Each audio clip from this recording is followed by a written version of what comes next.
think about it. Rebooting. You're right. There'll be an extra fee for that.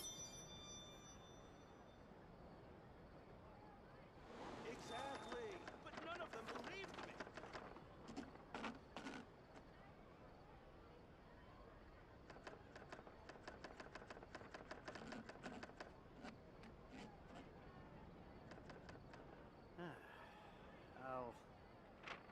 I'll think about it.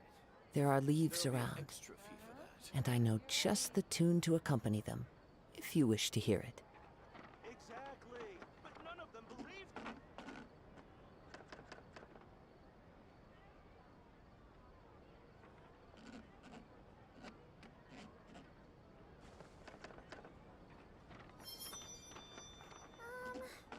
Can we play Banker next time? There'll be an extra fee. Hey, what's up, Unrevealed? I'll think about it. How's your day going?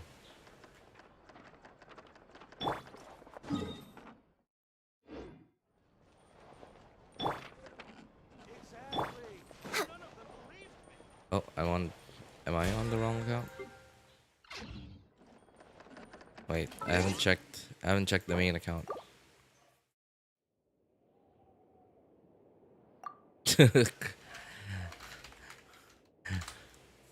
I was just checking on my accounts resin, just making sure they're not gonna cap anytime soon. And I forgot to check the other account before starting the stream. Hey, what's up, Taz? How you doing, man? I see you got a new profile picture. What's that about?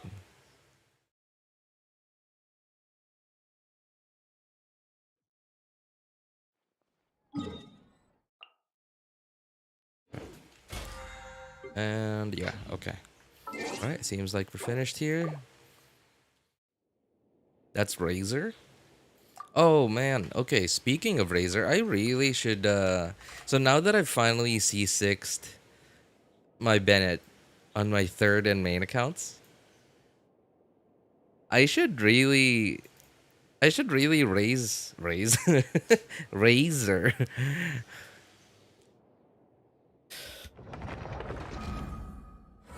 I should, raise Razor. Wolf Boy, good in Thundering Fury?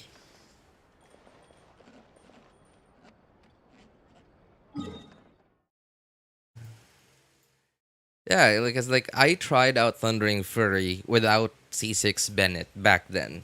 And it was okay. And it was fun. It was fun. Like the only downside to it was because Razor has like the same Razor has the same problem as Sino, right? Like he's burst dependent, which means of course you want to build him with EM, but you also have to build him with ER, right? And the problem is like their infusion, the like without C6 Bennett, without the electro, it's not an infusion, but like the electro AOE attacks that are supposed to trigger hyper blooms, it doesn't exist if you swap out, and you can't swap out of them once you're in your burst. And if your Dendro applicator is Nahida, then it's a problem because like you put Dendro on everyone, the first wave, everything dies, next wave spawns, you're still 4 seconds into your Razor burst, and now you have no Dendro.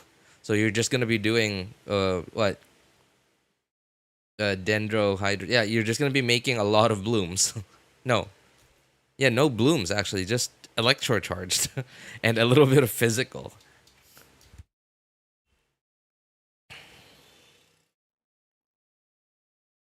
Yeah, but I really should. I really should. I think it's a lot of fun. It's such a fun team, in my opinion.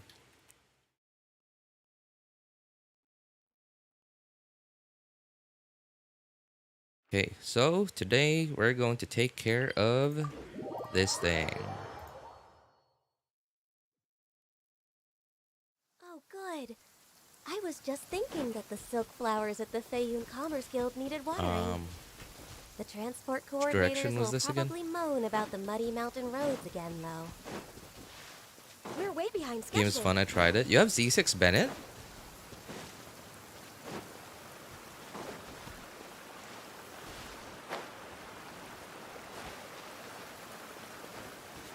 Wow. Okay.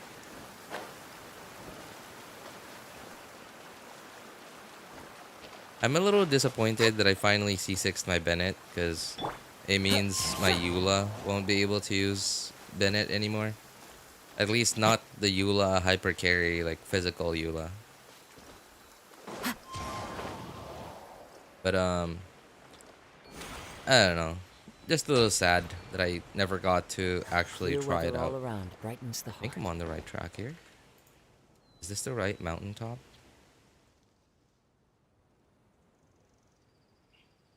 Oh, I am. Okay, this is right. I guess I already did this.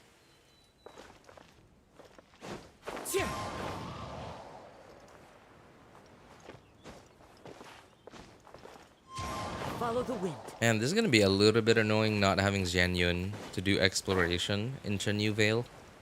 I'm on my second account and doesn't have Zhanyun. Frozen. Another test subject. That tingle vaccine.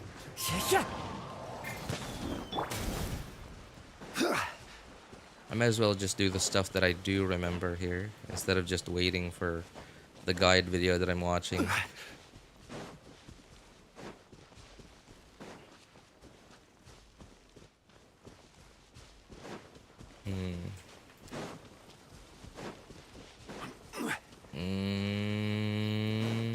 I think this was right. Yeah, there were supposed to be slimes here, which seems like I've taken care of that. Oh, alright. Looks like there's still a bunch of stuff that I haven't taken care of. Oh, how about the puzzle thing here?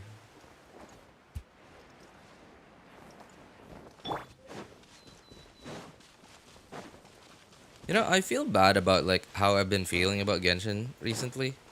Like every time I think about sitting down and like getting everything set up for the stream, I just get lazy and I just don't do it. And that's why I just haven't been streaming very much lately. But when I actually do get started on doing it, it doesn't feel as bad as I think it would feel. It's like it's still, I mean, it's, you know, obviously not the pinnacle of fun content, but it's, how would I best put it? Oops. It's like a good like way to just, I guess, wind down. Yeah, I guess that's how I put it. A good way for me to wind down, because like it doesn't take that much brain power to like basically do anything in this game, and it's something to do, yet not too much to do. Like it's not like I like playing StarCraft because like it, how do I put this? It, as long as like I don't do poorly, I feel better about how I play. Also, how did I wait? Oh, okay. As long as I don't do poorly, like if I do poorly, because like you know I'm being an idiot or something, then I get mad at myself. I get mad at myself for being, you know, being a noob, or being just terrible at video games. Certainly worth the extra And mile. but if I do kind of well, or at least do as best as I can, then I feel good. I feel good about myself. It takes all my concentration to focus on that game. And Violet grass is a plant that enjoys a but moist if I do environment well, and then is best picked after it rains. I get this should choose rewarding to pick feeling. Be sure to Plus, store because them I'm just playing appropriately. against AI, like I avoid the stuff that I hate about competitive games.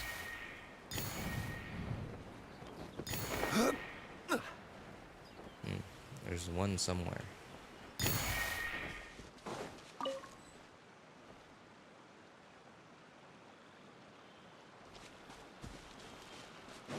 There's one somewhere that I'm not seeing. Where is this thing? Is it here?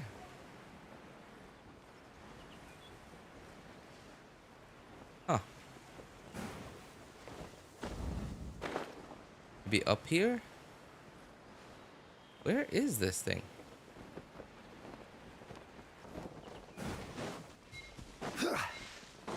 Is it in a bush?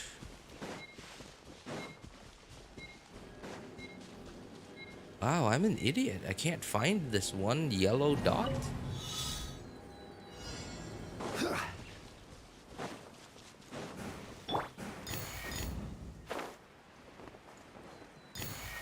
But with Genshin, I just sort of I do stuff in it, and like it doesn't take all my attention. It's just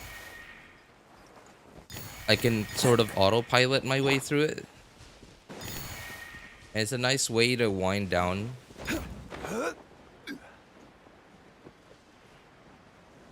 One, two, three. Okay, I got everything this time.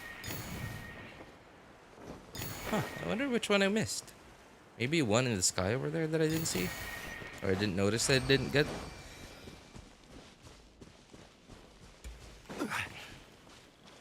Hey, what's up, Nashidi? How you doing, man? Unsolicited. And all the more The event kind of valuable weird and bitch. Event, wait. Which one's coming next again? I know there was like a cat petting event. And what else was there?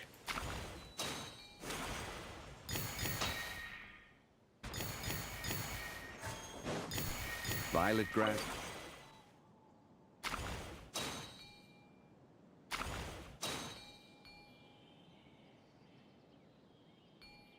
It is a plant that enjoys a moist environment. It's best picked after it rains. If you should choose to pick any, be sure to store them appropriately. Unsolicited, and all the more valuable for it. The cat petting event is the only entertainment we're getting this patch.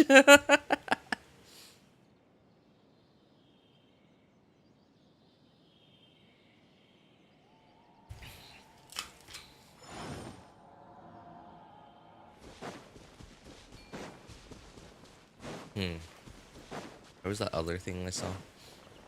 There was a chest here. Here? Yeah, there it is. Unsolicited, and all the more valuable for it. Solidify!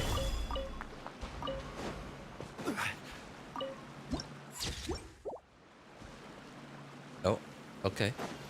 All right. I feel like I saw something else over here before we go over there. I feel like there was something else over here.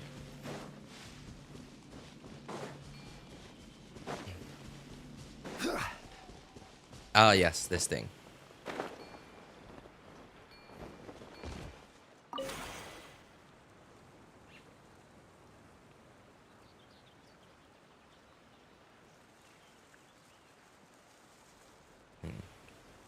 Where does this thing go?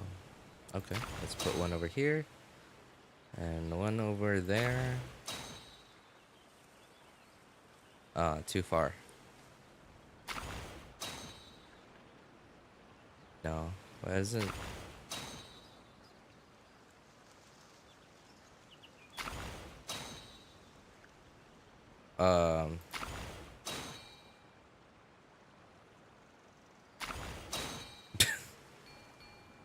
How do I take one away?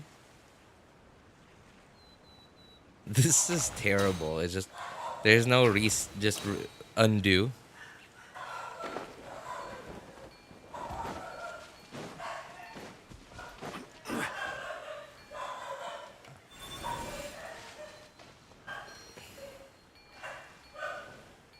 Okay, so... Oh man, okay. I guess I have to redo this. Alright, reset. It's here, put that over there. Okay. Doesn't work. It's too far away. What, here? Okay, guess that works. I don't know why, but 0.5 patches always seem to be filler. I mean, yeah.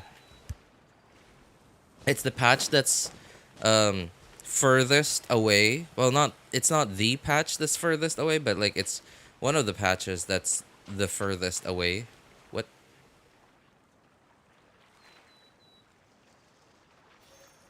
One of the patches that's furthest away from either major patch, right? Furthest away from 4.0, furthest away from 5.0.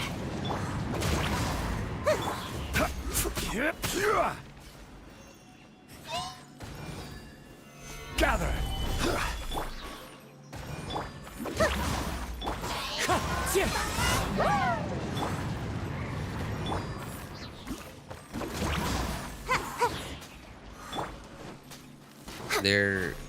They're sort of, I guess, in the middle of development. They're at the point where they're close enough to the next .0 patch that they're I guess hurrying, right? Like they're rushing. It's time crunch time. Yeah, it's time to crunch time, whatever it's called. But it's also the time when they're sort of mostly done. Mostly done with the early stages. Oh man, this sucks.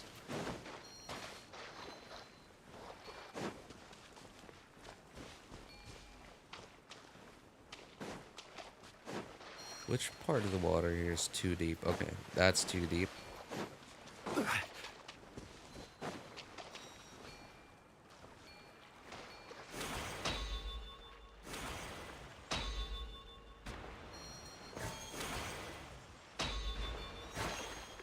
There we go. One man's stone is another man's gem.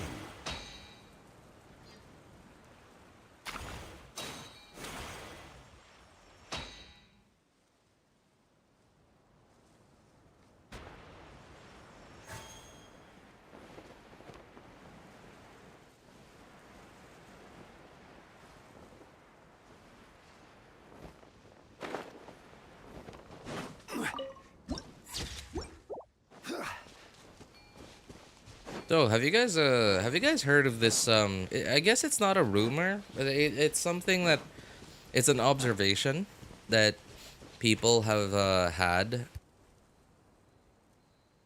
with with what happened to Honkai Impact Third and like towards the release of Genshin.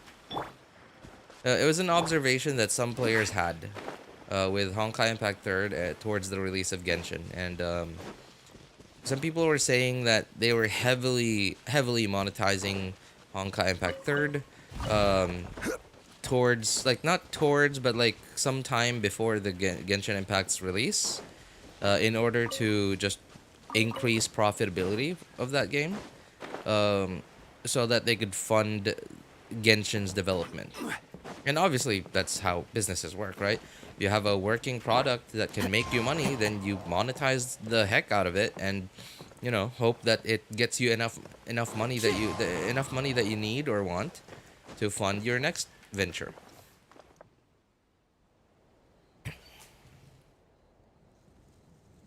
But like I'm talking about like introducing power creep, like adding so many skins and like basically anything that people would spend money on into Honkai Impact Third to increase profitability, just make as much money as possible to fund Genshin's development. And so now here we are, fast forward 2024. Genshin Impact players are not, well, some of us are not happy with the state of the game. The silent majority of the player base just does not care because they're too casual to even care. But yeah, like the loud us over here, the loud minority, not happy with the state of the game because like there's nothing to do. I think I've done this. And it's possible that they're doing the same thing to... Did they turn into a berry? I guess I've already finished this. Okay. Yeah, it's possible. It's highly possible that they're doing the same thing to Genshin that they did to Honkai Star Rail. Or sorry, Honkai Impact 3rd. But instead of monetizing it more because they didn't earn enough for the development of their next project, because Genshin earned so much, now they're just trying to make it so that Genshin does not cost them. They're trying to make it. They're putting in so much effort to reduce as much as possible how much Genshin costs them to run, in order to keep as much money. To fund their next projects.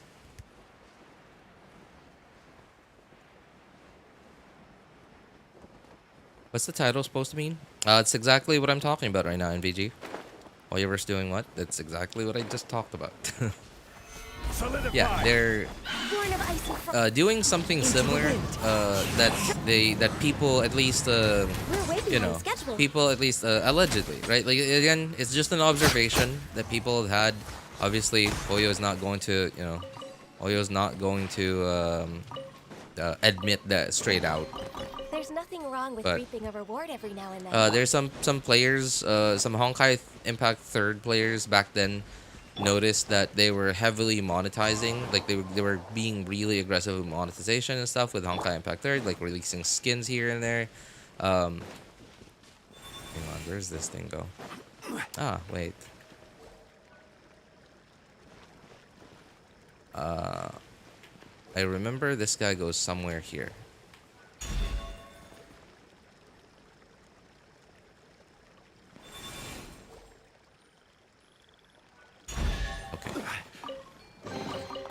Unsolicited. At some point, Honkai Impact 3rd, like they heavily monetized Honkai Impact 3rd.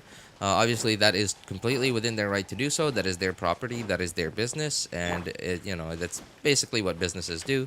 You start a business, and it works well, right? Then you find a way to make as much money off of it as possible without losing the business, in order to do more business. And some players noticed that that's what they did. Kept releasing skins here and there, even introduced a little power creep into the game to make new characters more enticing, entice people to spend money, to pull for the characters, for newer characters because the newer characters are better than the last ones, etc. Stuff like that, right? Like typical gacha game stuff. In order to make as much money as they could to fund their next project. And because Genshin is not... Genshin's a little bit different. Genshin is very profitable for them, made a lot of money. So they did not have the problem of not making enough to fund their next projects. So instead of making more money out of Genshin than what they already were, instead they decided to make Genshin cost as little as possible for them. Basically, taking off their most experienced devs and just leaving their basically a skeleton crew, just barely enough to keep the game running, to update the game, etc. Of course, their experienced devs, their OG devs are now at because the company has grown so much, they've now been promoted to higher positions, the managerial positions, supervisory positions, etc. So now a lot of their OG devs are now probably not doing dev work anymore and just doing decision making. And they've been moved on to just managerial stuff for Genshin and their older games. And they're fully hands-on on their next projects.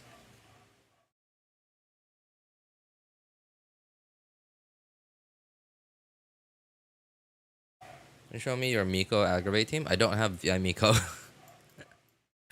I don't have Yaimiko, man.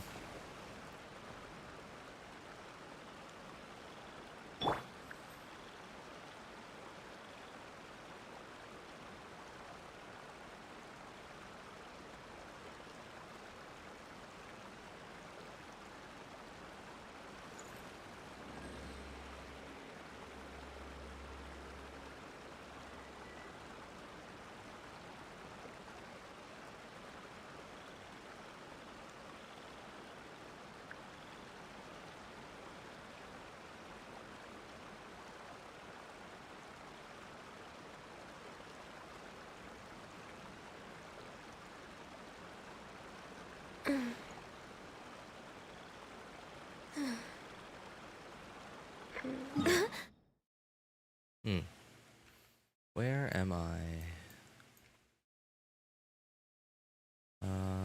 Okay. Down here though.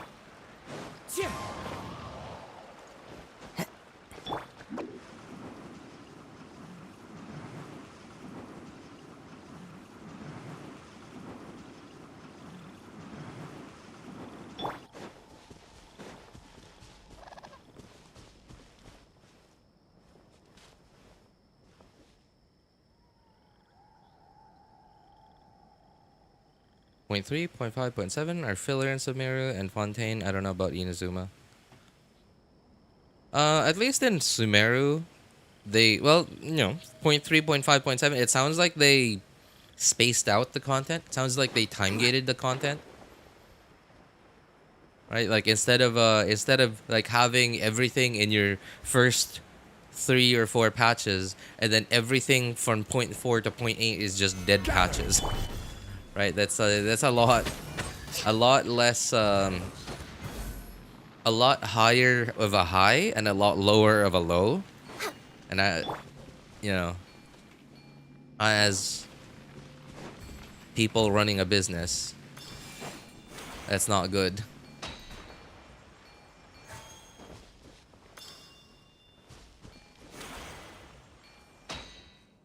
Where's the third one? Here's... Oh.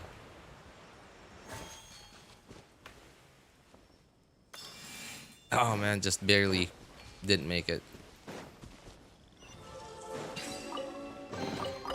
One man's stone is another man's...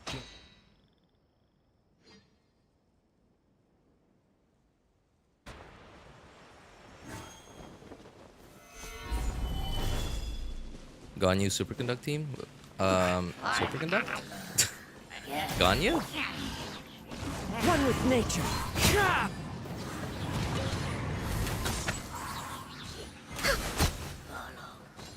Next on the agenda. No touching. Oh, my shield's gone.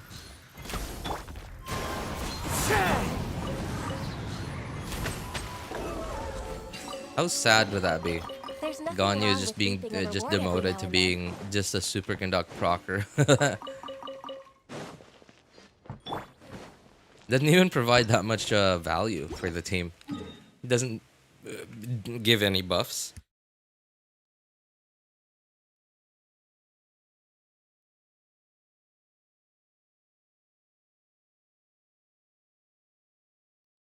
I'm a fire starter, twisted fire starter.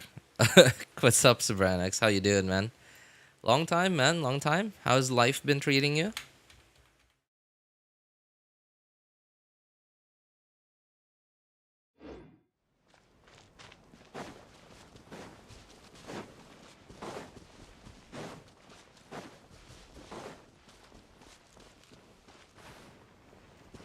Okay. Looks like got that already.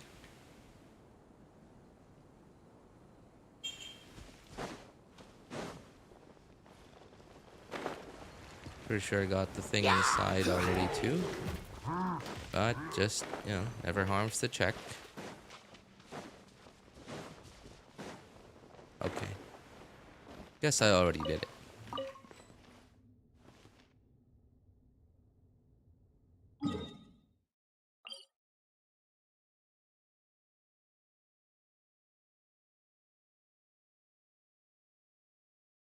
Got a new synthesizer. Ooh.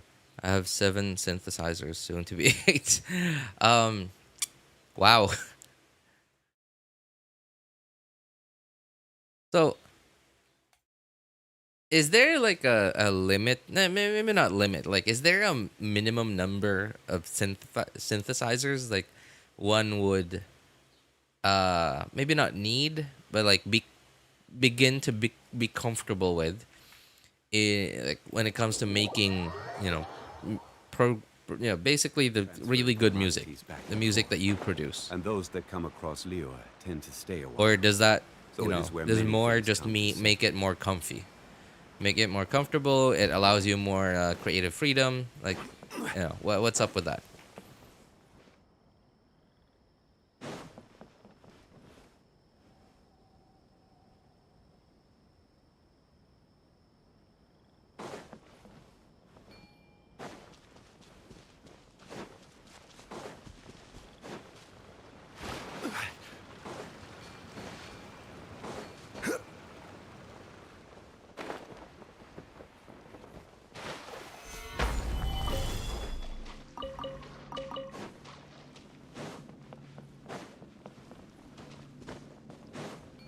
Have I done the quest here yet? Yeah, okay. The tree is glowing, so I guess I did. There's no limit or minimum. You don't really need hardware synths nowadays, but it's just a matter of preference, and I prefer to use hardware to make music. Ah, I see. Well, yeah, I guess that, that makes sense, right? That makes sense. Preference, hardware is preference, or it's just down to preference, because like some people just prefer to do everything just on the computer now, and some people prefer to have hardware. Like, and the Every advantage of period that has is its final disadvantage. Like at least like Don't one that rush. I could think of is, I guess, software stuff. There's only one point of failure, and that's your computer.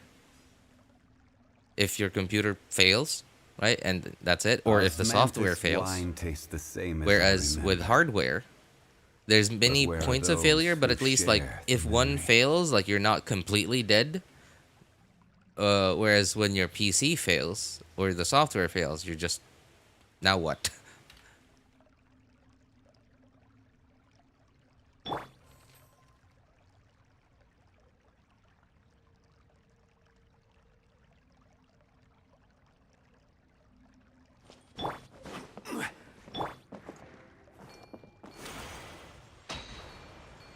Oh wait, there was something here that I stop. Get out of the there. Okay. Something is there. Okay, thank you. All right, in one of these pots, I think it was this one. Yeah, there we go. Who says there aren't benefits to a life of wandering? Oh, where are we diving to?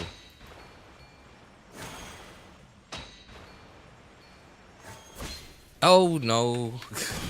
Did not want to do that. I guess.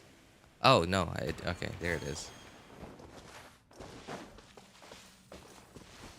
Huh. I guess I got the thing already. Alright, sure.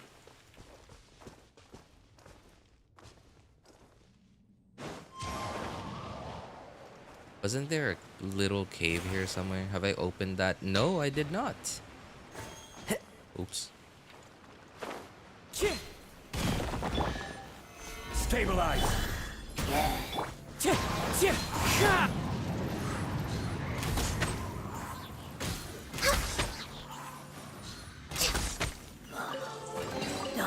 There's nothing wrong with reaping a reward every now and then.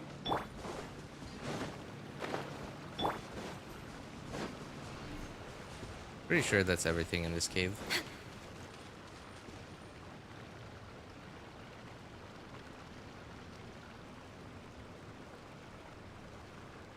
Also, CPU usage, unique sound of hardware synths, especially analog.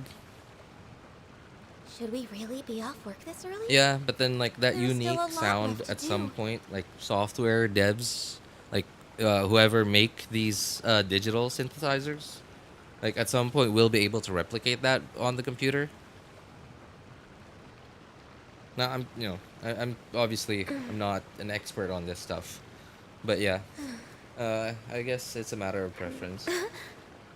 Yeah, it's like if you can afford to, right? Like I imagine that digital synths are at least like the barrier to entry is a little lower than like buying hardware synths for everything.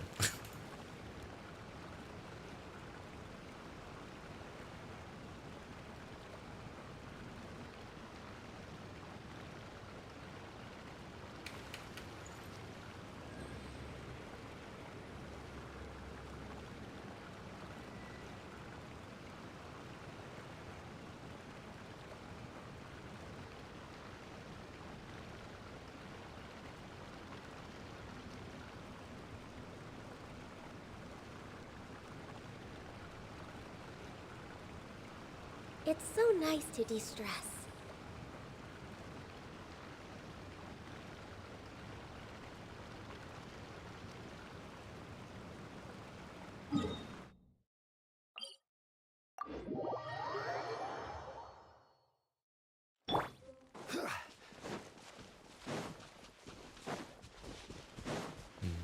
Ah, there.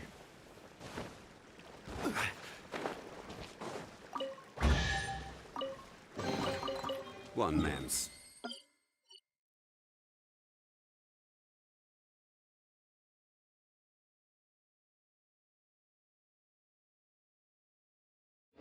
Stone is another man's gem. Did they kill those enemies here already?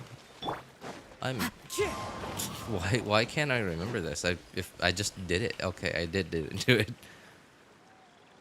Recently got an emulator of a very popular synth, and the emulation takes up a ton of CPU power and RAM.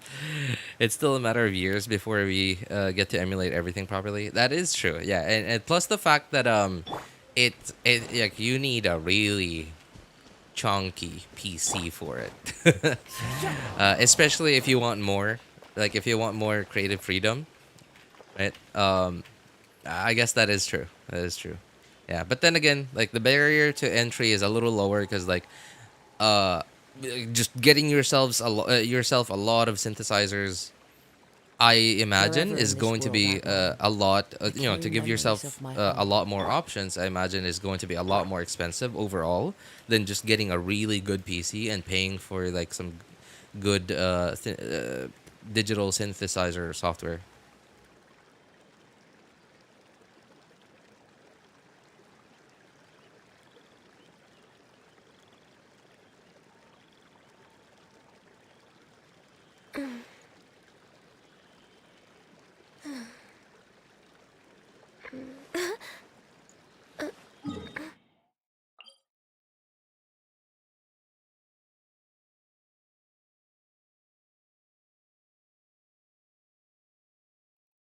Anyone have any trouble with YouTube on PC lately? Like so spacebar will work when the video is like I just freshly opened it, to play and pause. But after I alt tab, it doesn't work anymore. I have to click on the video again. And there doesn't seem to be anything wrong with the keyboard because like that doesn't happen. No. Actually, it does happen. Yeah, it does happen on all my PCs, like even on my laptop. On all my different YouTube accounts, like it's the same. Like is it I don't see like I've googled it before and like the only solution that people can provide for it is just to click on the video so that spacebar will work to play and pause again. And that's it. Like there's no fix to it. And a lot of their posts are like really old. There don't seem to be any new ones. Who share the memory.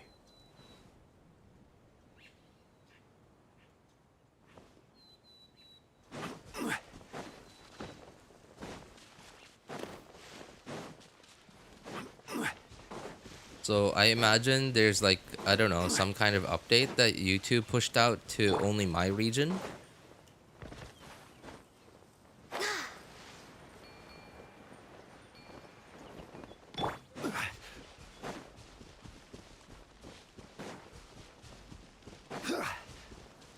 Ah, there you go. Hi there, I play this game too. Hey, what's up, Cookie Sweetie? How's it going, man? Wait, your name sounds familiar. Haven't you been here before? Anyway, how's it going, man? How long you been playing this game? Where's the dog? Oh, there. Certainly worth the extra mile. I would love to just be able to pet this dog and like give it a hug in the game. That would be awesome if that was a feature. 'Cause like, look at it.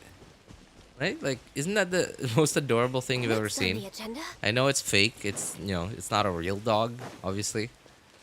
But they made it so well. It's good enough that it gives you those that fuzzy feeling when seeing something cute. Currently saving up my primos. Oh, speaking of which, speaking of saving up primos, I remember somebody asking about Arle plants. Oh, that was you, Saki. Sorry, man. Sorry. I don't know if you're still in chat, but if you are, I don't really know anything about her just yet. I've been leaks about her have been consistent, yeah, consistently coming out, and basically just as business as usual. But people, at least like people haven't been as loud about her leaks as they are.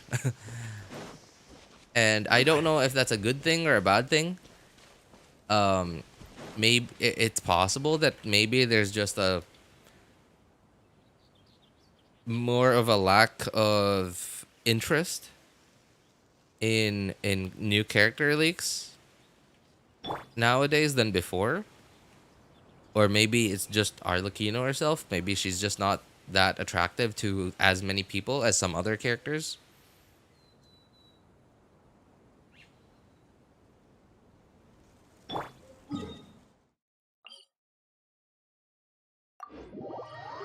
You interested in her? If that cat suit becomes available as a skin, yes. But if not, then no. I've just never been interested in what are they called? Harbingers. Yeah, like never been interested in Tartaglia. And like, wait, who are the harbingers that we've gotten so far? Tartaglia, Wanderer, and I guess Arlecchino's the third one.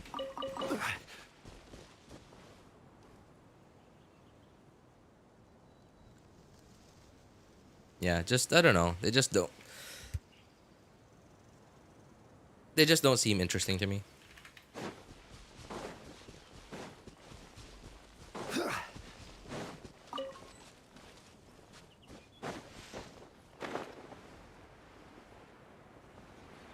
Yeah, I guess I already did that.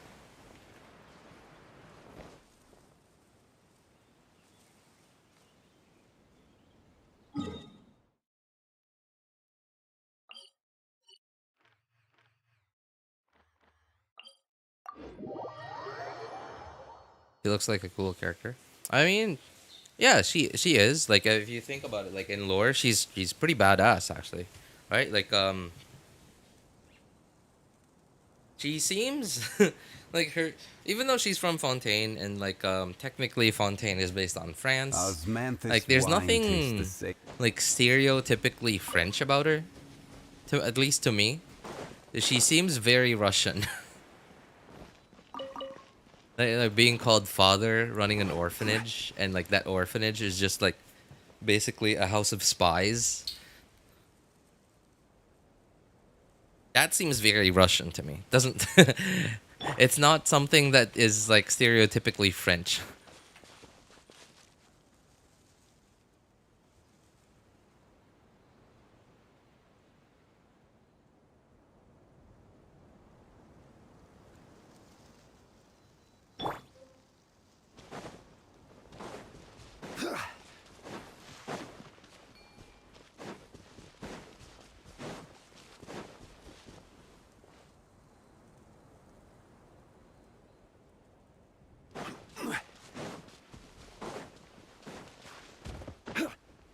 Stop. Oh my god, stop climbing the world.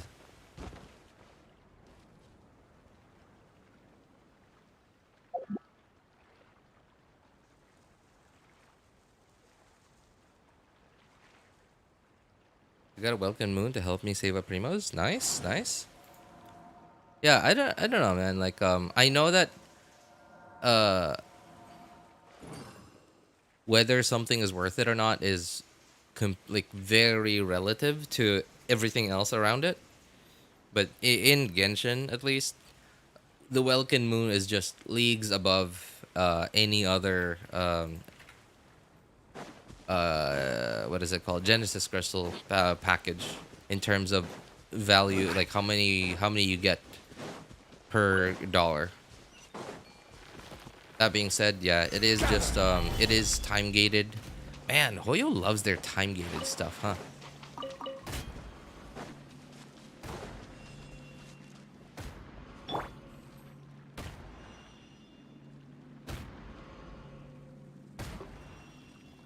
$34.13. What are you saving up for?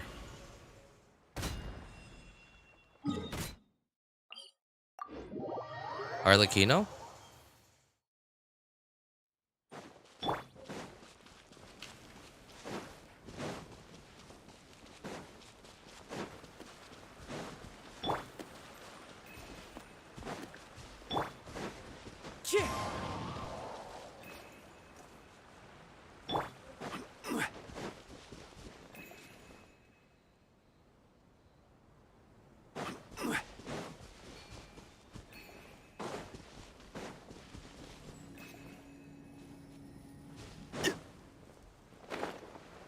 I believe boss mats still require 40 resin. One man's stone is another man's I mean, gem. if you scale it to other stuff in the game, it makes sense that it's 40. But with how many characters we have in the game at this point, that I think that's the part that doesn't make sense.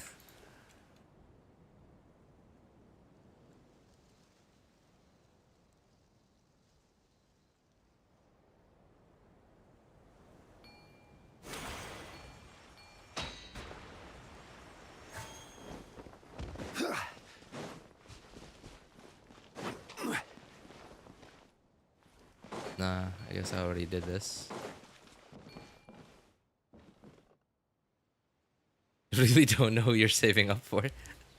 Any plans? Oh, by the way, sorry, Cookie Sweetie. Yeah, how long have you been playing this game? What AR are you?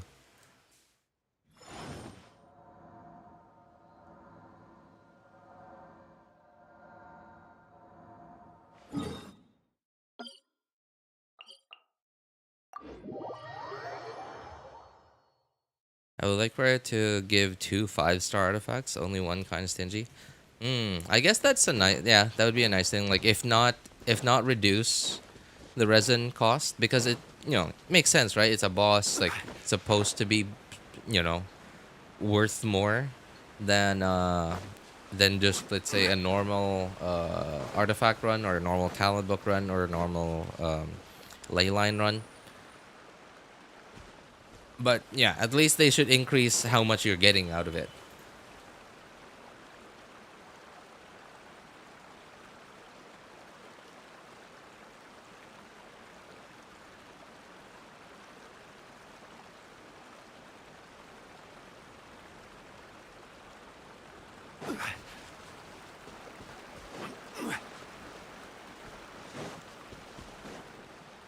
AR-33. Oh, wow. Very new player, huh? I think. Okay, that's fine. Doesn't need to be exact, man. But yeah, rather new player. How long you been playing, man?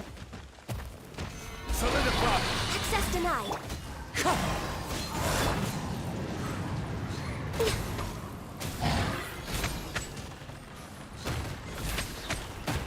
If you are not just a casual player that doesn't mind, that doesn't mind not having the strongest account ever, like the most efficient use of primo gems ever, then yeah, if you're not a casual player like that, then I would highly recommend pulling for Neuvillette and Kazuha if you can get both.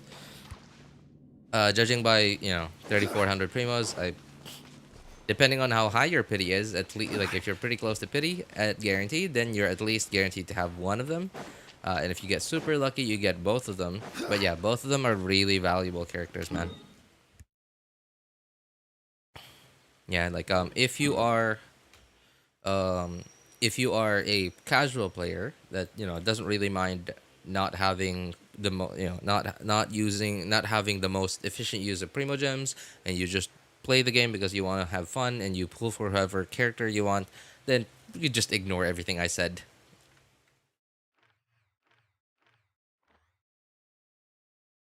Yeah, but if your goal is to push further in the spiral abyss, then push further in the spiral abyss, faster, earlier, sooner, whatever you may call it. Then yeah, I would recommend pulling for them. What's up, Night Owl? How you doing, man?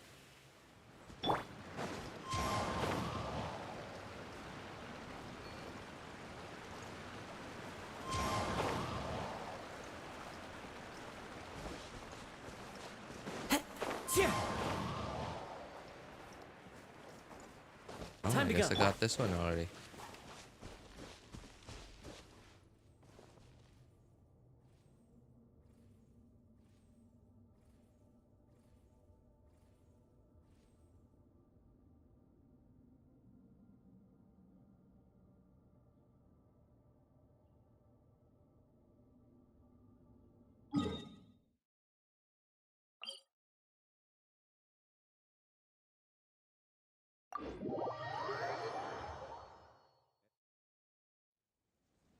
Oh, main team that I use. Play this game for fun. Oh, all right then. Well, yeah. Then you can ignore everything I said and just pull for whoever you want. Good. And yourself? I'm all right. I'm all right. Still kind of annoyed that like, I feel better now, a lot better than before. Like that. Remember that cold, the back to back to back cold that I mentioned a couple of streams ago, that I had. That's I feel better from that. I've felt better from that for like a week or 2 weeks now, but it doesn't feel like I'm fully better. Like it still feels like there's something there. Yeah, because like I very often like when I'm talking a lot, very often feel like there's phlegm in my throat, and I don't have a cough. I don't like. I'm pretty sure I don't have a cough. I don't feel anything. I don't feel any irritation or whatever in the throat. It just feels like there's phlegm. And every morning when I wake up, it feels like there's phlegm in my nose too. Phlegm, is that called phlegm? Whatever. There, I feel like there's mucus in my nose. And well, on a cold morning, that is sort of normal. That is common. But it just feels like there's a lot more than there usually is, even on a cold morning. And I'm really annoyed because like it's so annoying. Like right now when I stream, like I very often have to sniffle. I have to cough, clear my throat. It's so annoying. Because sniffling too hard, especially because I've been doing it for like how many weeks now, sniffling and or clearing my throat or coughing. It's gotten to the point where like doing it a little too hard gives me a minor headache, a mini headache.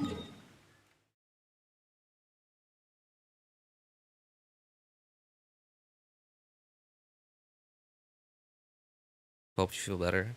I mean, like I'm better, but yeah, there's still something there. Thank you though, appreciate it. Honestly, at this point, I'm not sure what medicine I should take. Like obviously, antibiotics, but then that's the thing though. Like I would have to go to see a doctor and get a prescription, and you know something that I really just can't afford right now.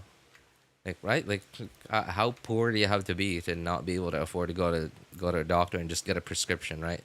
And not only that, but like obviously I would have to buy the antibiotics myself. But the thing is, like, what if this is not bacteria? What if this is a virus, right? Like then, you know, we'll have spent all that money that I don't have, on like for something that doesn't work because it's not what's happening.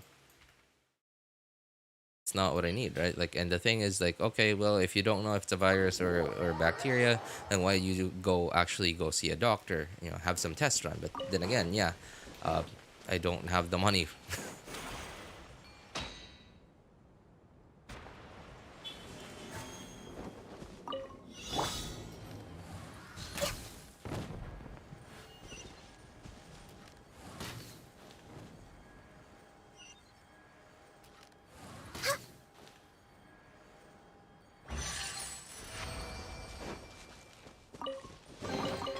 Perhaps whoever left these behind.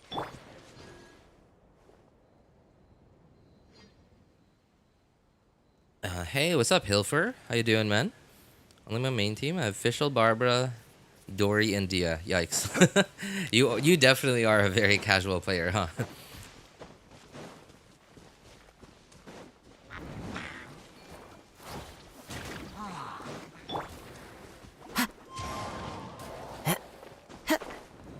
Oh.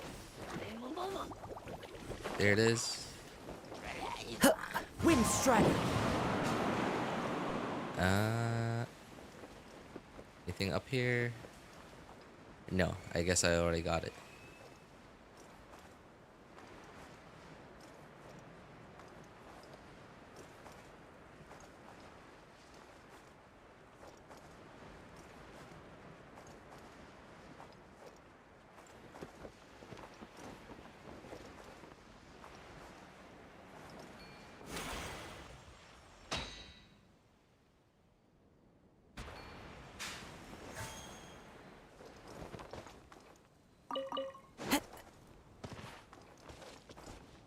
Weren't there some hilly trails here I had to get a sea leaf from or something?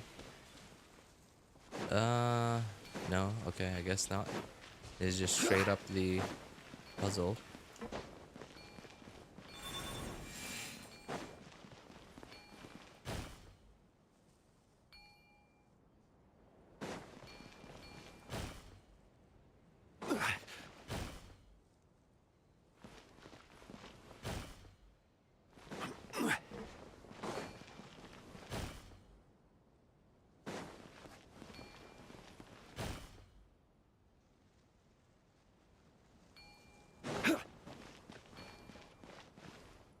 That's not right.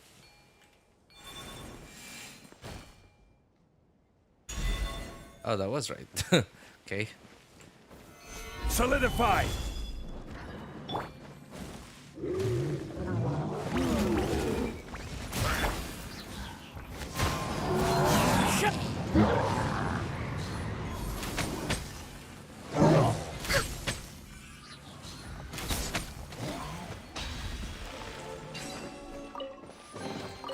Beautiful treasures are a cause for great happiness.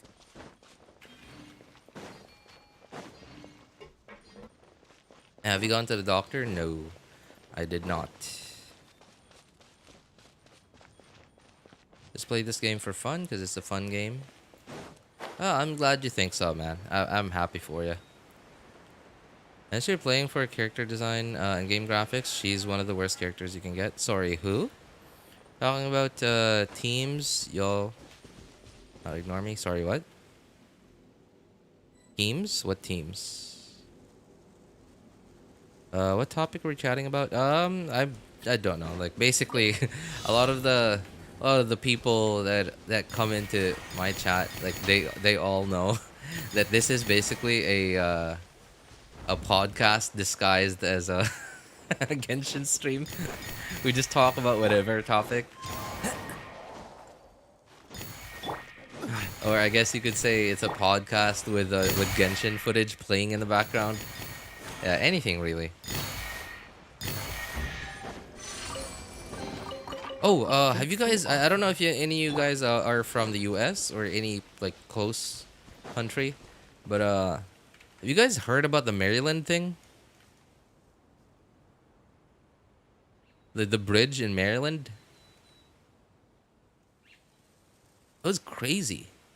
Like I was like my wife showed me some footage of it. Osmanthus wine tastes the same Footage as of it, and I was like, remember. okay, ship's about to crash into a But bridge. where I was are expecting those just who one share section of the bridge to collapse, or like to just see, I don't know, like just to see a ship crash into a pillar or something, right? But no, like it was like bang, and then like everything crashed, like the entire bridge down. I was just I was just shocked how easily that bridge went down.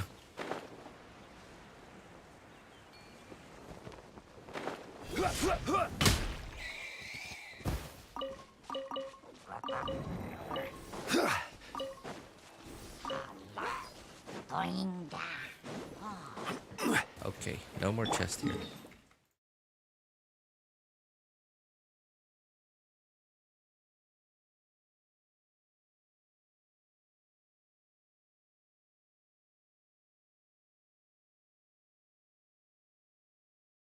Good answer. You play for fun, so it's fine. But if you're playing for the gameplay, she sucks. I guess you're. Wait, sorry, Vixen. Who are you talking about? Arlecchino?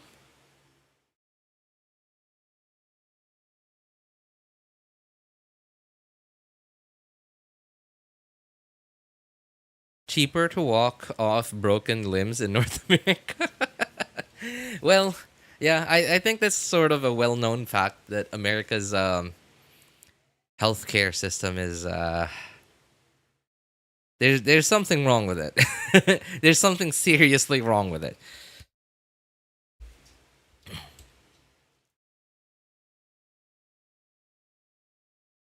Here in the Philippines, like it's it's like healthcare is not super expensive, especially compared to some Western countries. But like compared to the median income, it's expensive. Yeah, compared to the average income, it's pretty expensive. But yeah, compared to like Western countries, it's pretty cheap. Um, yeah.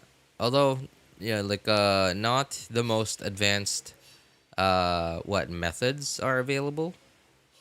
So that's the unfortunate part is like okay, here's an example. If you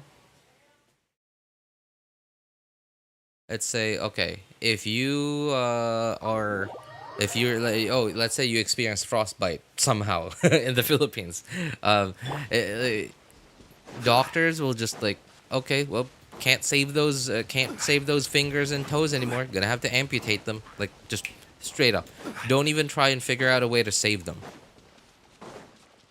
right, just straight up amputate it. Like for example my dad, for example, my dad had to retire a little earlier than when he should have, and because he got injured on the job trying to save the company from trying to save the company money, right? The company he works for, because he's just a good worker. I think my dad's like he's not a he's not the smartest when it comes to financial management. And he's really he's a very friendly guy, really good with people. Just not very smart with money, but a very diligent worker. I think very diligent worker, a very good worker. I think any company that employs him is lucky to have him. And yeah, so he was just trying to be a good worker as he is, trying to save the company from a large fine, like cause like they were in the U.S. I forget, California. Yeah, they were somewhere in California at a port. My dad's a seafarer, by the way, was a seafarer, and so somebody dropped a bucket of grease, and it fell in the water, and it fell in the water. He didn't say anything about it. He just left it there. And then my dad found out about it, and he was he was not happy about it because like that's the what is it again? Marpol is like a policy of the maritime, like who's the like global government body for maritime stuff? Mar don't remember. Anyway, in maritime law, there's a section called MARPOL, which is marine pollution, and in America, it's America and a bunch of other countries too, like America and European countries.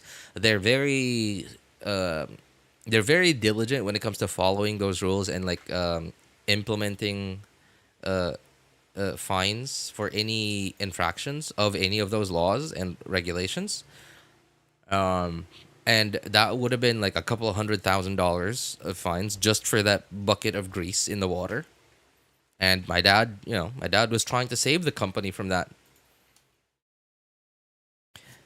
And instead, he got hurt because like he had his hand in the wrong place trying to reach it, because he was almost there. At least like this is what he told me. He was almost there. He almost got it. So he went down a little bit from where he was standing on, and then like his hand was just in the wrong place, and then his hand got caught between the like a fender, like one of those like giant rubber fenders that are stuck to the side of a dock. of a pier, and it was his hand was caught between the rubber fender and the side of the ship, and I guess the current just so happened to push the ship out a little bit that his hand was able to get in, and then current moved the ship back towards the fender and then like, basically crushed his fingers.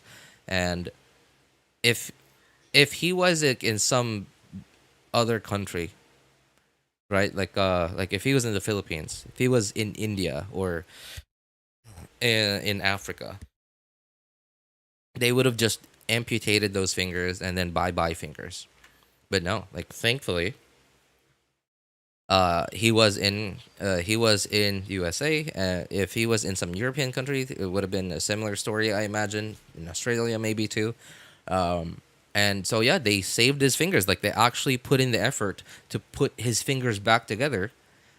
And while not perfect, obviously there's it would need major surgery, like with very expensive specialists to fix everything, including the nerve damage, stuff like that, right? And a lot of like a very long time of physical therapy to basically put it back to take it back to 100% of what it used to be. But at the very least, his fingers got put back together, and to close up the stitches, like they didn't put any stitches in. Instead, they did something that seemed like like burning the skin to close it instead of stitches, right? And I've never seen anything like that in the Philippines. I'm sure it's been done before here, just not very common. Either that or just the equipment is expensive and not every hospital has that equipment, and not every hospital here has personnel trained to do such a thing. Right, but just I don't know. I just think it's such a waste. It's such a waste of people. It's such a waste of people that a country that lacks in not medical knowledge, but like knowledge and experience, and even the willingness to save someone's limbs. It reduces that person's, like, what that person will be capable of moving forward, which means they won't be able to provide any more value to society, or at least how much value they would have been able to provide if their limbs were saved. It's so nice to de-stress.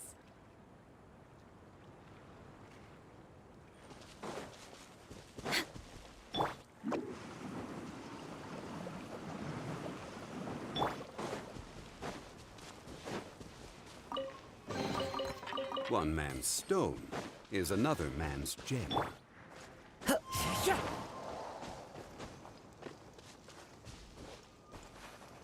Oops.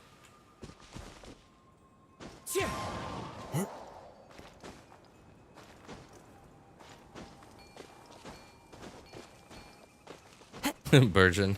Burger.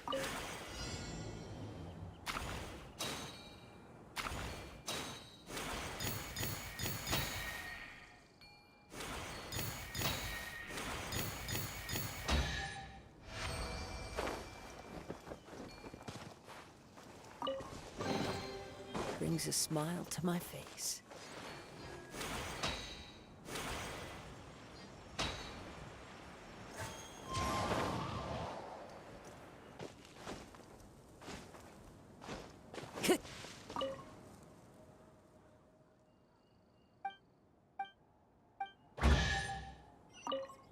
Oops.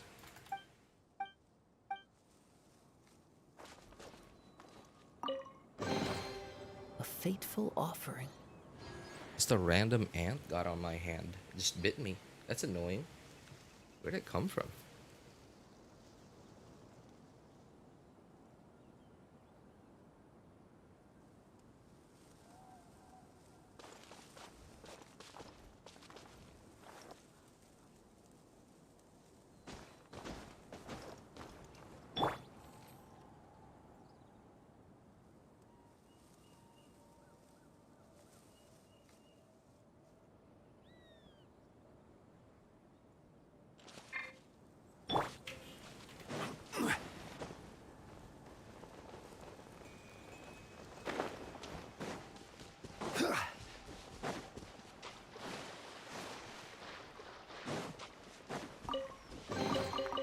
One man's stone is another man.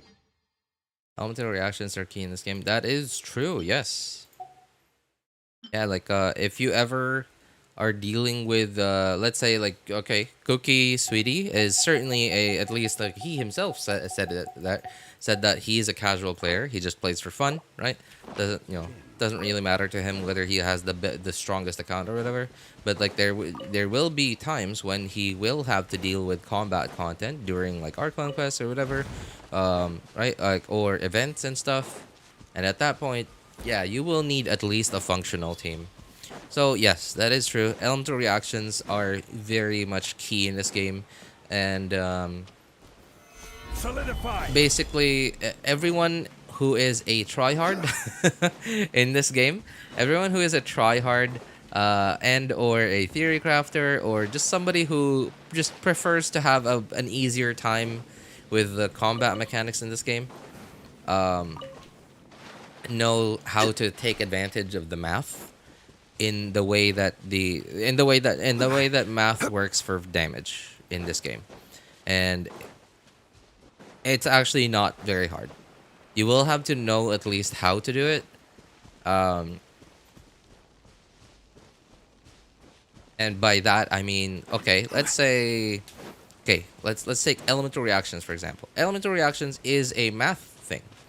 And because an elemental reaction mostly uses math to do a bigger amount of damage than you would normally be able to without an elemental reaction, such as vaporize and or melt. Pretty straightforward reactions.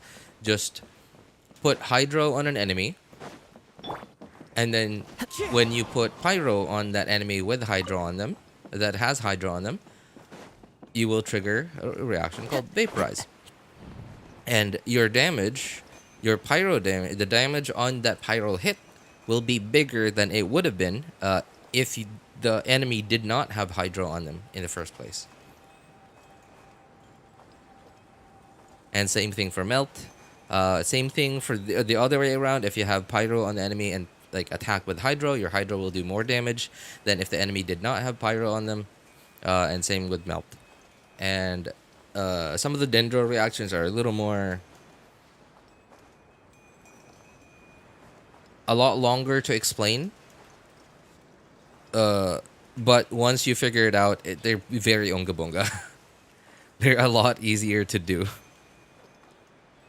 A lot easier, not only because like they're more unga bunga, like there's no specific order that you have to do them in, and like they're just the characters available in the game are just like the way their kits work, just make it easier to do those reactions. They're also some of the dendro reactions are also lower investment, where you don't need you need lower investment to do X amount of DPS than you would with the non-dendro reactions.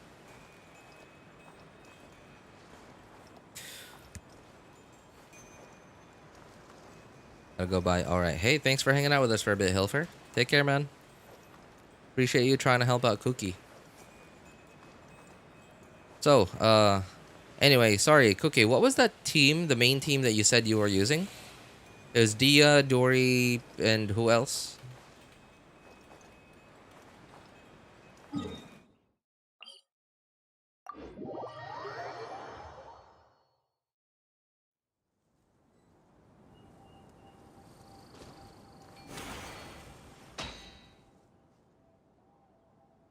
Did I get the chest from here already? Yep, it's not here.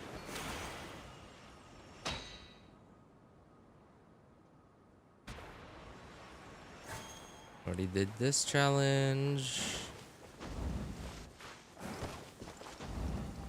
Follow the wind. Wasn't there a thing here somewhere? Did I already get it, I guess? Yeah, I guess I did.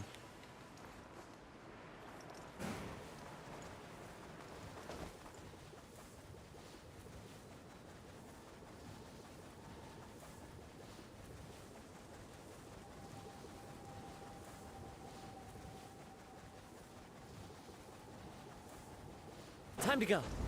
Whoa.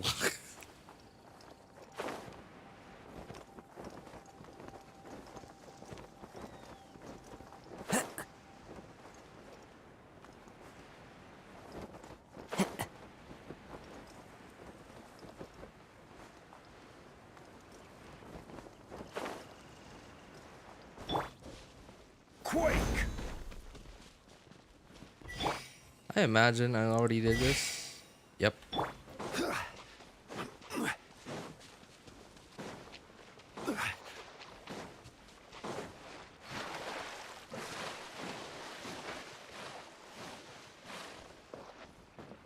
We got the chest over there.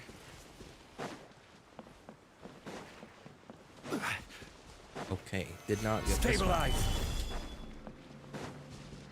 Next on the no touching.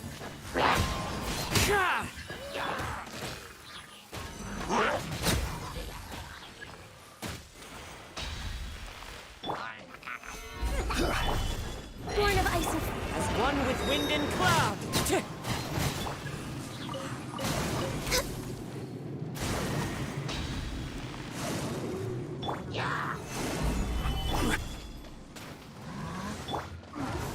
Wind strike.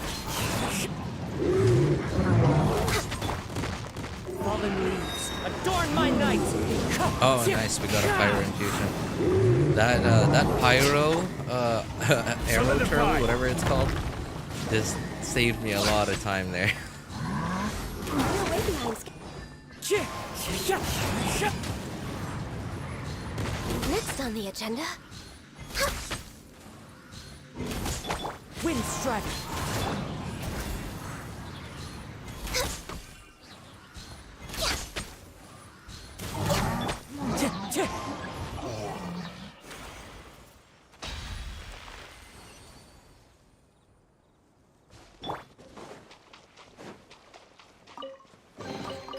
One man's stone is another man's gem.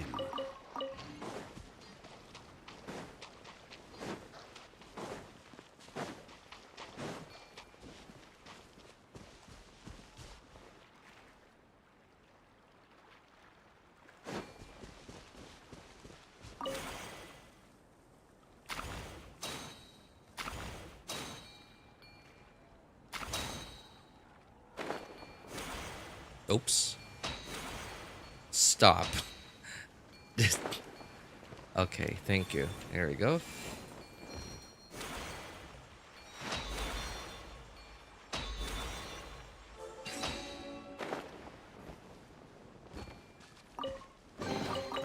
Certainly worth the extra mile.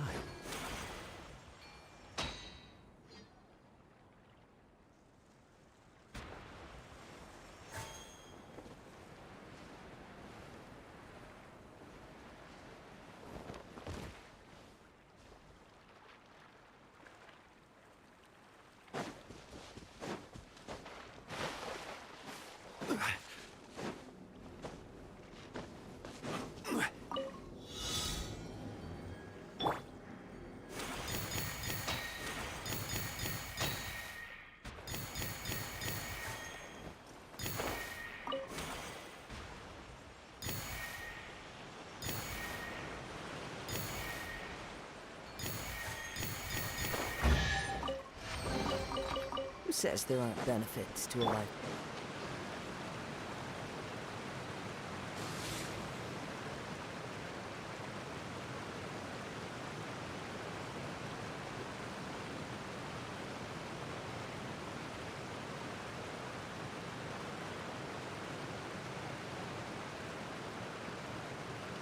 Boats are made for transferring commodities back and forth, and those that come across Leo tend to stay away. Man, it's so sudden how fast you can jump with this.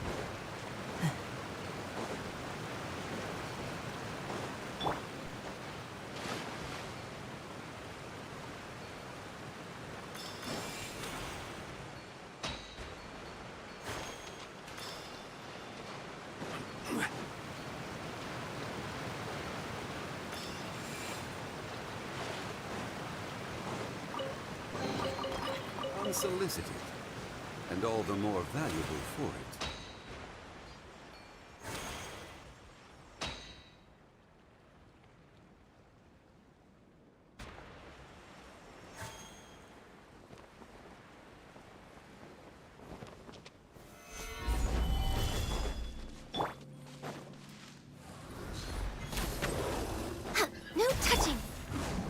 wind.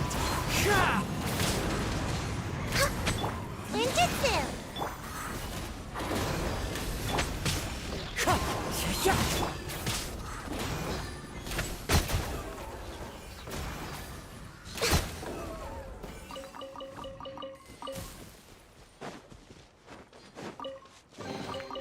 There's nothing wrong with reaping a reward every now and then.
Next on the agenda, Still have not figured out a more efficient way to do beautiful that. treasures are a cause for... This is my probably 4th time doing this thing.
Even Oops. bedrock can be turned to dust.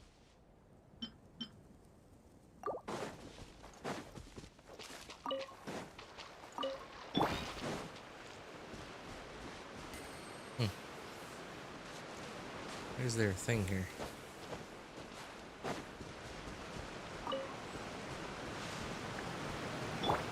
Ki!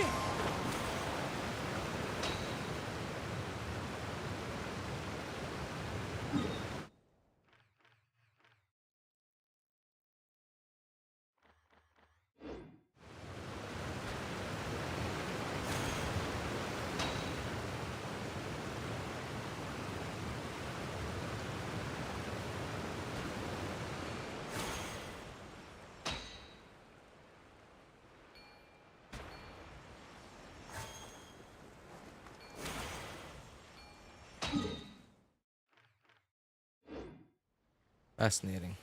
You're in Sumeru.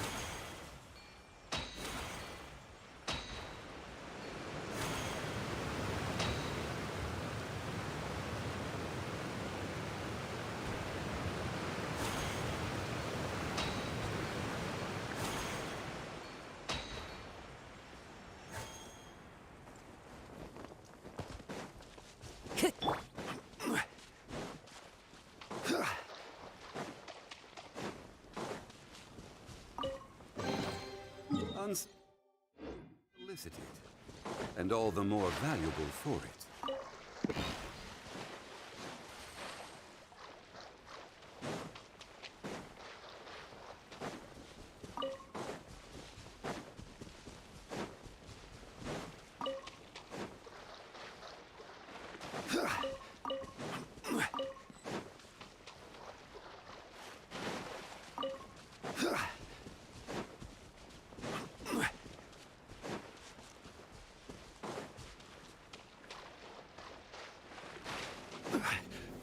Stabilize!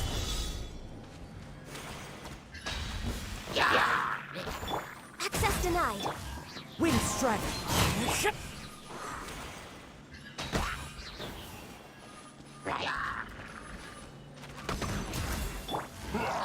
One with nature.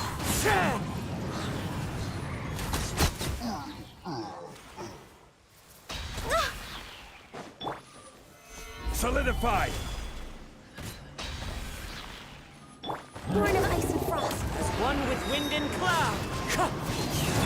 I will have order! Stabilize! No touching.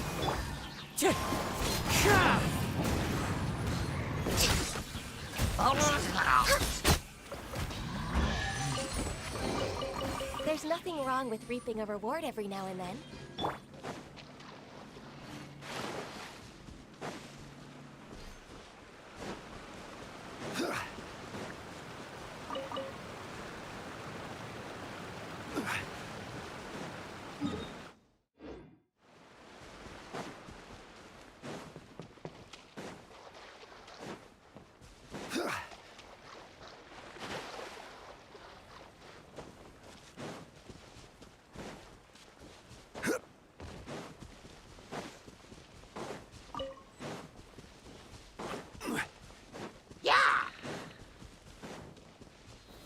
Gather!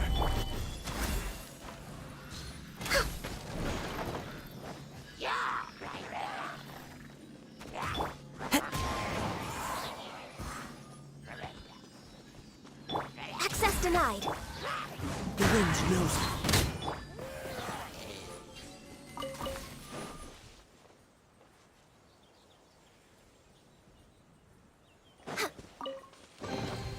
There's nothing wrong with reaping a reward every now and then.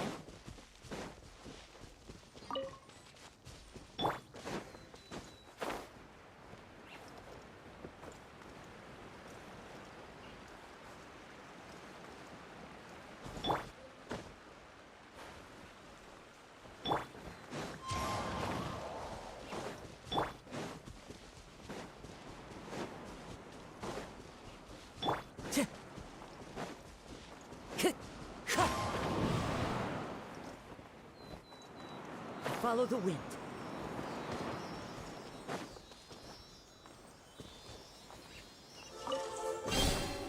A fateful offering. Time to go.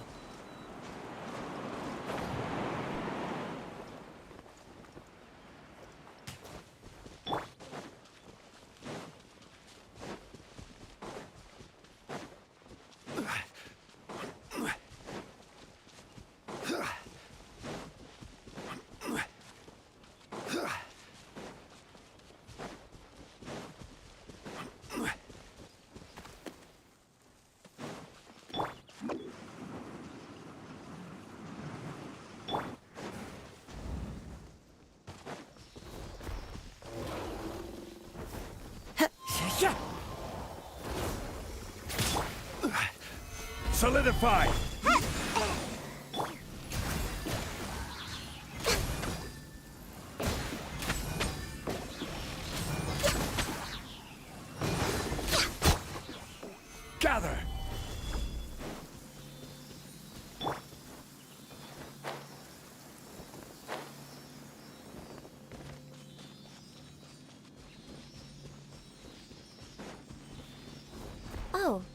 sun's out.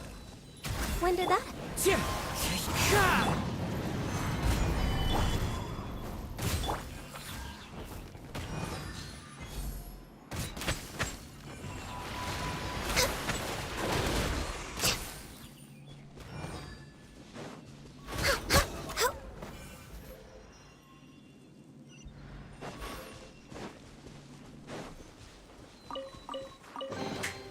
Perhaps whoever left these behind was also fulfilling a contract.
Oh, good.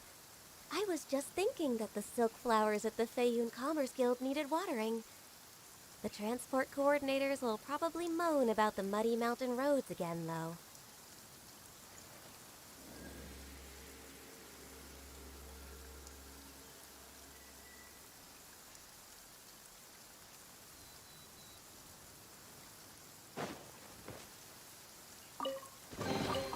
Perhaps whoever left these behind was also fulfilling a contract.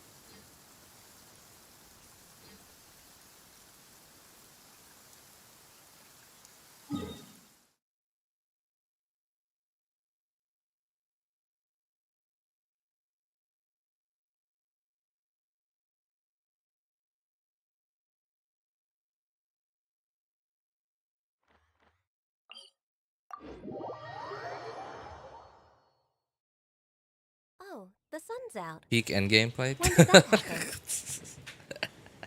What a statement, man. This is Endgame, man. This is true Genshin Endgame, yes. Walking around looking for chests. The true endgame is running out of content and finding something to do. That is the true endgame of Genshin.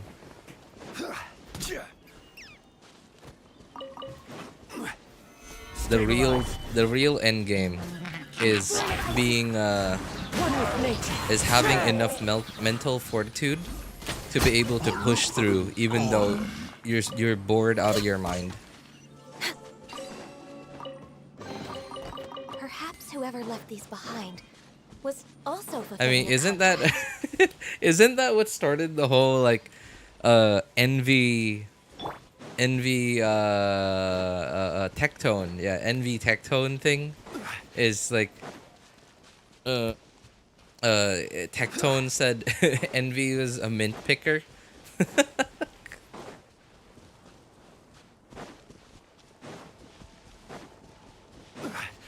Because like envy is just trying to make content where there is no content to be made. I mean, the content is himself. He is the content. And well, like, you know, and your audience is obviously you as a content creator were mainly made large. You've mainly grown because of, well, Genshin Impact. So like, what else are you gonna do? You're gonna start playing other games? You could, yeah, but that's a risky move. Some content creators just don't want to take that risk. The risk of like potentially losing viewers and followers because you're not playing the game that most of your a big majority of your audience has followed you for.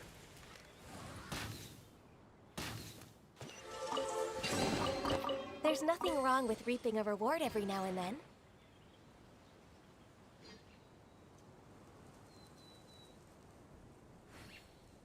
Facts, my brother. What?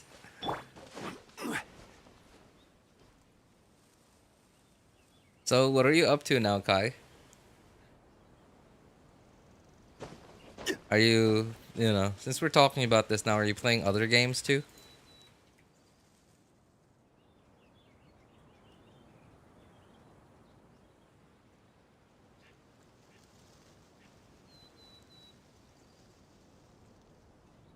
Where do you want to go next? If you'd like to see Liyue's tourist spots, I have a few references.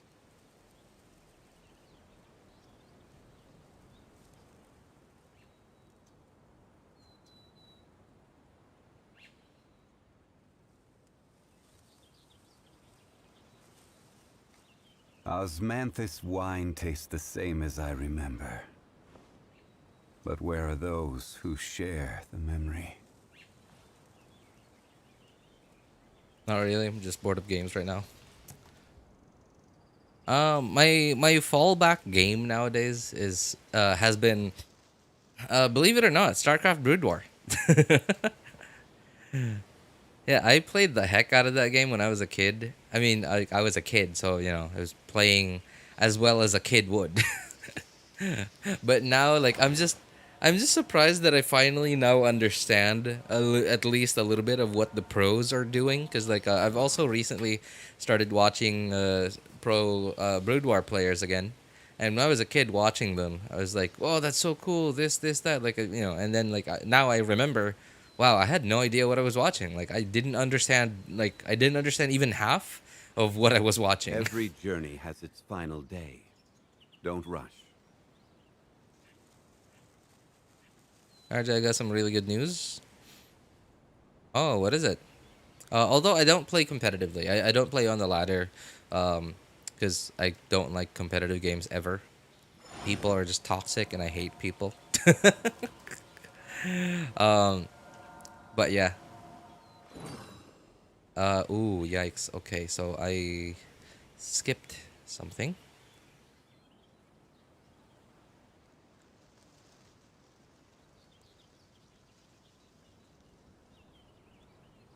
Boats are made for transferring commodities back and forth.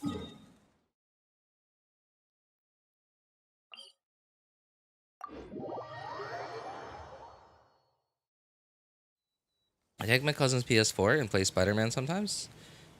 Ah, really? Okay. I mean, dude. Spider-Man's here in Genshin.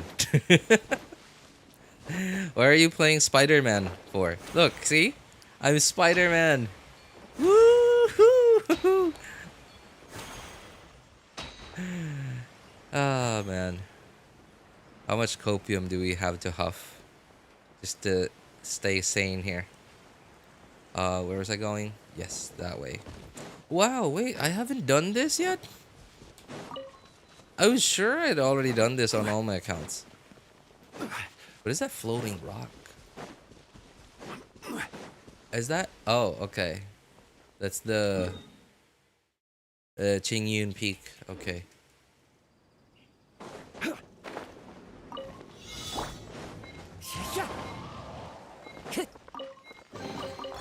Who says there aren't benefits to a life of wandering?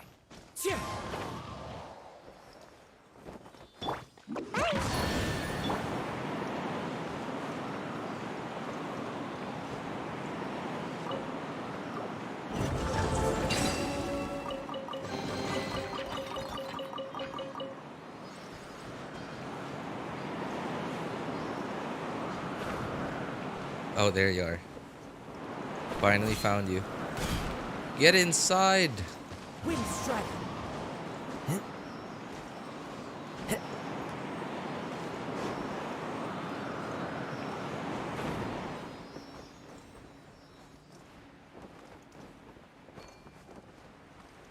Remember when last Thursday I said I was studying a lot? It was just that would determine if I get into a high school or not, and I got in. The high school, sorry, that high school that you wanted to go to. Who says there aren't That's great benefits news, to a actually. life? Wow, that's wonderful news.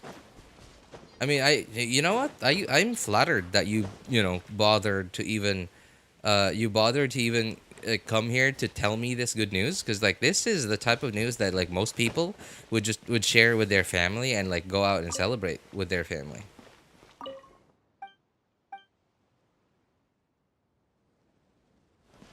Yeah, and I'm flattered that you would come here, you know, to tell us this. Thank you and congratulations. Not bad, not bad.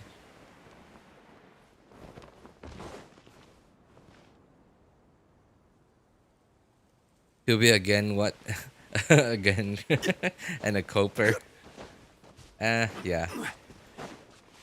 Ah man. You know like and the thing is too like so some people hate themselves for it, like they wanna shoot themselves in the foot for it. But like I'm here and I'm okay, like oddly, I'm not very happy about it. I'm not as happy about it as, you know, somebody playing a video game, like their favorite video game, would be happy. But I don't feel that bad about it either. Like, my thing is like, because okay, I have a full-time job, right? And I'm not young, but I'm also not super old, and I'm very lazy. I'm very lazy, and I'm happy that Genshin doesn't have so much stuff to do that Osmanthus it, wine tastes you know, the it makes same me as I anxious that I remember. can't get everything done. But where are those who share the memory? And the difficulty, like in at least Abyss could be a little harder, right? Like not annoying hard, but just difficult, right? Or like just give us more floors of Abyss or something. Just something to do, like in the higher end, in the higher end of the difficulty spectrum, and like everything else can just stay the way it is. Right, everything else like the overworld can be as casual and nonchalant as it is, right? Like just at least give us like the higher end of difficult content. Just give us that option. That would be nice.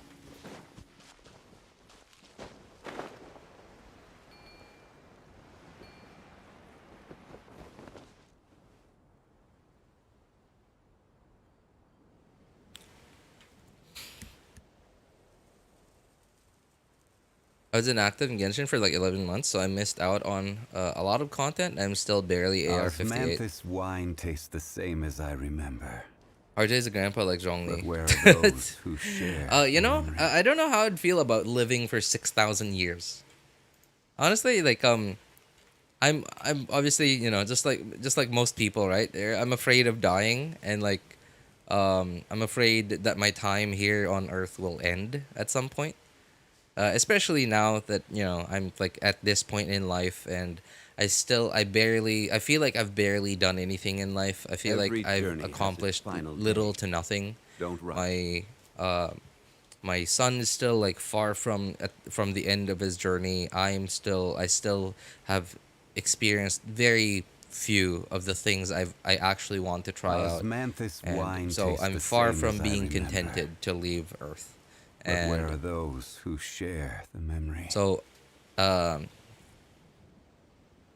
but I'm also like there's the part of me that is also afraid to live for so long, that I would see civilizations rise and fall,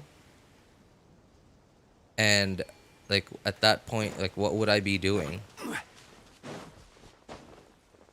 I would have had, like, if I'm the only one that's immortal, I would have had to change identities multiple times, like what, a few dozen times already, just, you know, just to stay out of any government radar, and avoid alarming anyone for being immortal.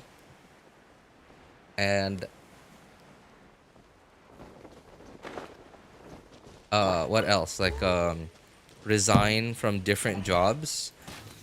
Right? How many jobs have I would I have needed to fill my time for so long? A reward every now and then. And it's just being immortal, right? Not, you know, being invulnerable. Which means like there's a potential that I would still be vulnerable to illnesses, right? Like what if I'm immortal and I somehow, like at some point in my life, 2,000 years from now I get cancer. Does that mean I'm gonna have cancer for the next 4,000 years? That would be awful. We're way behind schedule.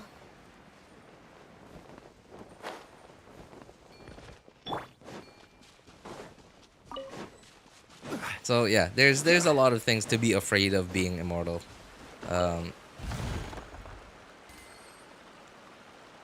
Yeah, but if it's immortal and like with let's say I don't know like Wolverine or Deadpool or something, right? Like you have unlimited regeneration. I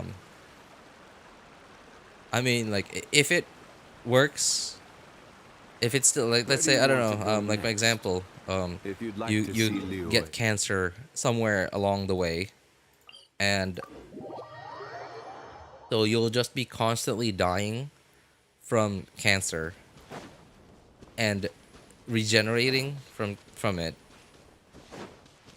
So like would that be hurting you all this time? Would you just be constantly in pain for the rest of your 6,000 year life?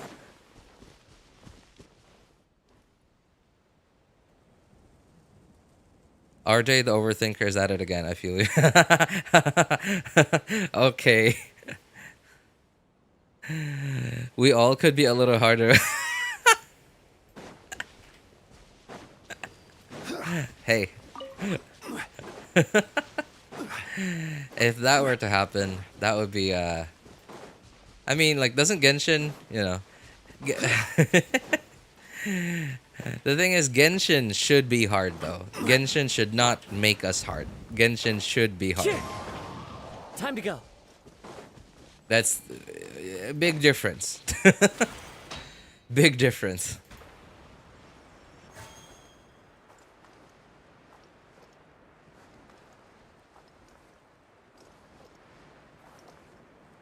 Made my account early 2021. Still so crappy with barely any 5 stars. That's fine, right? Like at least you're not completely burning yourself out of Genshin.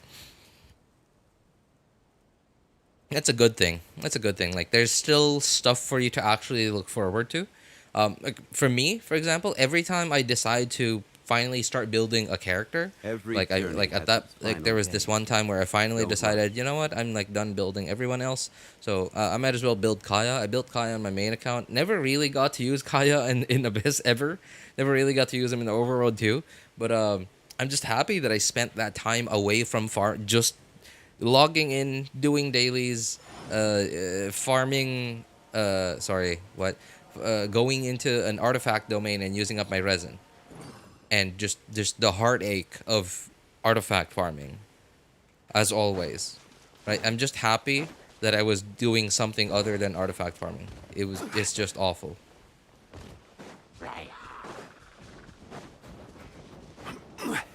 Solidify. I'm happy when I get a new character, and like their maps are in a new map that I have to explore first. Like for example, I got Jianyun recently. I was so happy that there was finally something to do.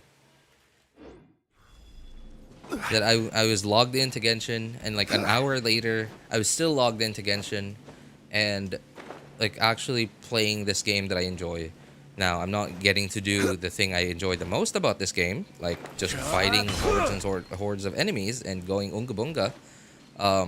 But hey, it's something. At least I'm still logged in. I'm not at that stage where, okay, well, what's next? I want to keep playing. And then you think more about it, and like you just can't think of anything. It's just nothing.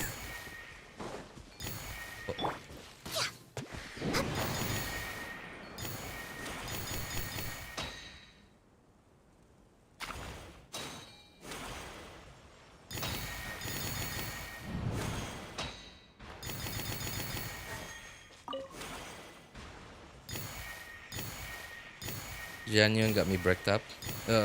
Bricked up. ReZero. ReZero? I mean, ReZero is more of a...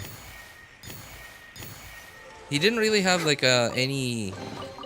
There's nothing Oh, wrong I with guess reaping a you're reward every saying now like and then. maybe that's a kind of immortality that I would prefer.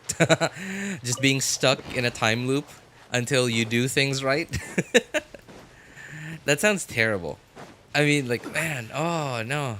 I just remembered, like, um, the first season where he had to unalive himself. Man, oh man, I don't know how you do not go insane from having to go through something like that. Just deciding I'm gonna let these bunnies kill me. Like I'm gonna let these bunnies eat me to death, maul me to death, right? Like how? Oh, that is so scary. Like I don't know if I'd be able to keep going if I ever had to do even one of those, even once. Right? Like oh, like jumping off the cliff to restart. Right? Like oh my god. I don't know if anyone has the mental fortitude to do something like that. Maybe after a couple of times, maybe you get used to it. I guess, sure. Okay, weren't there? Hold on, where were the doors here? Ah, yes. Okay.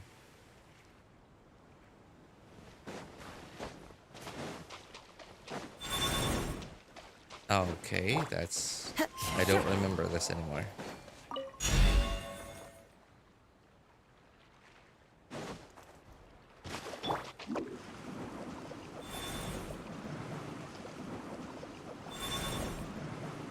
No, okay. Time to go.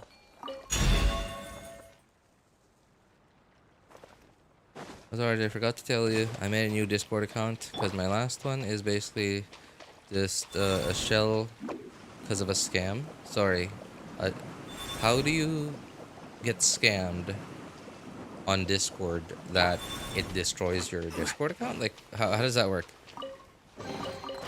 Unsolicited. Sorry, like, forgive me. I know very little about Discord.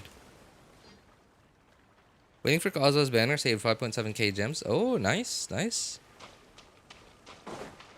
35 pity. That's not bad. Are you on 50-50 or guaranteed? I have almost 70 pulls for Kazuha. I'm on 50-50. Please wish me luck. Next Tuesday. Is it Tuesday? I haven't really counted. 5 days from now. What day is it today? Thursday? Yeah. Oh, that is Tuesday, huh? I'm excited. I'm excited, man. I'm excited to finally unload. I'm excited to finally blow my load. Unload my Primogems.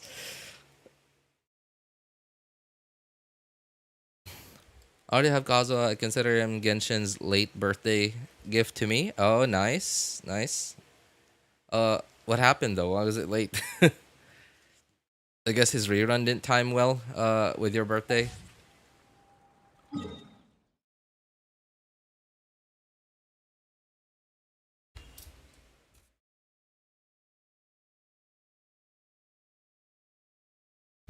Yeah, I wish you luck. I wish you luck, Abby. I'm only 69 away from guaranteed Chlorine. Oh, Spartan, I think you made a mistake. I think you are guaranteed to 69 on Chlorine, is what you meant. Did I get it right? I'm excited to finally blow my...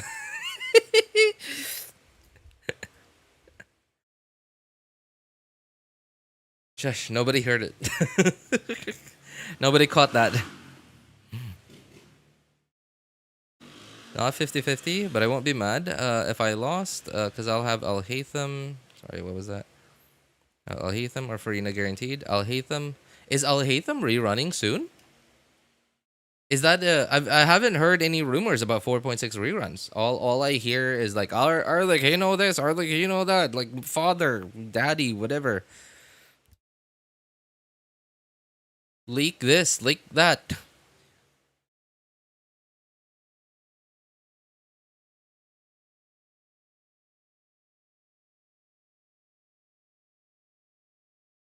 My friend whose account got hacked said that apparently they wait what? Sorry.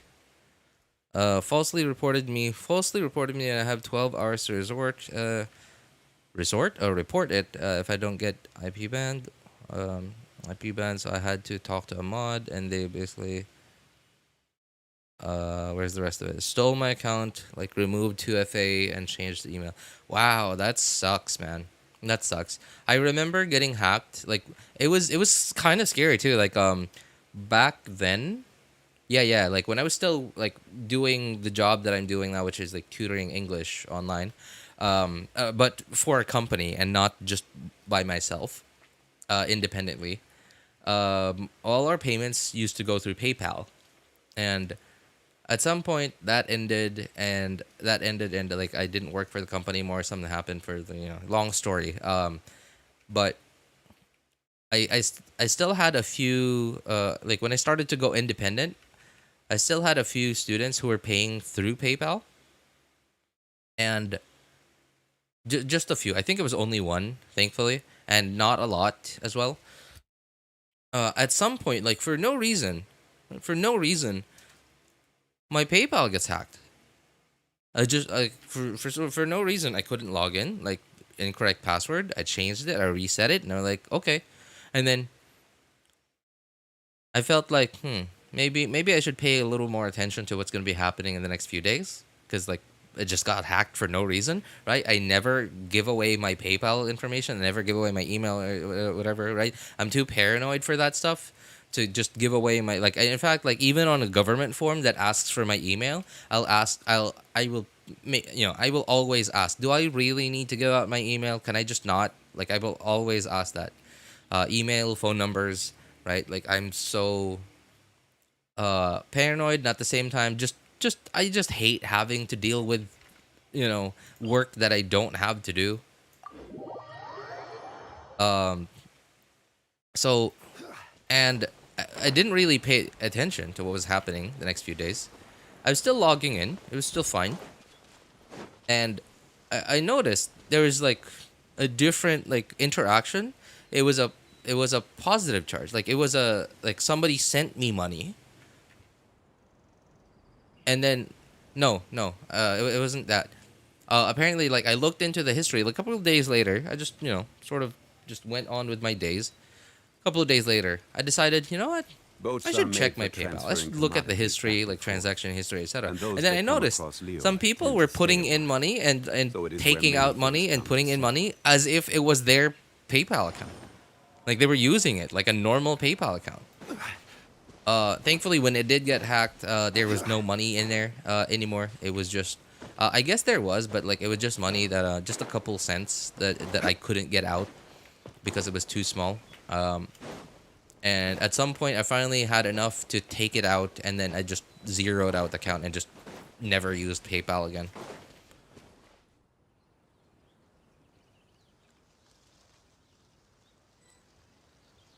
Most probably 4.7.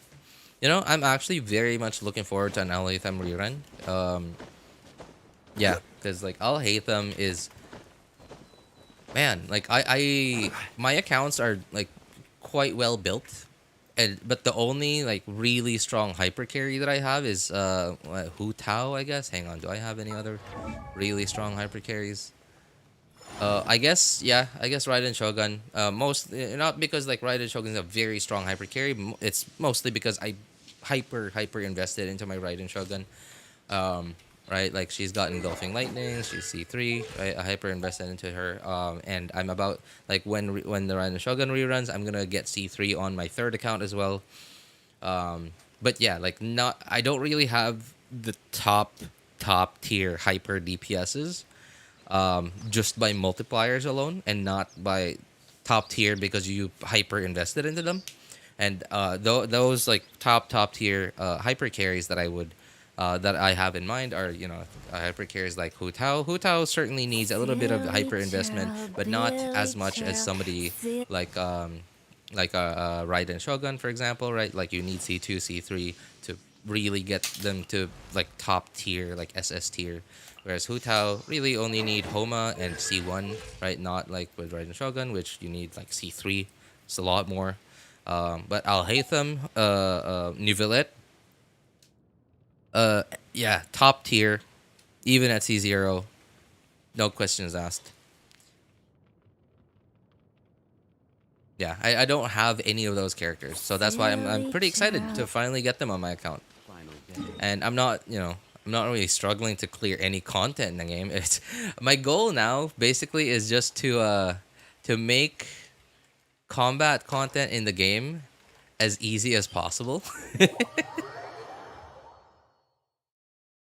Bro, RJ, what's your favorite food? You're still using that, huh? That slang you learned from someone. Filipino slang you learned from somebody. Favorite food. Every time somebody asks me this question, I'm sure I have a lot. Like I love eating. Not I don't. I cannot cook to save my life, but I love eating. First food that always comes to mind for me is a food called mango float. And I don't know what it's called in other languages, but in English it's called mango float. Basically a sandwich. How would I describe it? Yeah, like multiple layers of mango, condensed milk. Yeah, mango milk and graham cracker sandwich. Like multiple layers of that. And what else? Oh, flan. Yeah, I also love flan. Granted, I haven't been able to eat actual good flan in a really long time now. I've been able to eat flan like I don't know, like within the last year or so, and like a couple of times within the last few years, but they just haven't been good. I don't know why. Like either that the oh man, like how did we get from favorite food? I'm about to go into economics. Right? Either that inflation's gotten so bad that nobody is able to sell an actual good flan for a decent price, or just nobody knows how to make good flan anymore. Like I don't know.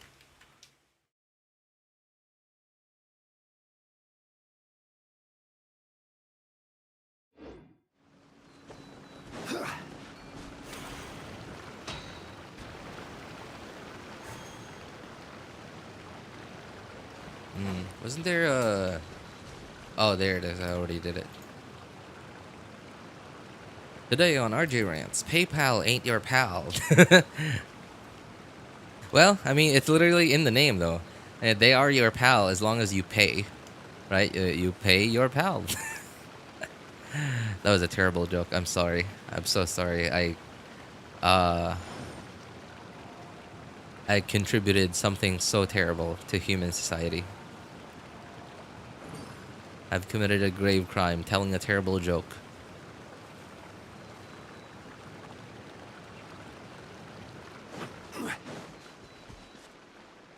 Tried getting him in 3.7, but then I quit the game at that time. Did you did you quit because you couldn't get him, or was it the other way around? Leche flan? Yeah. Leche flan. Access denied. Oops, not on this side.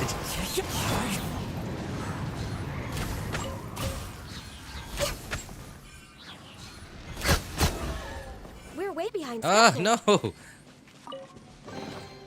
There's nothing wrong with reaping a reward every now and then.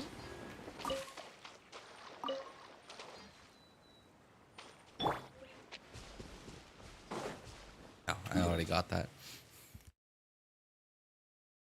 Avocado smoothies, a thing. Oh, those are good too. Yeah, avocado smoothies.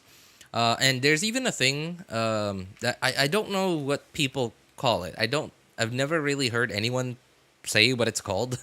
It's avocado based, like basically avocado milk. Yeah, just avocado and milk, and just like you just crush it into something that looks like what was it called? Yeah, something that looks like looks like wasabi, essentially. Something that looks like wasabi, and it's really good. That joke was very humorous. Look, I'm laughing. Thank you. Thanks for pretending. You're an actual pal, because you're at least pretending.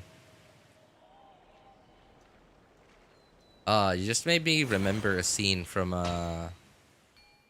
from Watchmen.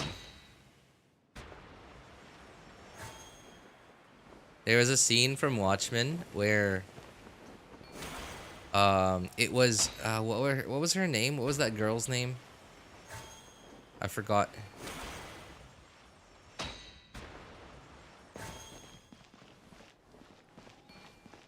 Black Widow is coming to mind for some reason. Silk something? Night Silk? Silky Smooth? Whatever her name was. He was talking to Night Owl, I guess. Right in Stinky. Night Owl, whatever his name was. And then saying that like that the Dr. Manhattan, like they were in a relationship at the time. Like he seems like he's just pretending to Boats are care. made for transferring commodities. And then Night Owl just says, well, if he's pretending, that means he tend to cares. stay a while. So it is where And many things come. I mean, yeah, there's some merit to that statement. Like Silk Spectre. Oh, that's it. Thank you. Nice. Can I send you my new music, RJ? Yeah, sure. You got new music? That's awesome. Avocado plus sweetened milk is good. It is. Yeah, it's really good. I mean, you know, it's probably very fat. Probably loaded with fat, but hey, YOLO.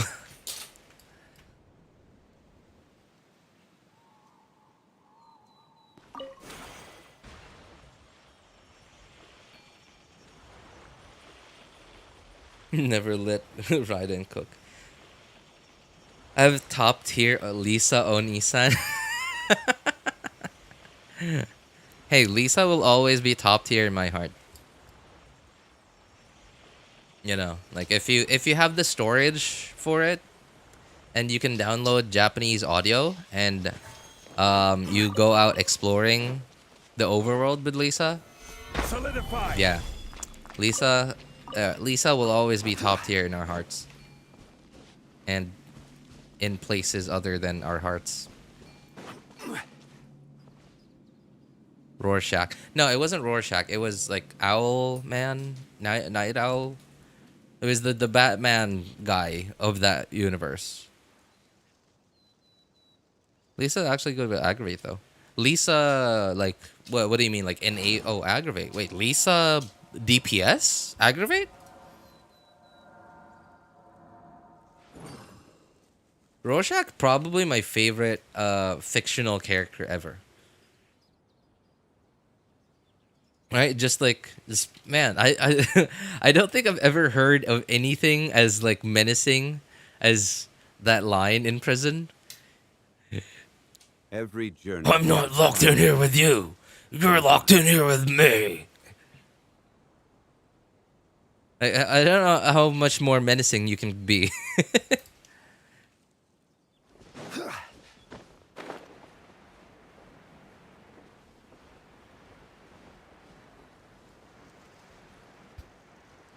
I haven't seen any other movie from that actor, by the way. Like, I don't know his name, but I don't know. Like, he did really well as Rorschach. I don't know why I don't see him in more movies.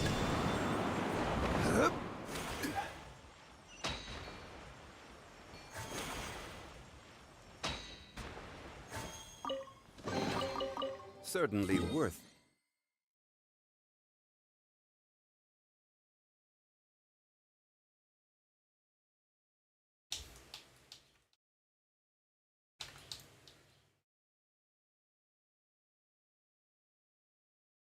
What was the smart dude's character's name in that movie? There was like a really Ozymandias, Oz, something like that. Probably the easiest character to act out for in that movie. Cause like, think about it. How hard is it to act cool and smug? Right? I mean, obviously there's some people that, that's not, where that doesn't come second nature. But yeah. That jump scared me. Oh, me saying that, or are you talking about like when that scene happened that jump scared you? Nick Cage. That's Nick Cage. Wait, no. Wait, that's not Nicolas Cage. Oh, sorry. Like for some reason, like the name Nicolas Cage slipped my mind. I was like, Nick Cage sounds familiar. Oh wait, Nicolas Cage. No, that's okay. I will admit there's some resemblance. There is some resemblance. Wait, are you? Man, you made me doubt myself now. Was that actually Nicolas Cage and I had no idea that was him?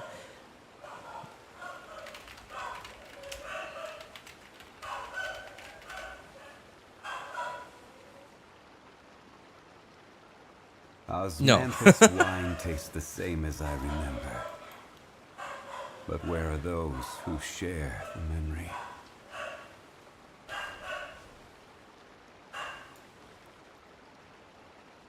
The comedian though, right? Like comedian's character was like a depressed clown.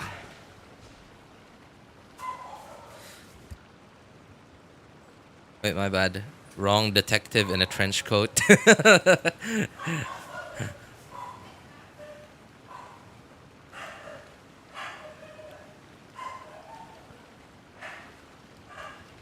Detective in a trench coat. Nick Cage was Spider-Man Noir. Oh yeah. You know, I was I'm kind of surprised like how many appearances Nick Cage has had in superhero movies in the last long while. Like there was the whole like in the Flash, like he was Superman, right?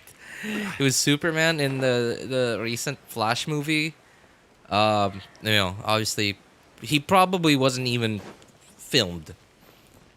They probably just asked for permission. Hey, can we put your face in the movie? They probably just did that. Like it was just awful CGI. But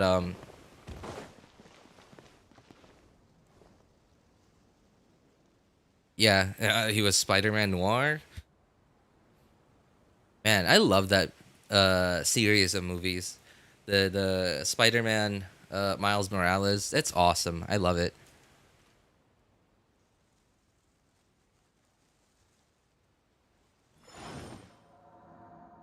And I'm loving it more and more. Like the more I find out about, the more I learn about like the, what is it called? The not CG. What is it? The methods in this, in how the animation. There you go. In the animation methods that they've taken to create the movie. Like there was a scene where they were coming out from Alchemax, bringing the tower PC. The professor's whatever her name was, like I guess she was Octavius in that world. Her computer, and they were coming from Alchemax, where Miles. It was the first time Miles is finally learning to swing on spider webs, and like before that, like it was so like think about this. They animated Miles at they refer to it as on twos. Yeah, on twos, which is basically they were animating him because on ones, like that expression means like they're animating something at 24 FPS, whereas like at 1 frame a second. Right, sorry, not 1 frame a second, like 1 frame like because like TV is 24 FPS, right?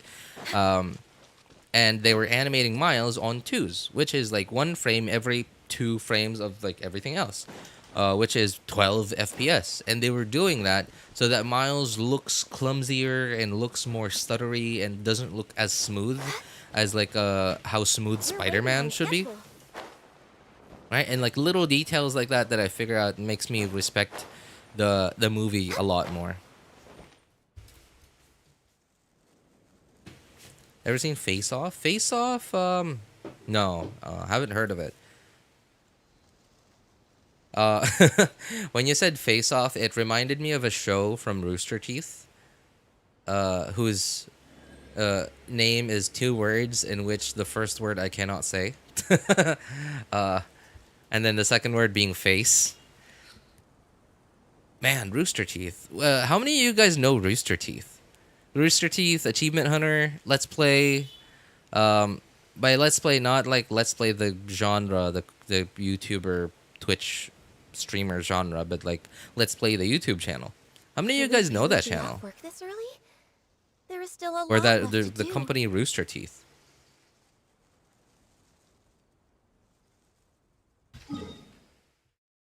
Anyone heard of what's happening to them?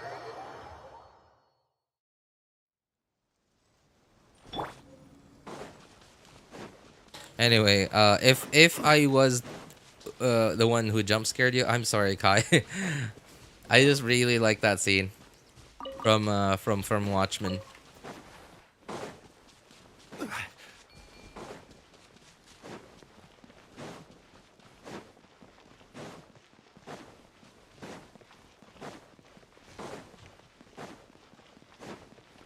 I'm not sure if I've done what I need to do in here. Pretty sure I did. Okay, yeah, no more interaction.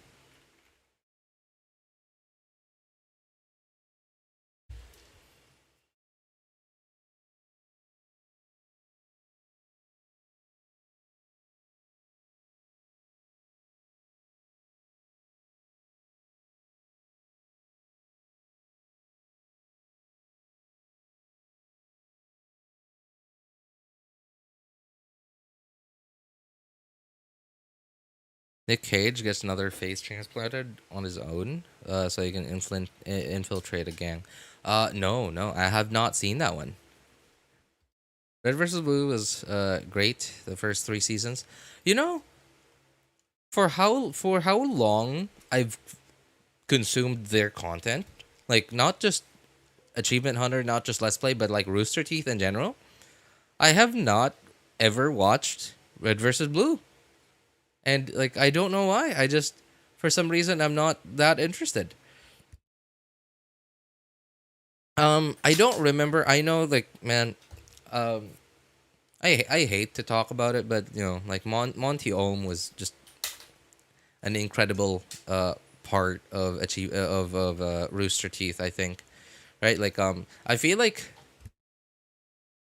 he was like the one and only good fight scene animator that they had at Rooster Teeth, because like when he was gone, like like nothing else, like none of the fight scenes just were attractive at all.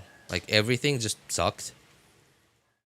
Like in Ruby, and I even remember watching this video from just a random dude on YouTube, talking about the subtle differences in fight scene animations and animation, camera work, like all of that together.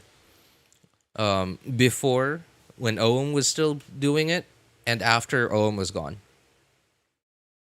and I can really see the difference. Like I haven't watched Red vs. Blue. I only have those examples from that one video that I watched from that random dude on the internet. But I could see the difference in those clips from Red vs. Blue, and I could see the difference in Ruby as well. I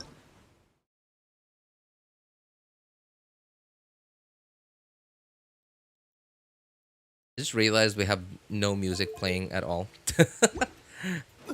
I had some ready, like the new album that they released on the official Genshin Impact YouTube channel a couple of days ago, and I had it ready, and I realized that just now I didn't play it ever. Let me check my levels. Is it loud? I feel like it's too loud.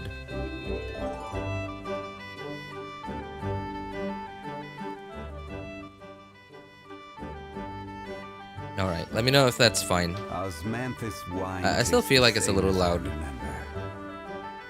But where are those who share the memory? Okay, that's probably better.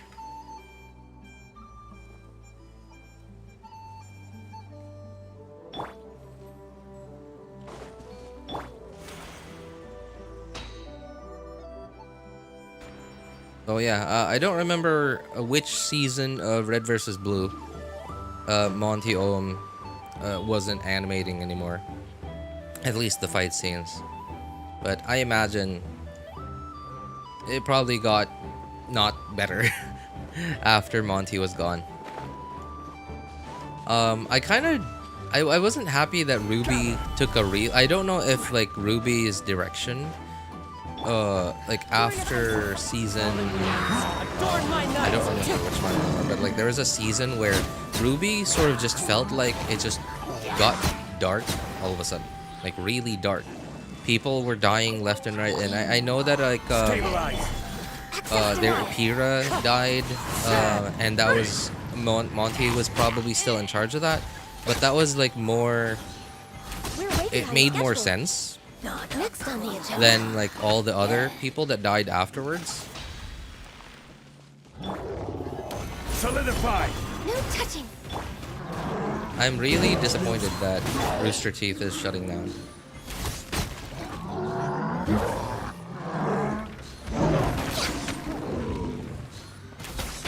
Wind Strider.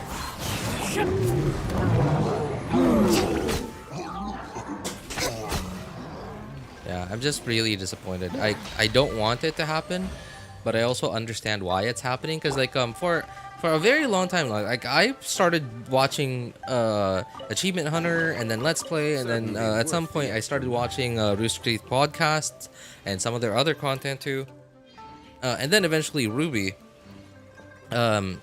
From like way back then, I was still in high school, I think, maybe college. So it's been a while, like probably 15 years.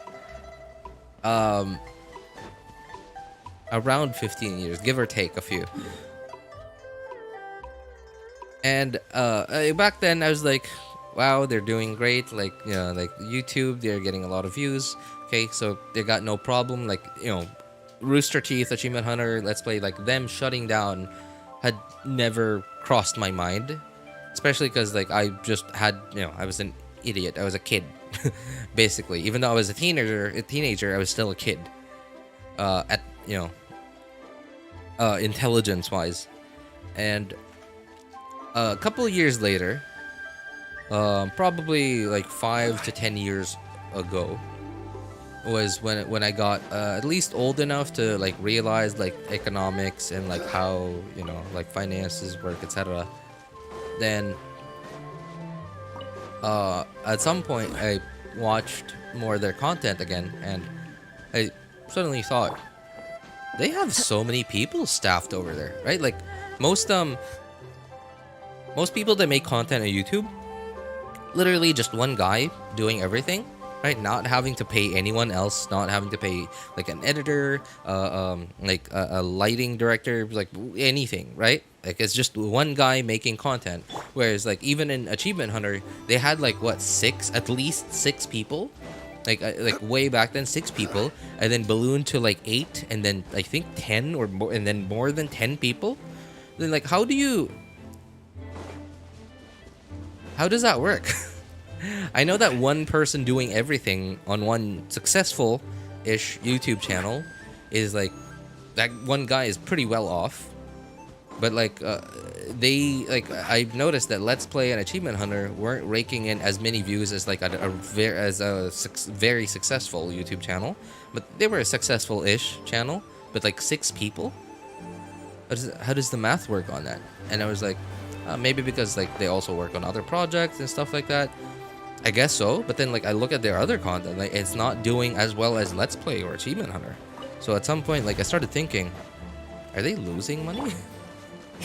Are they like somehow monetizing it by other means? And then when Ruby released, I was like, oh, Ruby's probably very famous. But then like I never really heard anyone outside of the Rooster Teeth community ever talk about Ruby. So it made me think like, oh, I guess maybe Ruby's not as famous as I thought it was. And then like made me doubt Rooster Teeth's economics again. And then like fast forward 2024, here it is. Apparently, yeah, they have been losing money for like the past 10, 15 years. Never been profitable. Probably some of their IP have been profitable, but overall the company, no. And it's been passed around from like owner to owner, and kind of sucks. Big chunk of the internet, I feel like. Yeah. Oh, yeah. Not just that. Like there was also who's the theory guy? Theorist, game theorist. Oh man, what was his name? He quit, right? Edward Monty was a legend, and I will always wonder what direction his shows would have gone if he was still here. Yeah, me too. Me too. I always wonder that. Season 4 is the fall off. It was just Ruby and friends walking in the woods. It sucked. Wait, what was season 4 again? Hang on. Walking in the woods. Walking in the woods. Was that when they were going to Natlan? Sorry, no, not Natlan.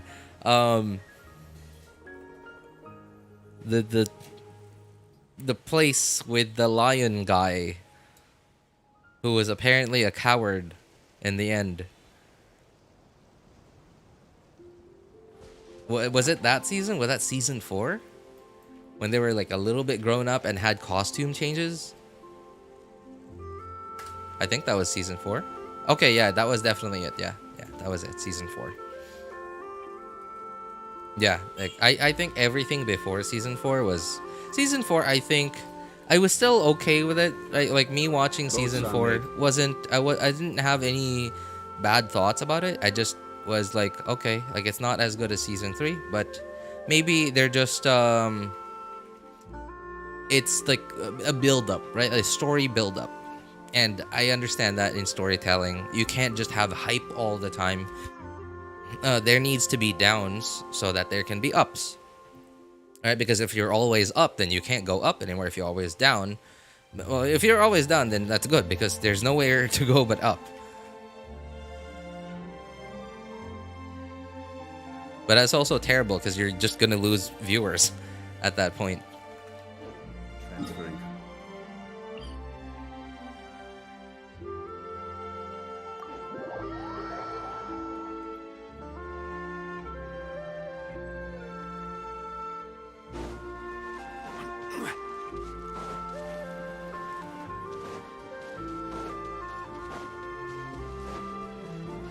I guess I already did this one.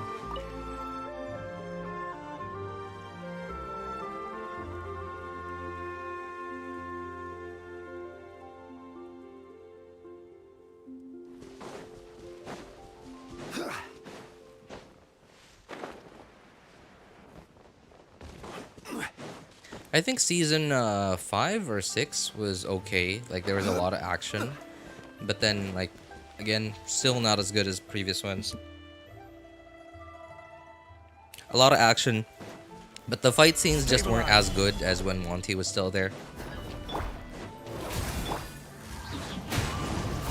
As one with wind and cloud. For Rex Lapis!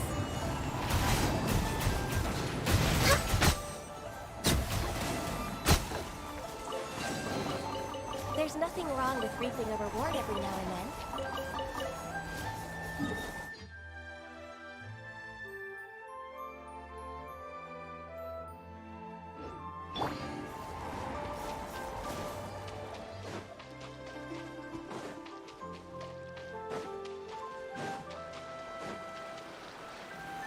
Solidify.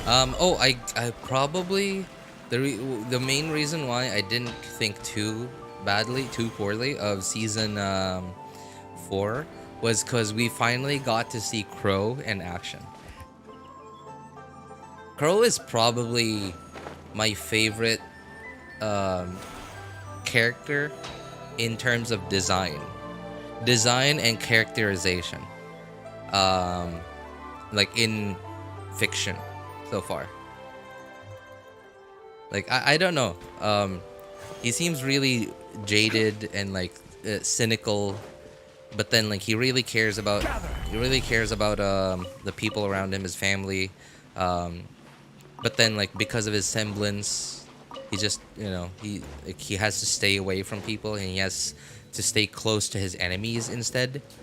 And he's really jaded and cynical. Like his voice is also really cool. Character design is really cool. The weapon is really cool. Probably my favorite character design ever. Fictional character design.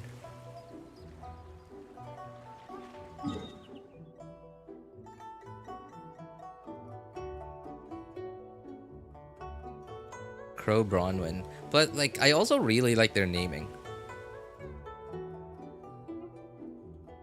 I like that. Hang on. Crow, Raven. Who are their other teammates? What was Yang's dad's name? Yang Xiaolong. Xiaoling? Shangling?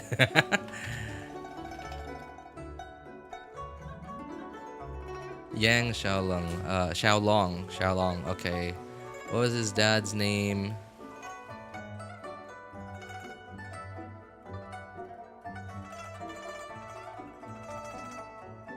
Taiyang. Yeah. Okay, Taiyang. So T. What was Ruby's mom's name?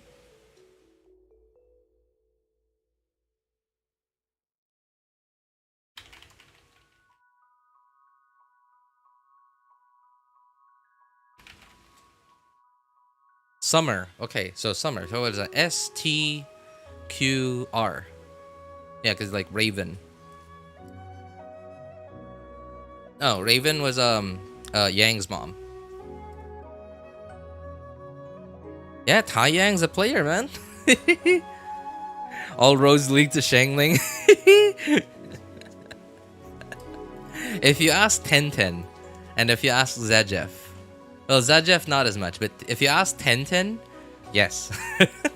All roads lead to Shangling.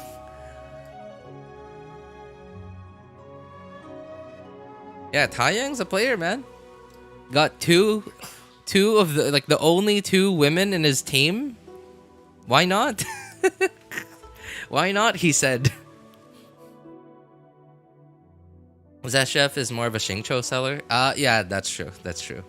Yeah, so, like, how do you read that team name? Q, because Crow is not C. It's apparently Q. Crow, QRT... S. Quartz? Stark? Stark, I think?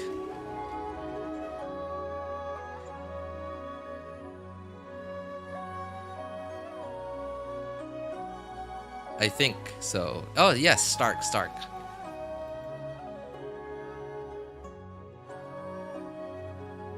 I'd say poor Crow, but he's related to half the cast. I mean, that makes it even worse, right?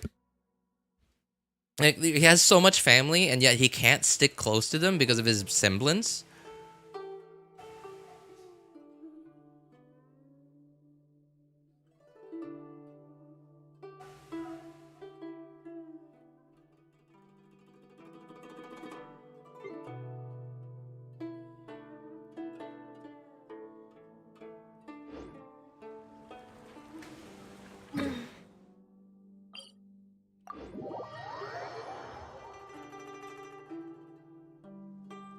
Bro can never say someone else is better than Xingqiu.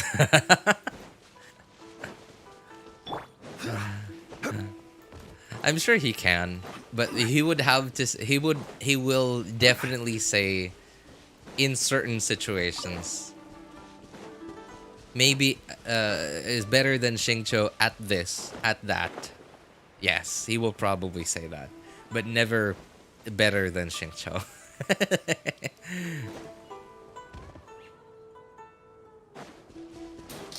Where was that thing I was looking for? Ooh, I think I already did that one. Should be somewhere around here. I think up there. Which, yes, I already did.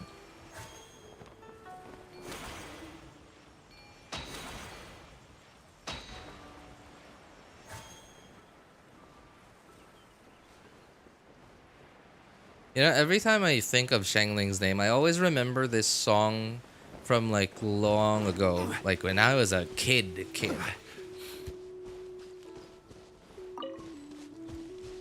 Like 7, I think, when I was 6 or 7 years old. I think it's named like Ring-a-Ling or something. Ring-a-Ling, and it sounds like ring-a-ling-a-ling, ding-dong, da-da-da-da, like something like that. I don't know if you guys are, you know, I'm sure some of you guys are old enough to know about that song, but I don't know if it was like, if the song was even a thing where you're from during that time.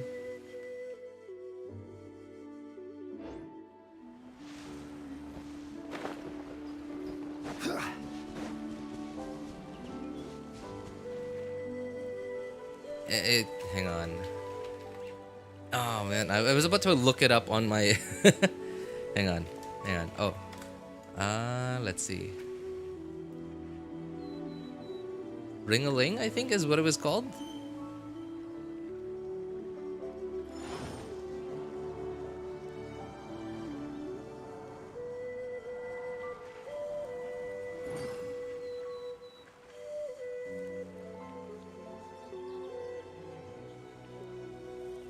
No, not this one. Where was it? Where do you want to go next? If you'd like to see Liyue's tourist spots, Ring-a-Ling I have a from few references. Piggy?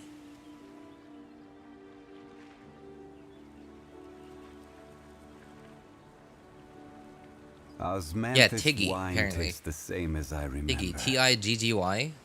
But where are The those who song's share named Ring-a-Ling. memory? Mostly because, like, if you read Xiangling's name quickly enough, it sounds like Ring-a-Ling. And it reminds me of that that song.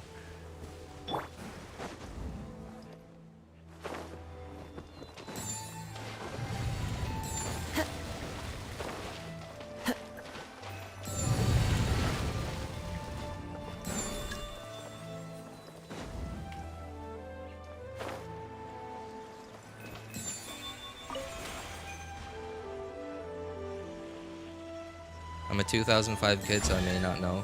It's possible, yeah. Yeah, because I remember that song was like way back then. From like probably before 2000. Because I remember that song used to play on the radio, at school during special occasions at school, like when they would just be playing music in the background when there were special occasions at school. And this was like way before I got a computer ever. And yeah, like way before I got a computer. And I got a computer in 2004.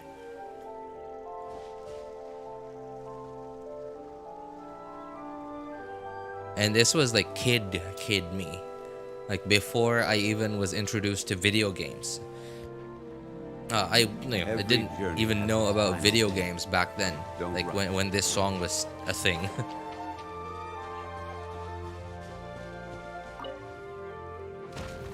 Solidify! Born of ice and frost. Or just computers altered me. Well, my first computer. Obviously, the computer's long gone.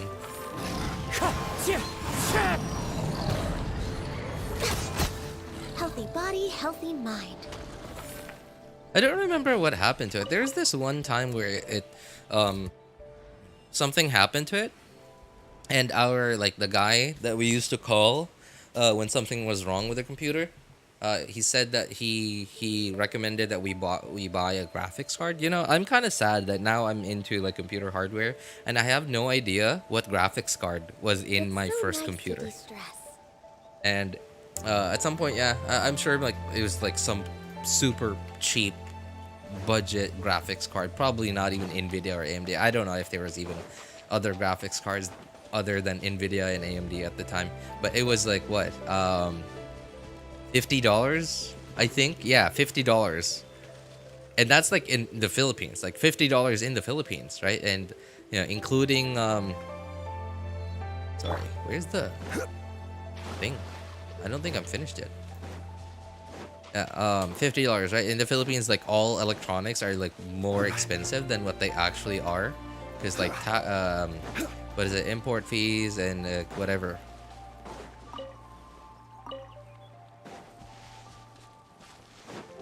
So which sword am I supposed to check?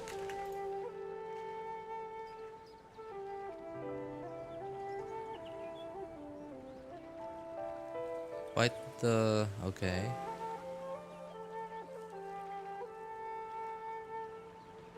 Oh. I'm an idiot. I forgot.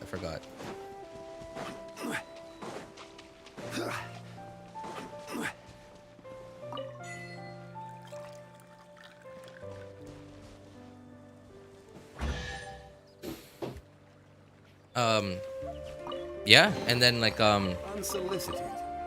And all the more valuable. well, idiot kid me at some point started playing video games. I think I was like I think this was high school already.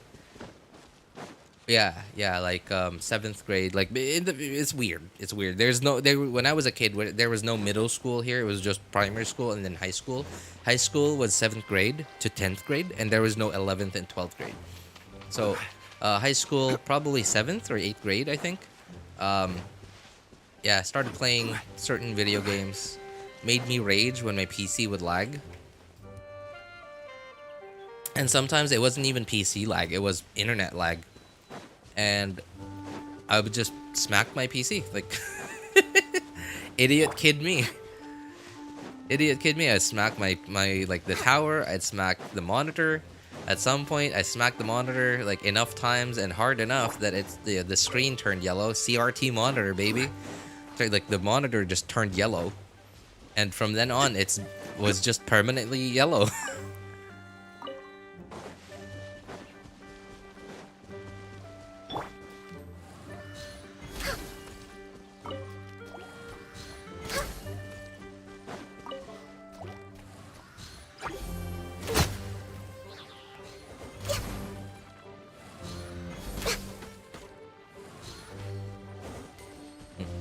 Next on the agenda. Oh, there's one more.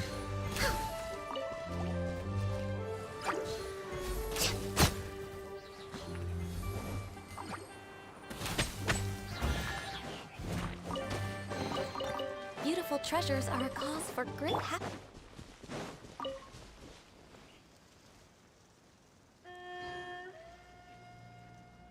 Back when video games were more about fun and not a market to earn money for big corpos. That is absolutely true. Yeah. Back then, I know RJ got a beating for turning that PC yellow. It's an Asian experience. No. Like my mom and dad had no idea about computers. I'm sure they didn't know anything about like me hitting my PC. I'm pretty sure. But yeah. And whatever happened to it? I don't remember. Oh, you know what? The final nail in the coffin? Final nail in the coffin for my first PC was when I wanted... So I remember one of the times that we called the IT guy, you know, because there was something wrong with the PC. I guess Windows XP. Yeah, Windows XP and Windows 7 were very easy. Well, 7 a little less, but XP. Yeah, Windows 7 was very easy to corrupt.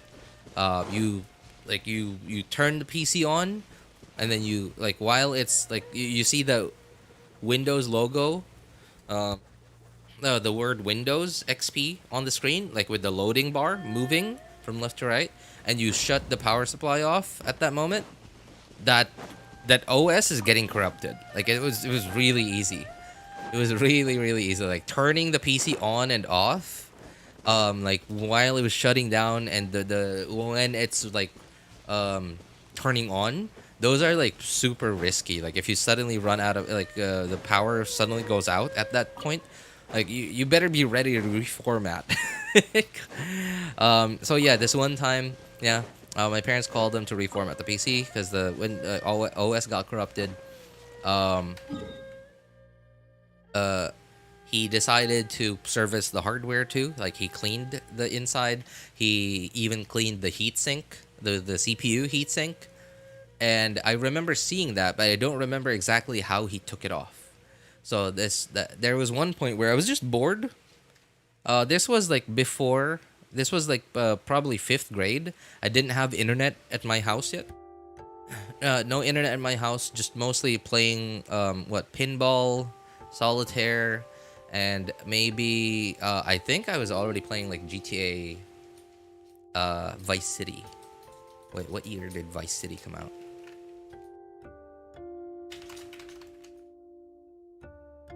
2002. Okay, yeah. I was definitely playing Vice City at this point. No internet at home yet. Probably playing Dota 1 against AI because no internet.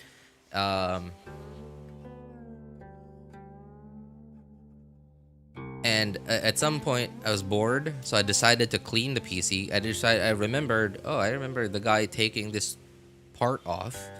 And it was the heatsink, CPU heatsink, taking this part off and then cleaning the fins because apparently the fins get pretty dusty, stuff like that. And then I turned the PC off, took everything unplugged everything, and then like I was trying to figure out how did he take this thing off, and then like at some point I thought, wow, this is really hard. And then I thought, okay. I kept trying and trying, and then I stopped. And then it was like, how maybe I don't want to break anything. And at some point, maybe I thought to myself, what if it's just hard?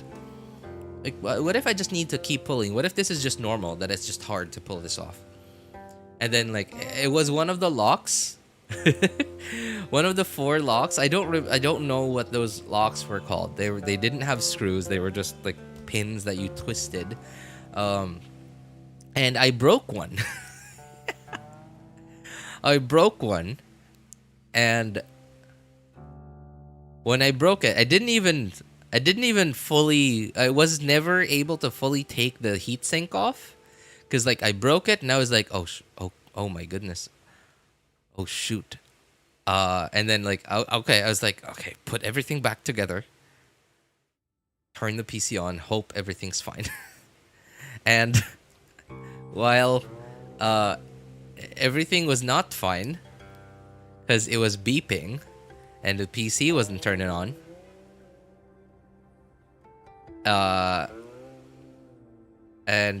yeah. So while that did not fully end the PC's life, if the stars aligned, I was actually able to turn the PC on. Because one of the pins were broken, like the CPU wasn't making full contact. So sometimes it would turn on, sometimes not. But at some point, like the stars aligned, PC turned on, great, perfect. And then I never touched the PC again for like how many years? I never touched it again. And it was working okay.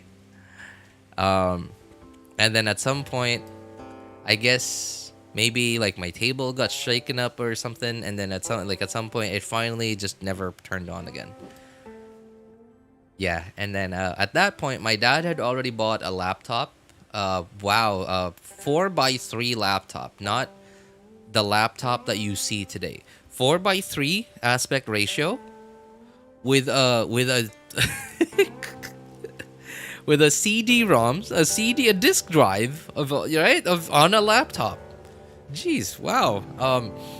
Yeah, CD drive on a laptop. Where is this thing I'm looking for? Oh, here. Okay. A thick boy. Yeah, definitely a thick boy laptop. And so I was using it as a desktop. Obviously, I needed a desktop replacement. I think, am I going the right way?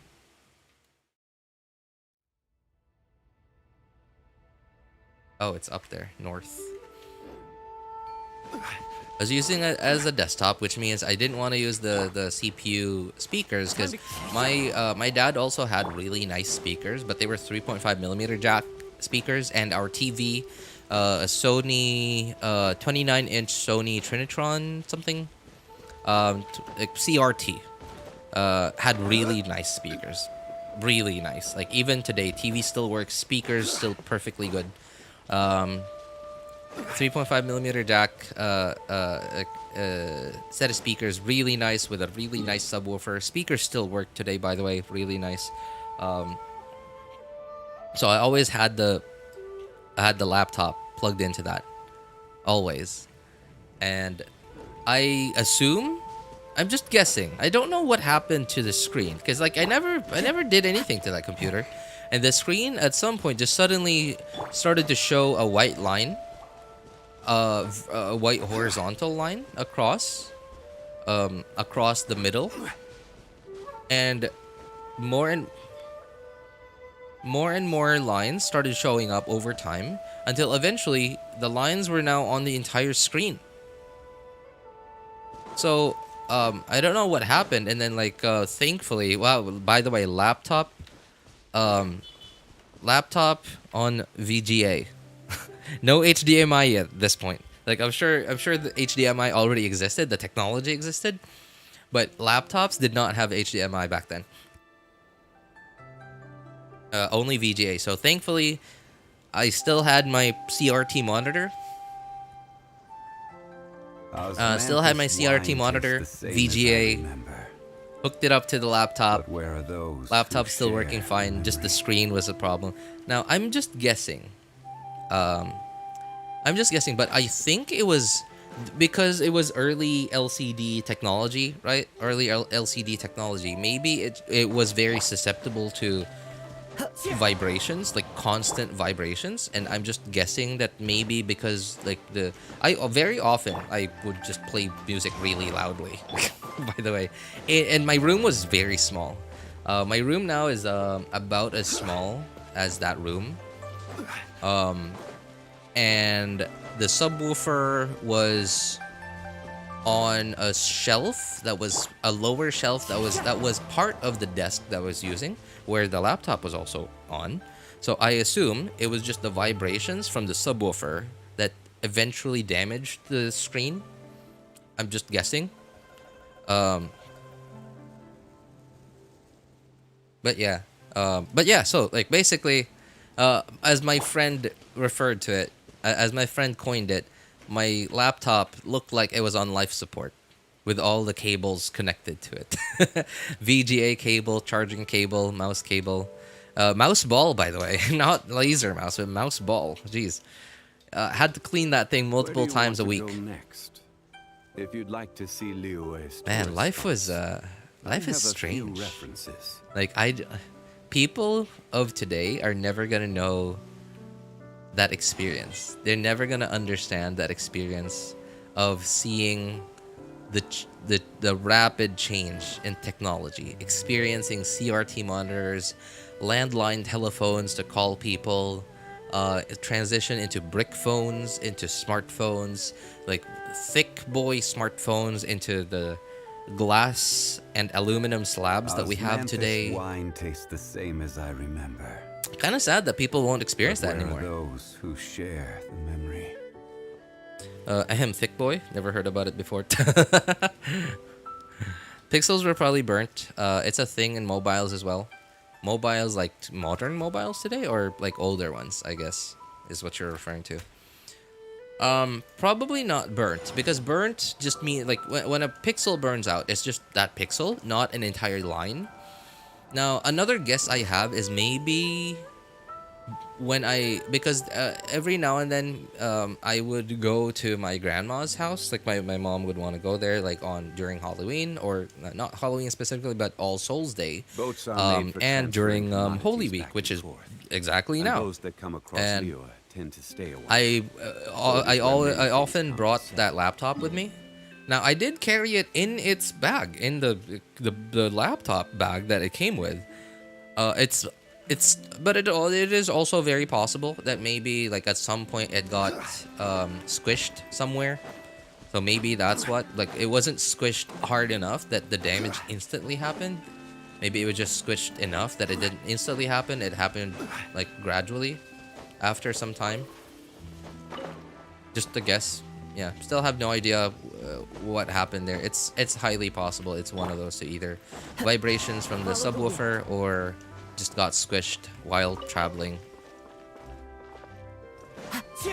Because this was kid me. I had no idea about technology.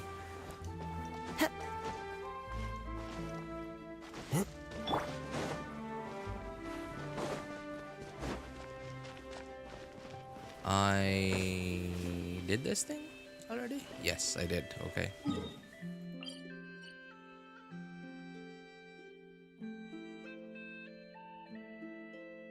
My first phone was Nokia with Snake, a soccer game. I had to tap number 7 times to get the letter I want. Now I have the knowledge of the world at my fingertips. Oh man, you just made me feel so old, man.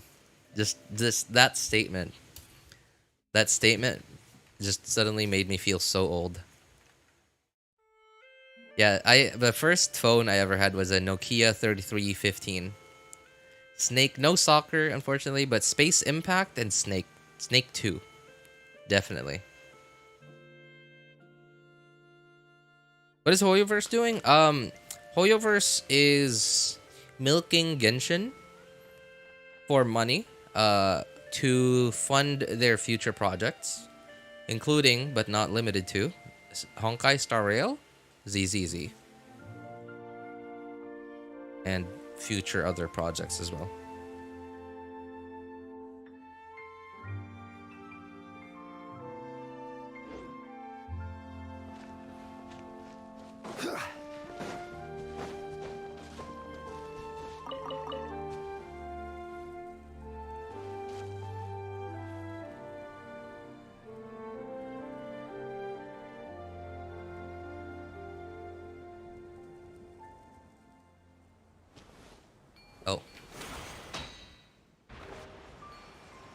Oh, okay. I guess I already did this one.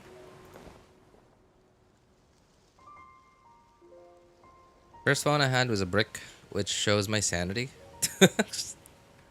Soccer game ran less than 5 FPS. And I remember the days when I used to play Snake and Tetris on my mom's keypad Nokia phone. Tetris. Oh, I never got to play Tetris on a phone, but I did have a brick game, like a literal.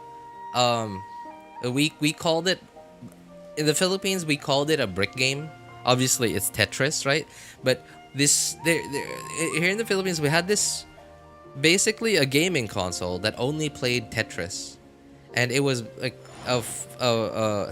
as big as, like, how would I describe it? Like as big as a Hershey's bar.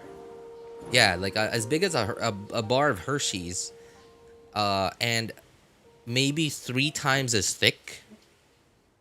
And there would be like how I don't remember the buttons anymore. Oh, I don't remember the buttons anymore. What happened? Yeah, I don't remember the buttons anymore. There would be like what, 4 or 6 buttons, I think. And it would just, there was only Tetris on it. Only Tetris ever. I remember having one of those before. And at some point the battery ran out, and because they didn't run on AA's or AAA's, they ran on like batteries that were like for a watch or something. My mom never bothered to buy a replacement for it, so I was like, okay. Yeah, man, I played the heck out of that thing.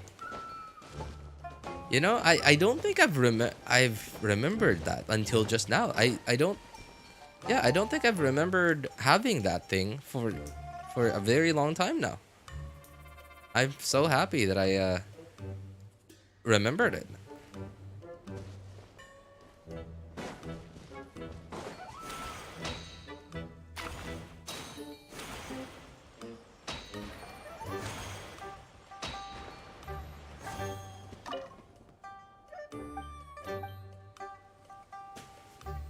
I guess I already got this. Pixels were countable. Forget the FPS.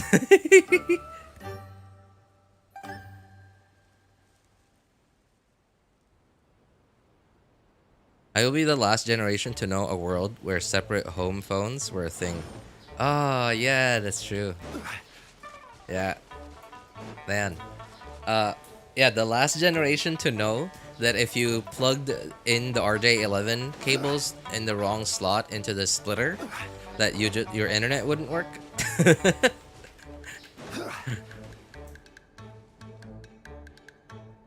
Have you seen a landline phone ever? I hear people talk about them, but never got the chance to see one. I have one. I literally have one right now. It's not like the copper wire anymore. It is like obviously I have fiber internet, right? So I think. But where are those who how do I begin to explain this? So back then, obviously, DSL internet era, right? DSL internet era, back then, internet was just running alongside the telephone lines. The telephone lines, they were copper cables, and they were specifically designed for telephones, and they were just... and DSL was just specifically made to carry a lot more data than just typical, like the old-fashioned ones. Old-fashioned telephone lines. Where do you so, want to go next? They were able to carry internet signal. So back then, the internet was just running on the telephone lines, whereas now I do have a landline, but the landline is plugged into the modem on an RJ11 jack in the modem, and obviously the modem's connected to the network interface device in the house, network interface card outside the house, and then towards whatever box they have outside somewhere in the neighborhood, that's fiber. Right, so basically now it's just the landline is now on the internet line, whereas back then the internet line was on the telephone line. So yes, to answer your question, I have a landline right now, but not the landline that it used to be.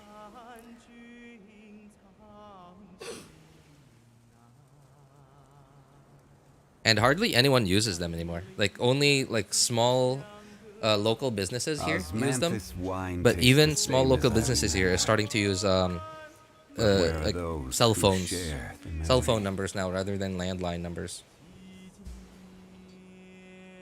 I remember being amazed when I saw my mom's BlackBerry had a touchscreen and a keypad back in the day.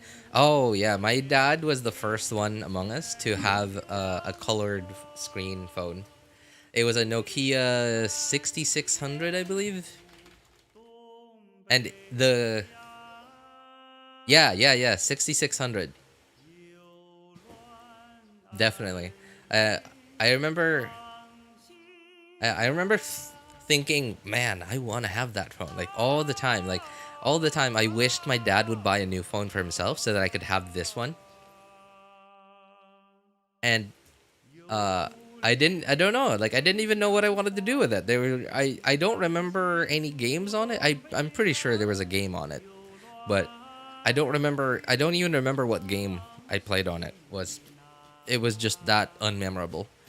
My mom also had a, what was it called?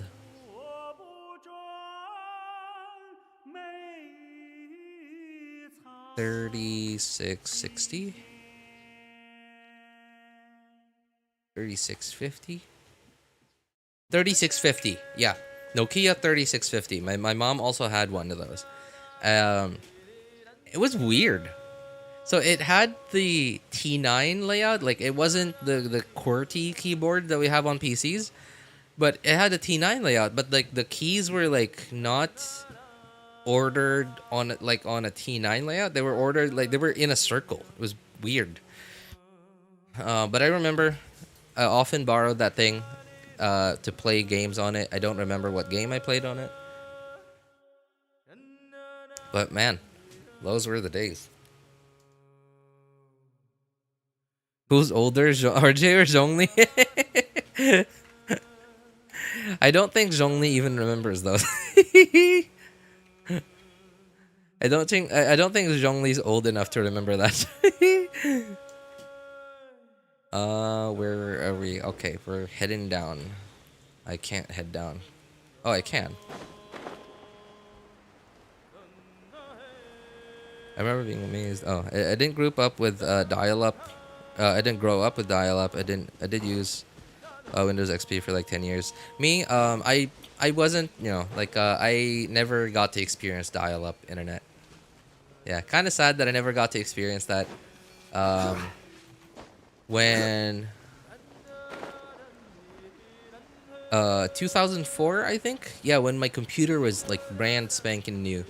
Um, I asked our IT guy to try and like get it up and running. We had like this, we got like a card or something for us to have like a couple of megabytes of surfing along, for free when my dad bought the computer. We never got to use it. And the IT guy, our IT guy, never was able. I guess he never used like dial-up himself as well. Yeah, because he wasn't able to get it up and running. He didn't know how to. And so yeah, and by the time like Boats are made. yeah, for by the time we had transferring internet, it was commodities already DSL. And those that And come internet across cafes, you I never need got to stay a experience while. an internet cafe Though it is that where many things come used dial-up. It was DSL from.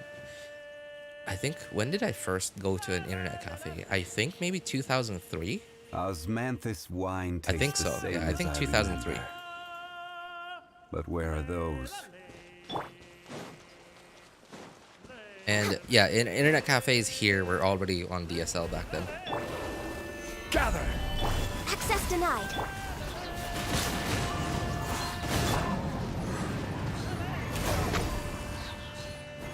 That's right. And I was shocked as well when my dad bought his first touchscreen phone. It was an HTC something.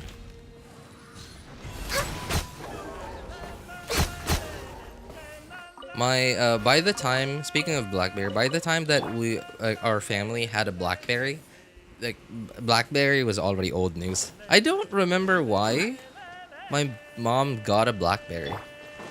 Oh, I think it was part of her. I think it was part of her mobile plan. Yeah, I think it was part of her. Because my mom had a postpaid plan because she used it very often, especially as in the mid 2000s when a lot of people were transitioning from being able to contact you only via landline, strictly via landline, and no cell phones to cell phones. And my mom, like obviously back then, ISPs or telephone, how do we call them? TSPs? Telephone service providers, I guess. Yeah, TSPs did not have plans that included phone calls to cell phone numbers back then. If you dialed one, you could make a phone call, but they would always add it as an extra charge. So my mom never used it. So instead, she got a postpaid plan. A postpaid plan that she had for a very long time, by the way. She only had it disconnected, I think, 2 years ago. Wow. Huh. Globe really got lucky with her. Globe, by the way, is an ISP slash TSP here in the Philippines. Also a mobile service carrier.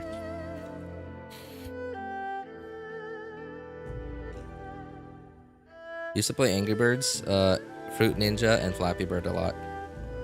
Yeah, surprisingly, I wasn't able to play Fruit Ninja a lot. Like, I was able to play it a little bit. Where did I even play it on? I played it on that tablet that my dad bought me. Yeah, that tablet my dad bought me. But this was like way later on. Like, this was years after Fruit Ninja had already been like irrelevant. I was very late. I was very late to the tech world.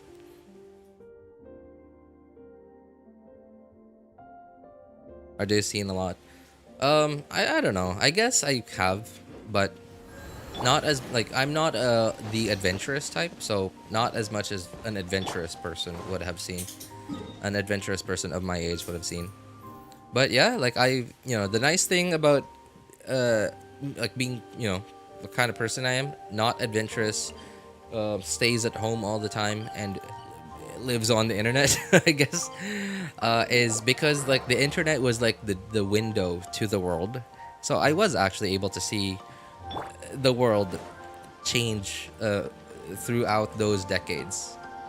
through the internet. Wasn't able to experience it myself, but I did see it change throughout those decades.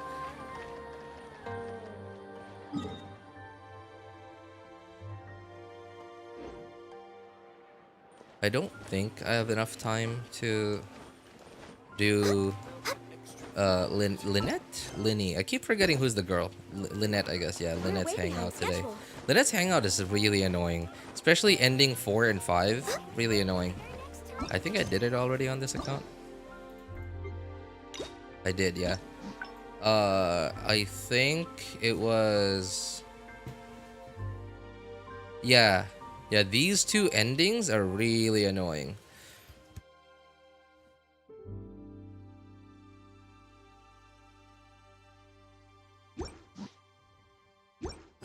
Alright, time for my daily 15 minutes Genshin gameplay.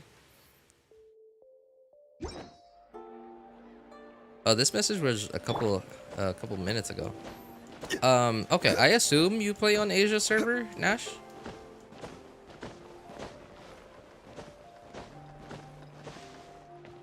I'm just kind of surprised because it's 13 minutes until daily server reset on NA.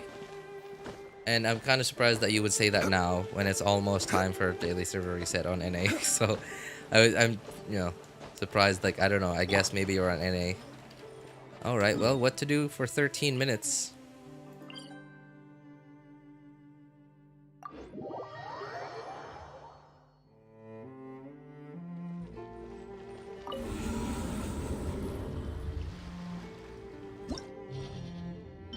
Yeah, this is certainly not one of the more fun Abyss iterations we've had, but at least it's not cringe.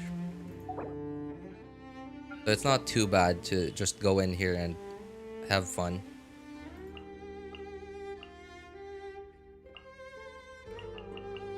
Oh yeah, no, that was fine.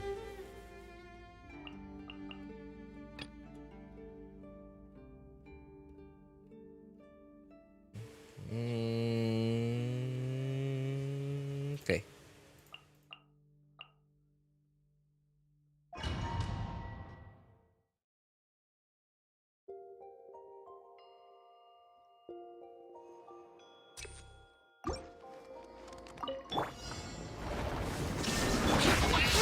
Grow! Temple of Wisdom! Get dicey. Busted. Dissipate! I'll handle this! Now you shall perish!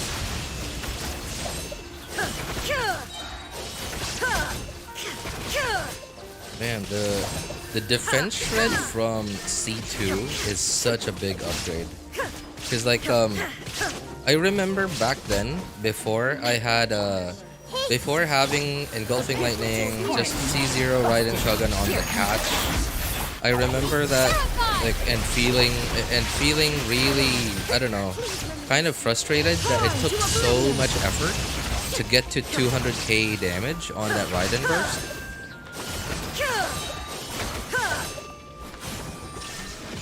And then like just being able to do it casually with C2.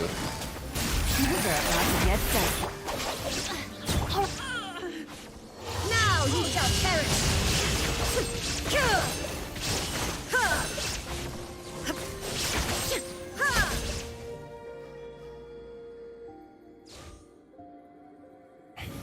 It's wild to think that 2000 to 2025 has seen more tech advancement than 1900 to 2000.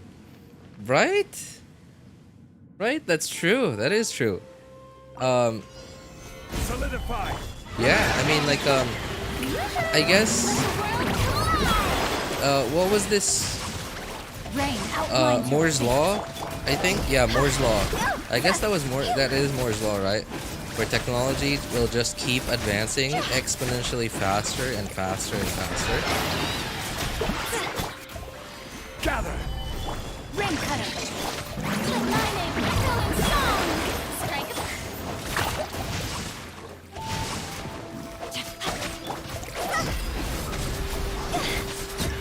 And then at some point, how quickly technology was advancing relied solely on making transistors in CPUs and GPUs smaller and smaller, until now we've hit the threshold where they're too small. Like, it's basically the amount of effort it takes to get it even smaller is not worth the improvements in efficiency anymore. That we're starting to come up with like different designs, and I don't fully understand the engineering side of it, but like they're stacking, like AMD calls it 3D cache or something like that. Like, they're stacking it in three dimensions instead of just laying them out flat in 2 dimensions. It's more heat, but it's also less, more stuff in less space. Everyone hold hands.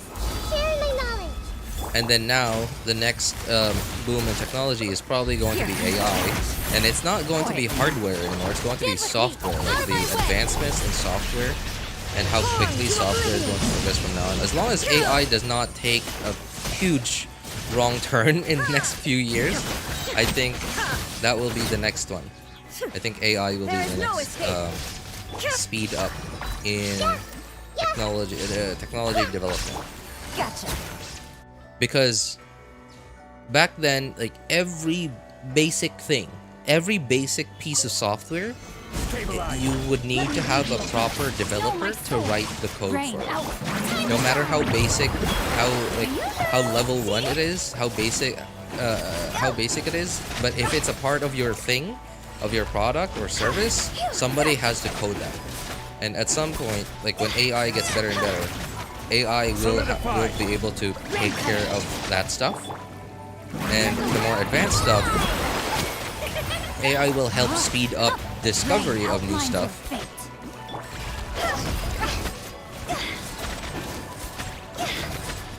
So it's just like genome sequencing, for example, right? Like genome sequencing, stuff that takes, like figuring out new elements, right? Like combining lots and lots of different combinations of different elements, different amounts of them, different setups, like different atom setups, etc. Right? Like now we can run AI to do those simulations. It'll be a lot faster. And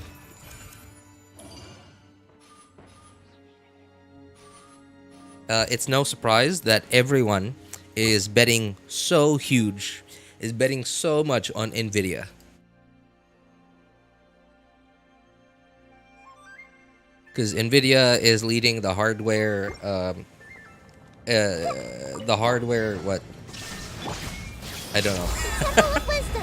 Is leading in the hardware space when it comes to AI computing.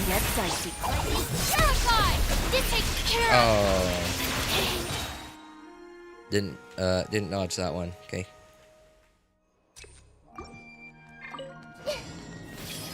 Share my knowledge.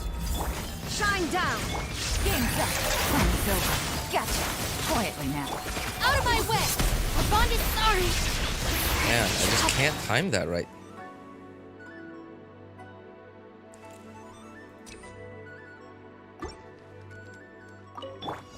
Illusion shattered. Commit to memory. Make yourselves at home. Gotcha. Here comes the catch. Sheriff Bob! Now you shall perish.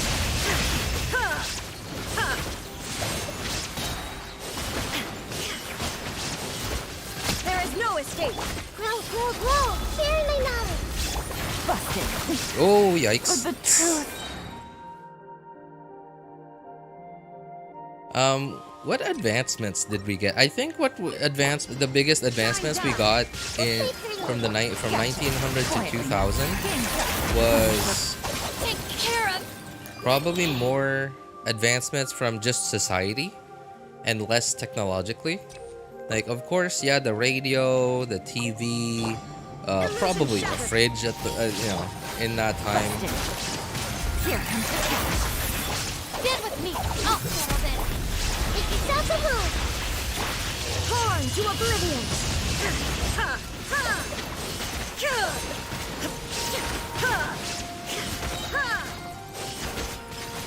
There is No escape!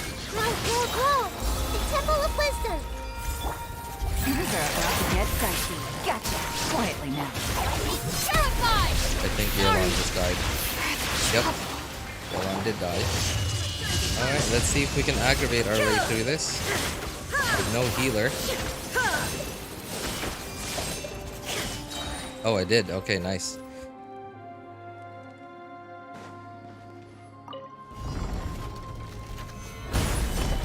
Order guide. Witness the power of the wild, huh? Lightning! Echoing stone! Strike! Rain outlines your...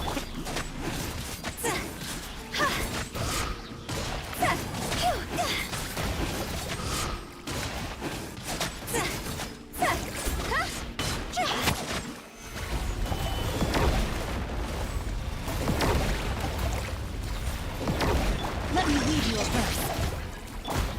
That was terrible timing. This is order. Let the world collide!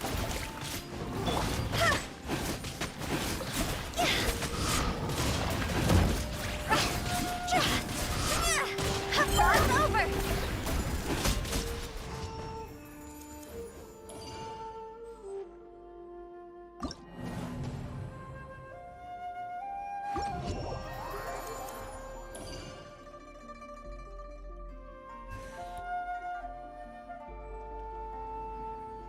Oh, I guess from the 1900s to the 2000s, nuclear bombs were invented, I guess. I guess that's a form of technological advancement.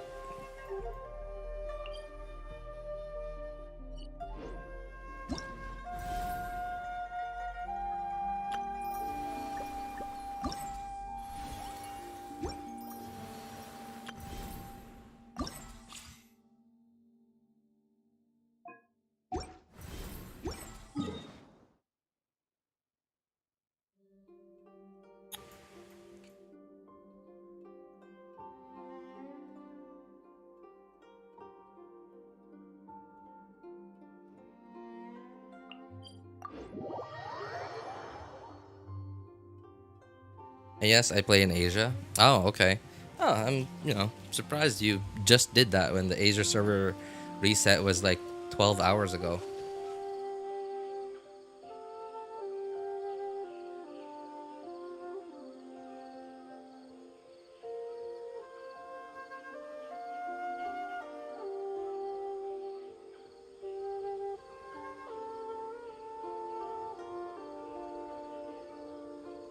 If you lie on the grass, you can feel the heartbeat of the world.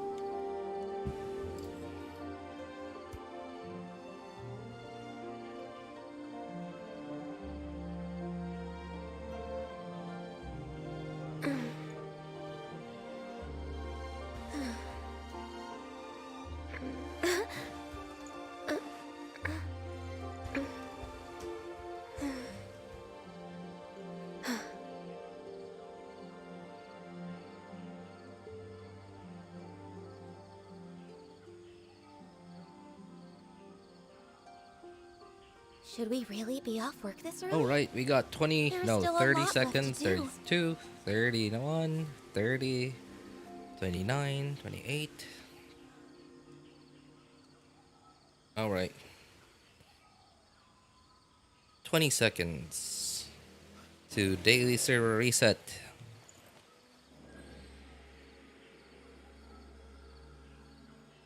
10, 9, 8, 7, 6, 5, 4, 3, 2, 1. A mail. Oh, okay. If you lie on the grass.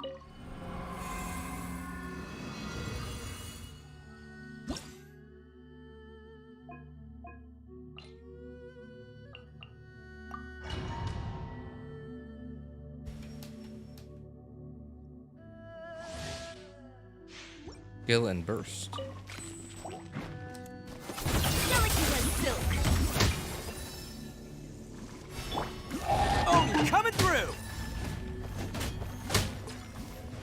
Oops.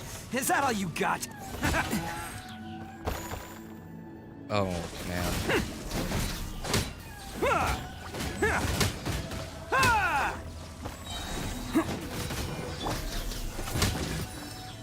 There's the thing there. Scraps of code. Get her! It's showtime! Attaboy!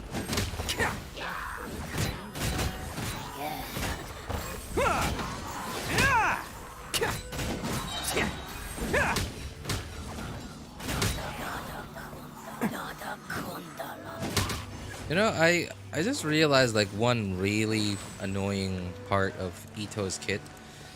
Pay your dues.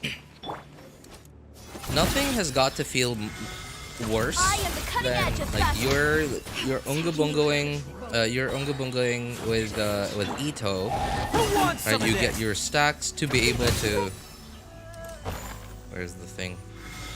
To be able to spam Hey, I wasn't ready. Itto's burst, and then like the final hit of your burst becomes physical because your burst ran out. Attaboy! That's gotta feel terrible.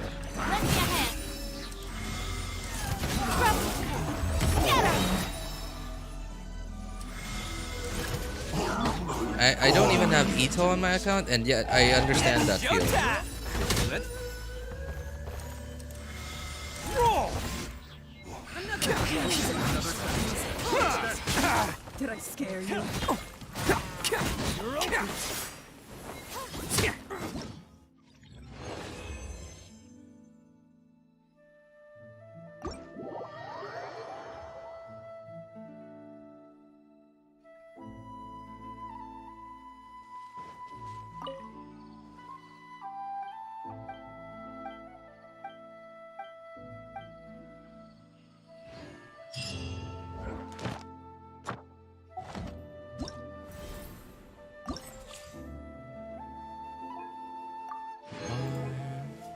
Two, three. Okay.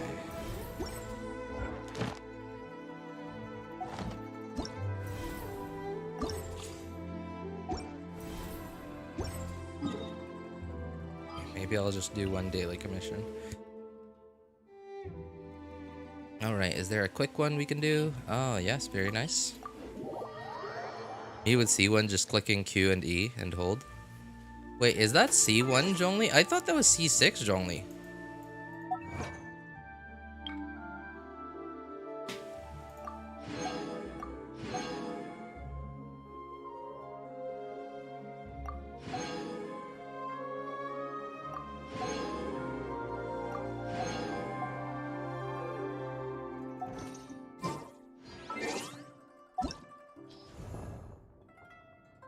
Itto.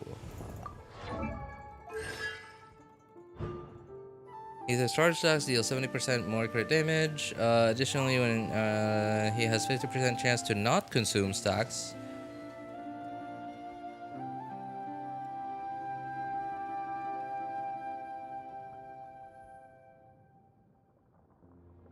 Oh, you're talking about Zhongli? Okay, okay. Wait, what? C1, just clicking Q, E, and not holding. Oh, okay, okay. I thought you were talking about Itto.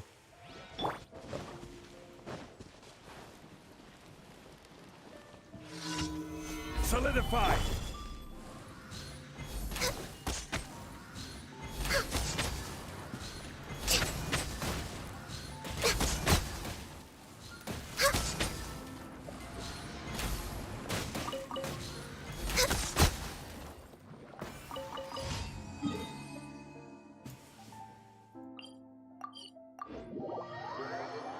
I'm talking about Itto. You said I was talking about Zhongli. Did I say Zhongli? No, I was talking about Itto. I was. Ad Astra Abyssos. Thank you for We were so confused. Ad Astra. But yeah, no, I'm talking about Itto. If I said Zhongli, then my bad.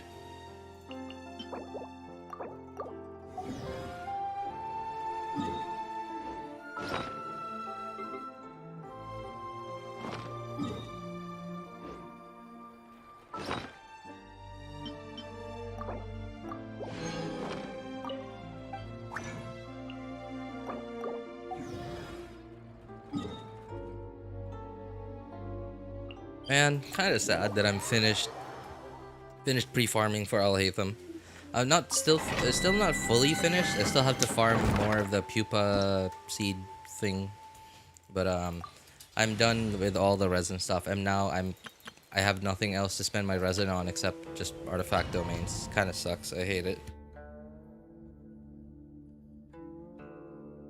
Check the stream, by the way. Itto C1 gives him more stacks. Just more easy to spam CA and combos. Oh, okay. I remember Itto had a constellation that made it so that he didn't consume stacks, but I don't remember C1.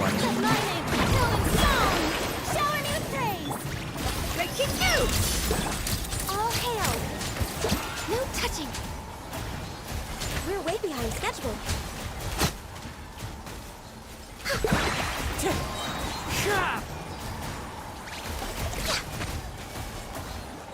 Next on the agenda.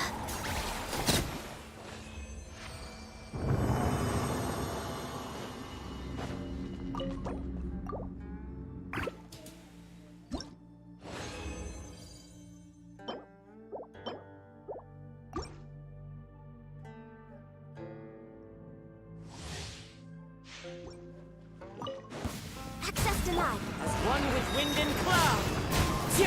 Let the world fly! Hard-hitting explosive! For Rex Lapis! No touching!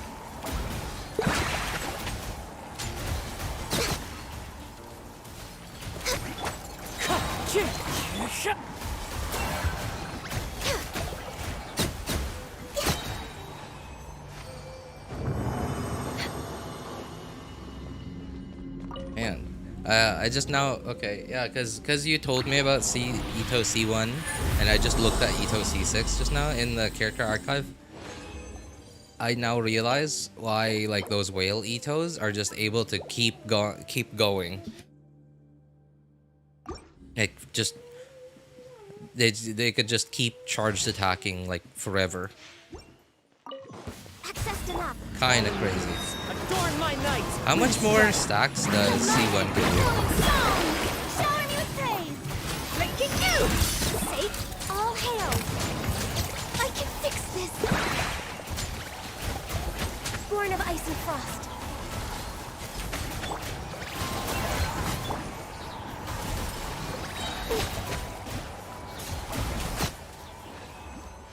Next on the agenda.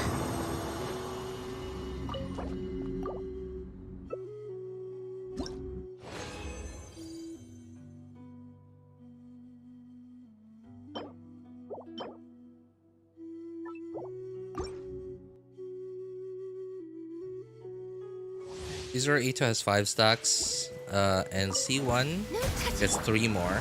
Clouds high. That doesn't sound too many. Strike a pose! Shoot! Smile! For Rex Lapis! Born of ice and frost. Yeah, but then again, I guess like that stacked with C6, if you get super lucky, because it says 50% chance, right? There's a 50% chance it won't consume a stack, which means you could win 50-50 for like forever, and then you just will not stop and you just will not end your charge stack. You could just keep going.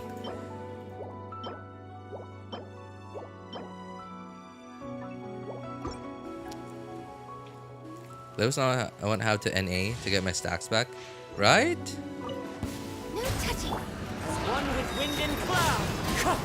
Right, like C0 Itto, you have to do 3 normal attacks.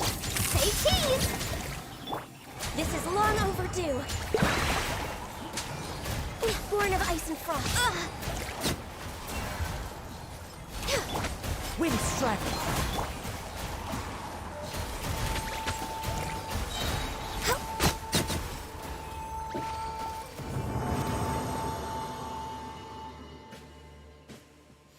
Got a complete set, but not a single good piece. Wouldn't it be wild if you you did one condensed run and you get 4 pieces, you get lucky like that, and then all of them turn out to be good. I wonder if that's ever happened to anyone. Like your first run, first few runs, and then you just, you know, like, you're like, okay, no good pieces, no good pieces, and then one of your condensed runs, 4 pieces, and then just so happen to be different pieces, and then like you raise, like they all are decent, they have potential, you raise them all, and then usable set, instant. The chances are low, but never zero. And this is the kind of copium that Hoyo wants us to keep huffing. Yes, that, I mean, like, it's sad, but it's true, and we will keep huffing. Yeah, like there's no way around it. Oh, I almost forgot. It's Thursday, so I gotta get my teapot stuff. The chances are low. Yeah, like they're not just low. This realm. It may as well be 0. It's not 0, but it may as well be 0. If you ever have it. All right. Okay. Time to swap accounts. I'm so happy. I'm finally done with Chinyu Vale. That took me a lot longer than I would have wanted. And now I can finally just get to Lynette's Hangout and then spam through... just spam through... Oh, there's an update. Just spam through... what's her name? Chiori's story quest. I'm really not looking forward to Lynette's Hangout again. I hate it. It took me so long to get the 3rd and 4th ending.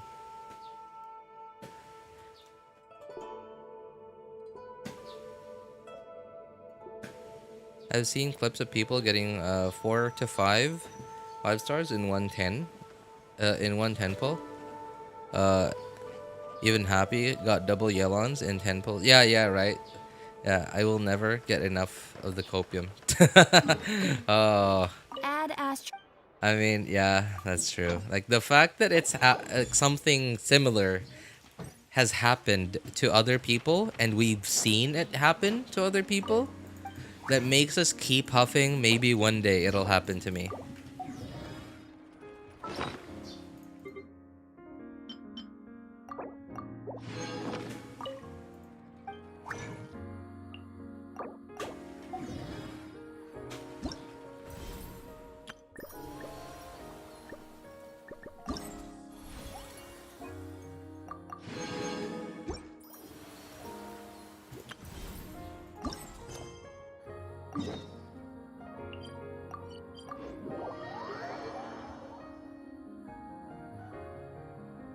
Meanwhile, I'm getting shafted by the RNG. Like,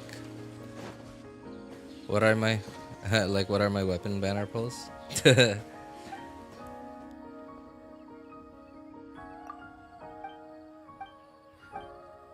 I'm not excited. Speaking of the weapon banner, I'm not excited to pull on the Neuvillette weapon banner. I think I'm just gonna go for C1 with no weapon instead. I know the weapon is a pretty big deal. Pretty big thing, pretty strong upgrade. C1, I think, yeah, C1 is not, I think the weapon is a bigger DPS upgrade. But C1 is like, it limits the teams you can put him in a little bit, not a lot, but a little bit. Sorry, not limit. It doesn't limit it. It takes off the limit.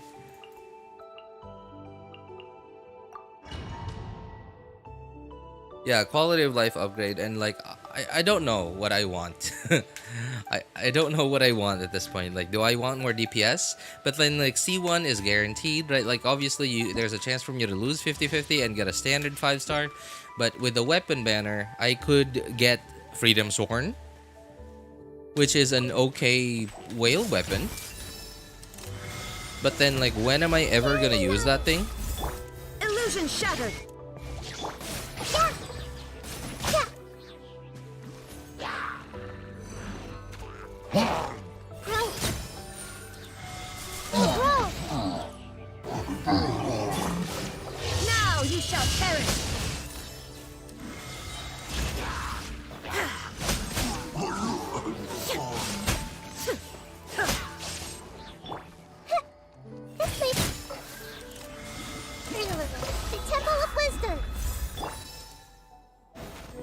Shine down!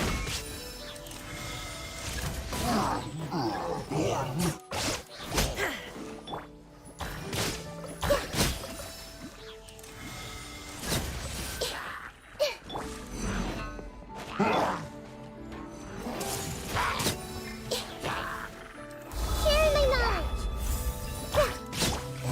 Illusion shattered! Ha! Grow. Grow, grow.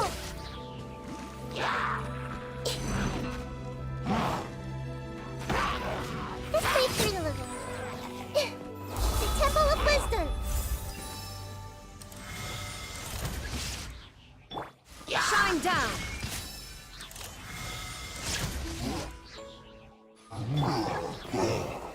Grow. Grow, grow.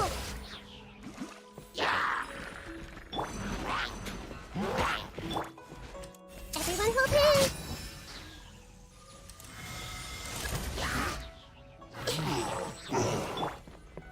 There is no escape! Casual players are probably loving this event.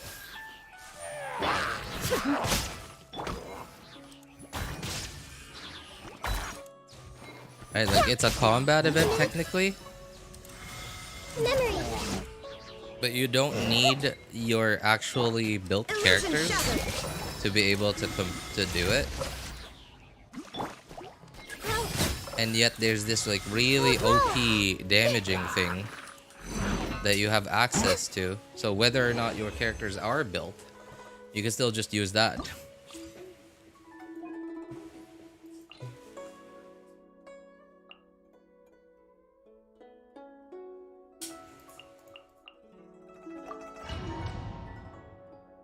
Genshin has nothing but that needs the weapon, the amount of damage you can achieve with his weapon.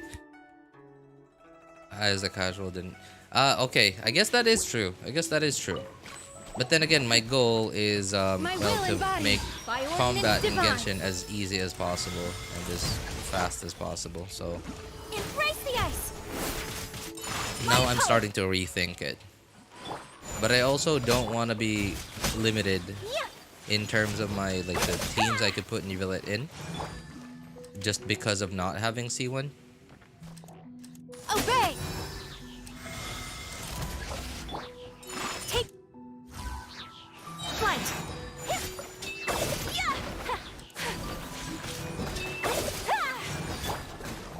Do your master's bidding! Unleash! Sakura swirl! Whirling snow!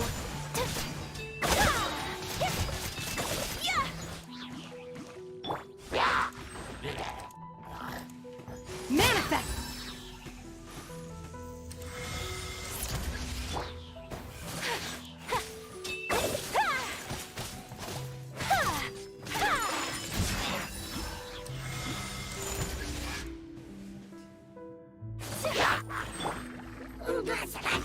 By ordinance divine!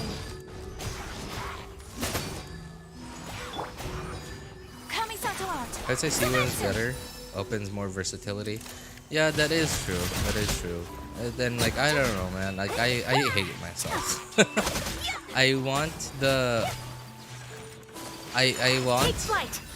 access to the closer to his peak potential. Unleashed! But I also don't want to be limited in versatility. Cryo incarnate!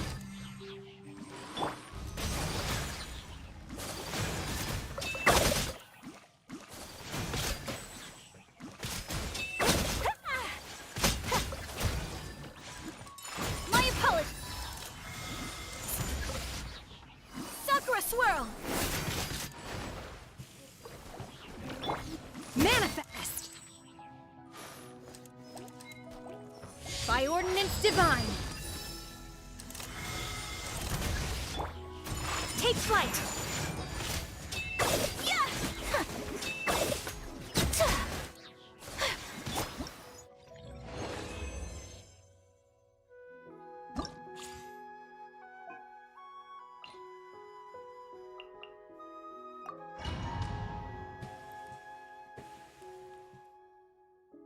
No, I'm actually pretty happy that Alhaitham and Yamiko actually go pretty well together in a team. Emerge right now. Because Yamiko is pretty strong. I'm always watching. But because the fact that Fischl exists, that's why like more people don't play Yamiko.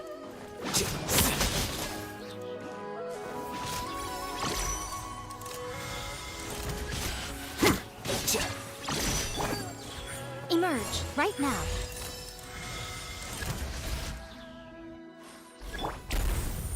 Process of elimination. Finally. Target pass.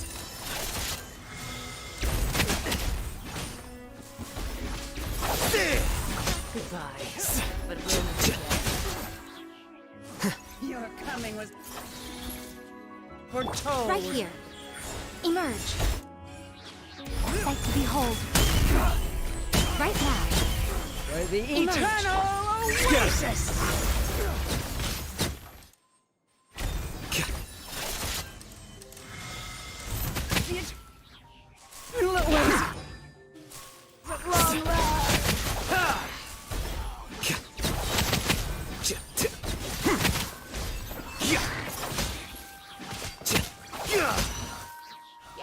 Right here. Emerge right now.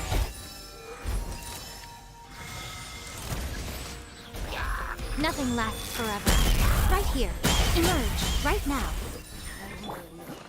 Here you are.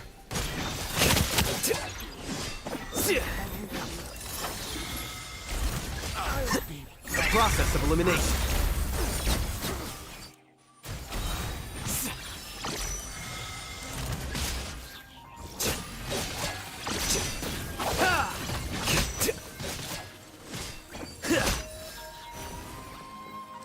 Right here. Emerge right here. A sight to behold.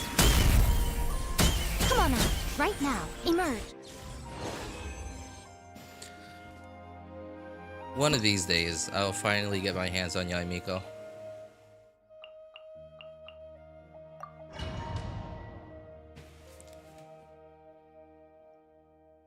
In every team, someone can use Yai Fischl. Will always be. Can use Yai Fischl will always be better, and it's a fact, except Tainari, as he doesn't need much field time.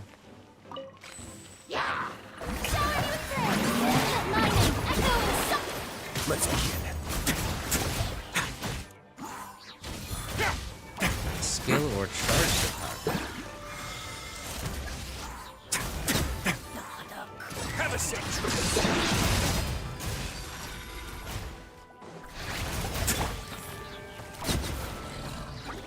Strike a pose. Time to shine. A moment, please.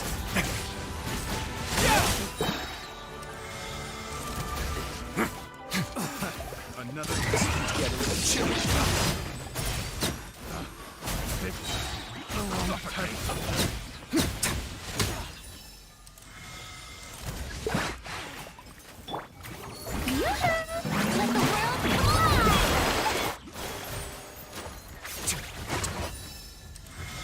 Well, now.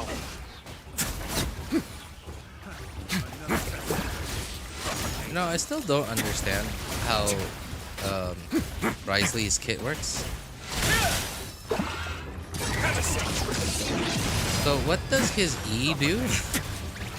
It's not an infusion, obviously. He's a catalyst user. He's always infused. Just like me on a good night. I'm always infused. A moment. Please. On a good night. On a good night. Stay cool. Face your gift.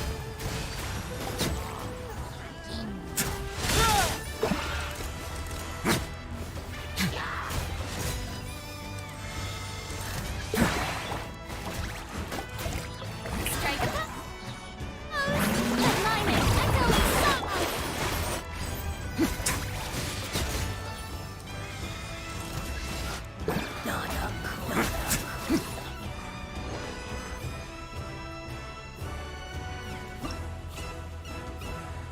What do you need to do to finish that? I'm confused. You need to do this.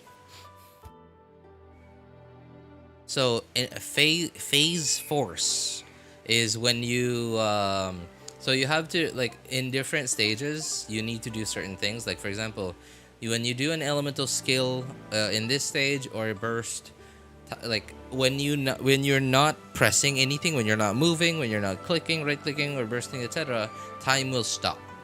And when time stops after you do a skill or burst, you, like, if you have enough charges or whatever it's called, phase force, you will see that gold dot, and you'll see that gold dot somewhere around you, and if you point the camera at it, then you can press T and it'll do like a physical amount of damage, like physical damage, and you need to do that I think 3 times. Like, some of the stages only need you to get up to 1k points, and some of the stages you need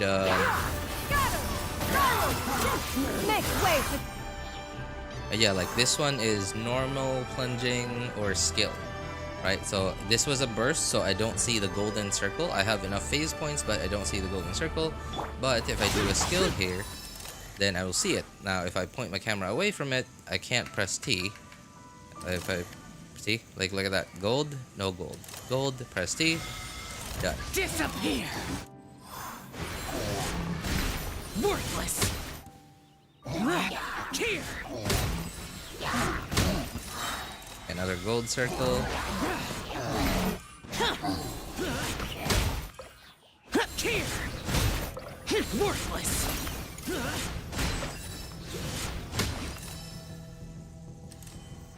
Here! Scatter! Seize the skies! Lament! Worthless!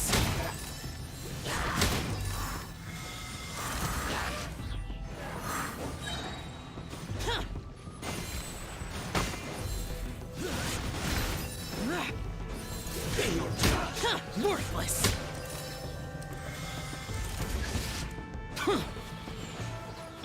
Yeah! Scatter! Skyward! Stray clouds convert!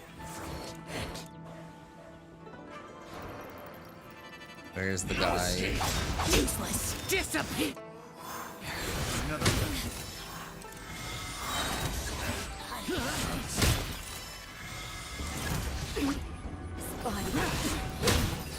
Worthless!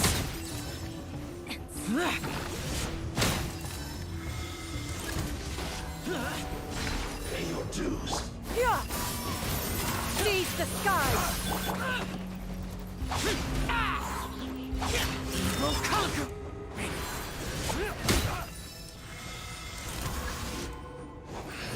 Worthless! Here!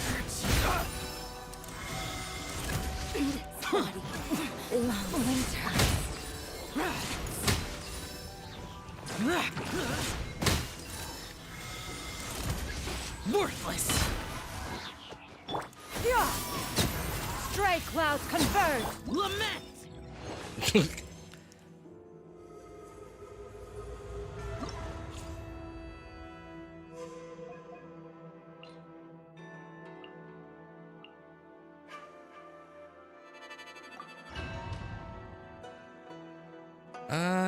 I'm thinking about it a little bit more now, and I guess if I go for his weapon, in case I win the 75-25 and I lose the 50-50 and I get engulfing, I guess it's not too bad. Getting sorry, not engulfing, freedom sworn rather. Settle down. I guess it's not too bad. I will, however, have less energy on the teams that I put Kazuha in because they won't have Fav anymore. Let the mighty be humble. But I don't know if it's... I don't know how bad it'll be. I don't think it'll be too bad.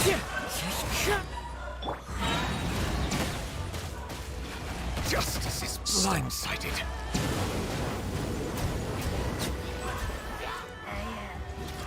Silence! beckon. Skill or burst? Oh, I got knocked back.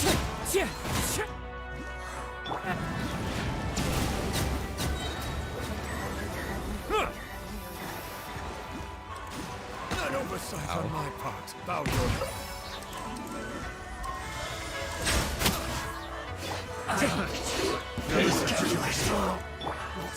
One with nature. Pick the wrong test subject. Be sanctified.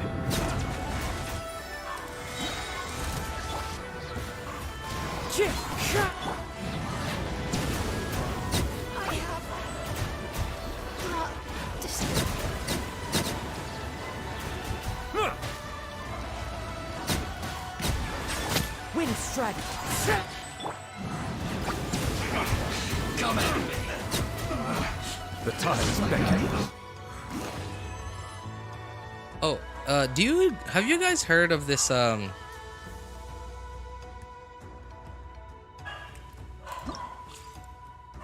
you guys heard of this guy called Dylan Gu on YouTube? He makes crazy good animations. Not specific Genshin specifically. He's made some for other games as well. But he's made some crazy animations for Genshin, and they're like, it's so cool. He's essentially making up like his own story, his own world. He has a different world that he's built up, and like everybody has their own dialogue, their own roles, etc.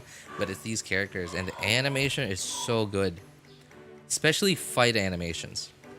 Also, is being AR41 still a newbie? Kind of, yeah. Like AR41 is still like, you're not even able to start building your account properly just yet. Like you're not able to farm artifacts efficiently just yet. So yeah, kind of newbie.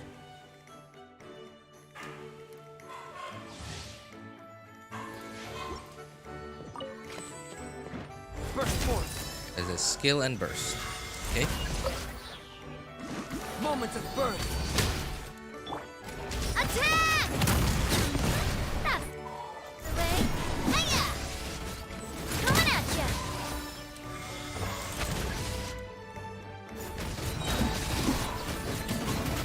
Ha! Hey there! Feel this ancient power. Live! Fire! Well, withdraw. Ha-ha! Ha-ha! Ha! Watch out! Hiya! This one's got your name! Come on in!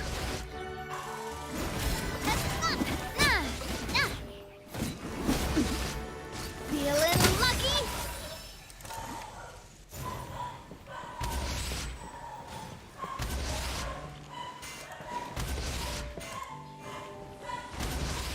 A proper send-off! From the Burst forth. Moments of birth. Watch out!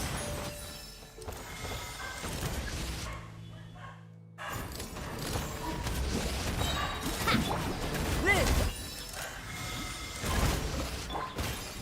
Hey there!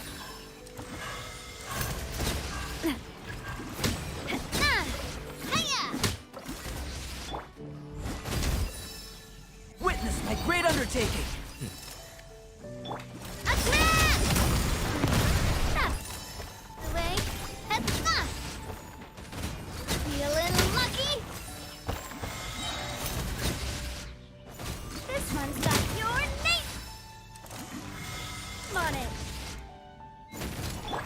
Coming to be. Feel this ancient power.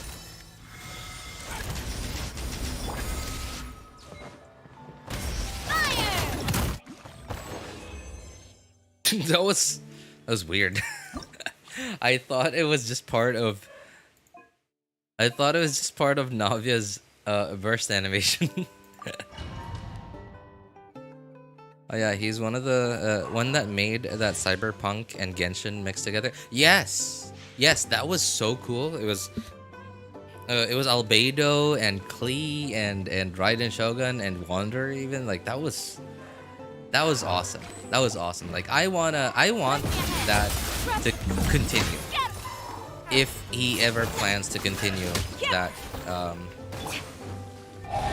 want some of this. Attaboy!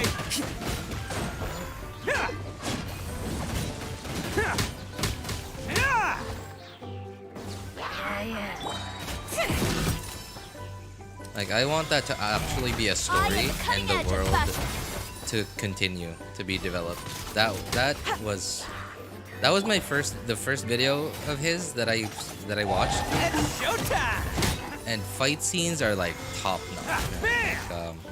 Like, the only thing about his videos, like his animations, that make it obvious that it's like on a YouTube budget and not like a studio budget, is the fact that like you see little details like where he seems to, like where it's obvious where he cut, like he didn't spend too much time on certain things. Oh, coming through! But they're also like really well placed things, like things that don't really matter whether or not they look really good or not. Like stuff like background stuff, NPCs. The stuff that matters is like where he, like it's very clear that the stuff that actually matters, the foreground stuff, is where he spent the most time on.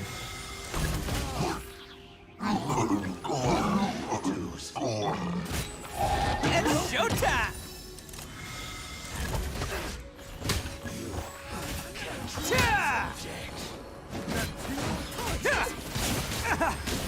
Did I scare you? Let's roll! Wrong test subject.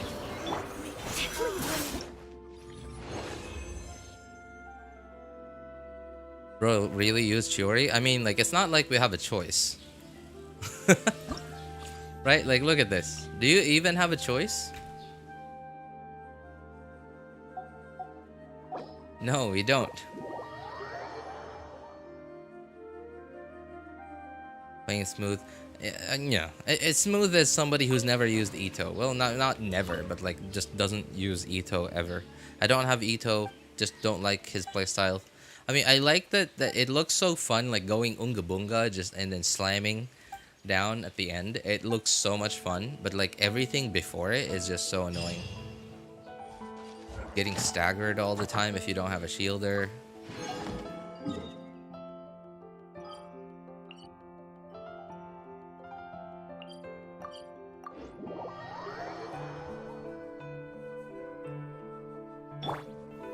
Solidify! Access denied. Fallen leaves, adorn my night!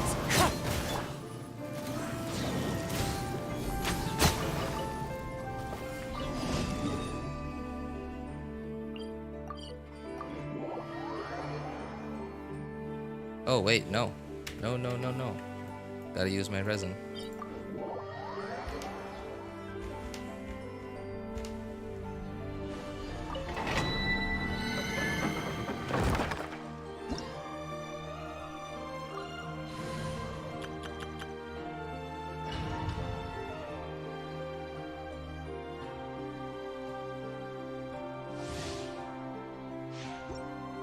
Time to go.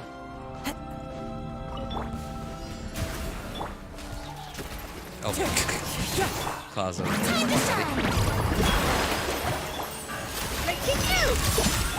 All hail. Can you freeze? Thank you. Born of icy frost. We're way behind schedule.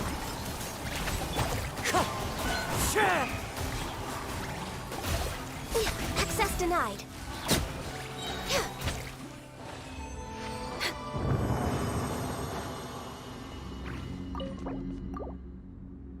My Fontaine quests are very long, not gonna lie.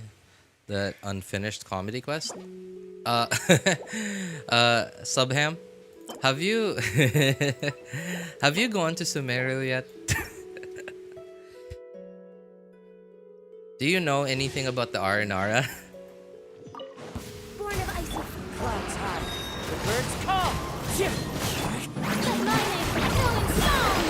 Shower me. I'm hitting exclusive. For Rex Lapis.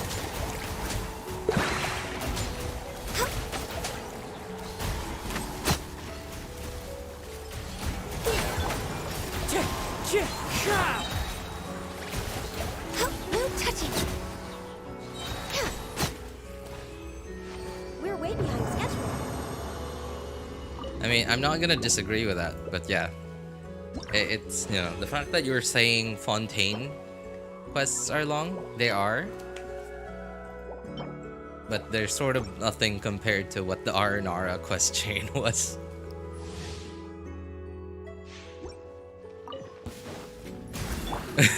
Fallen leaves, adorn my night. I do not ever want to have another quest like that in Genshin again. I don't know what I would do if they added another quest like that. And it's so annoying too because like a chunk of the map was like unavailable to you if you didn't do that. Right? Which means like all your other exploration stuff is also locked behind that quest. Right? Like you want to 100% all of Sumeru, you want to get all the Dendroculi, finish that quest.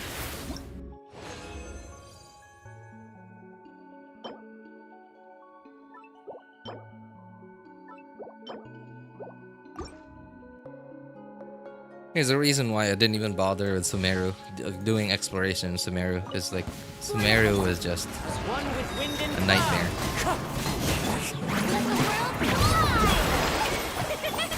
Hard hitting exclusive. All hail. No touching.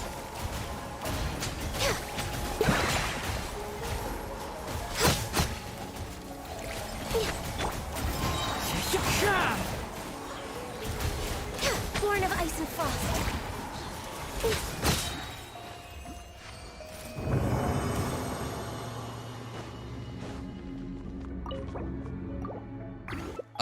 Okay, another annoying thing about Sumeru too was like, remember that find what is it, like 70 or 80 Naras or whatever they were, like just scattered all over the place, and it was like the way to access all the chests in that cave.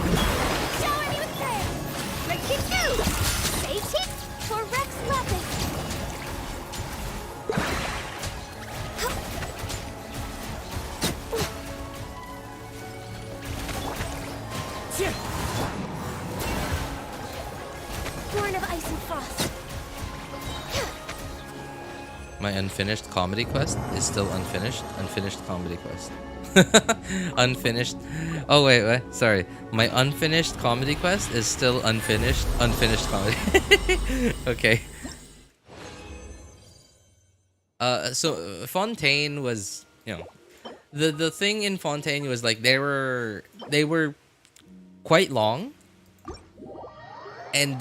but they were not like unbearably long. They were almost unbearably long, I think. And the thing that made it a little harder to swallow was there were more than one of them.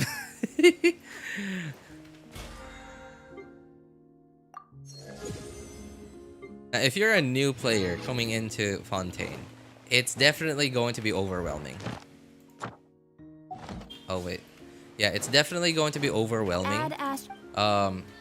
Thank you for because you're going to have to do all of that, like especially because the nuts and crates quest, right? Like you start over here, and then like at some point, like you 4.1, 4.2 kept adding more and more and more to it, and you're like, you playing like been playing for Genshin for a long time. You were up to date on it. You were playing like this part, this in this update, and then the next part in the next update. It's fine, right? A little time gated, so it's not as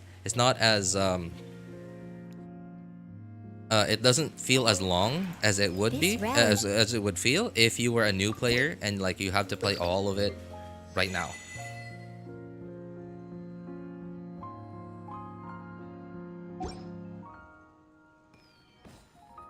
If you ever...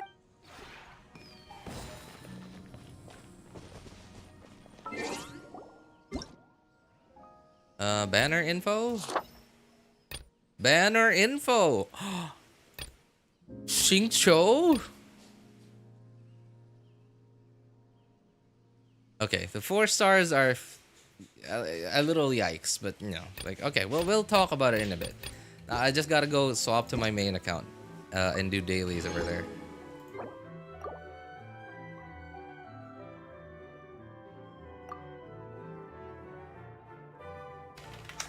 The 76 R&R locations, that makes me dizzy. I did it somehow, but I was always like, where's the 76 one? Oh no. Yeah, you know, I tried that because like I was like, well, I got all these chests in this cave. I have access to this cave, and like, wow, there's a pretty big one. There's a pressure chest over here, and like, I want that. And then I was, okay, just so happened to be an afternoon that I had time in, and then I didn't follow a video to do it. Instead, I went, like, I just did the one on like Game 8, or was it GameWith.net or something, and I found most of them, and I was missing, I think, like 4 or 5. But I'm very sure that I did, like, I went to all the spots. I did it twice too. I did it twice. Yeah, I'll probably do this later. I don't want to do it twice on one stream. That'd be too boring.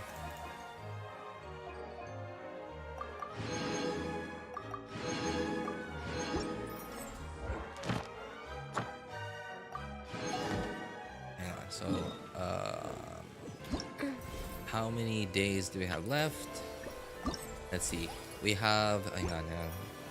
We have 3 days. Okay, we have 3 days. So how many days can this cover? 1, 2, 3, 4, 5, 6, 7. 1, 2, 3, 4, 5, 6, 7, 8, 9.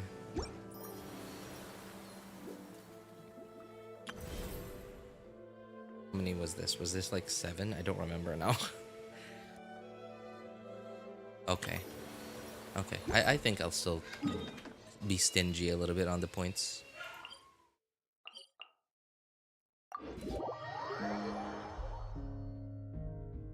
Four-hour stream, well, I mean, you know, it's not like I haven't had a 4-hour stream before. 4 hours is sort of a little longer than average, but not that much longer. Like my average stream, like the stream length, I would say is like 3-ish hours. But 4 is not too long for me. Born of ice and frost. But yeah, I'm good, by the way. Thanks for asking. How about you, man? How you doing?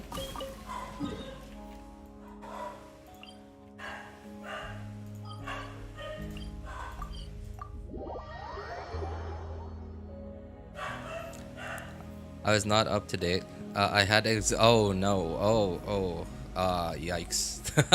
That's, you know, you don't want to do that. Yeah, that's probably why you say you know, you feel like it's really long, because to you it's just one super long quest. But to us who did play it, like, you know, up to date, it was like 3 long quests.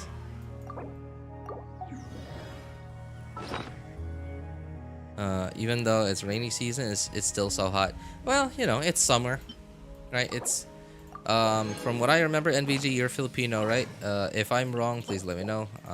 But yeah, it's Holy Week in the Philippines. Holy Week's typically when summer begins.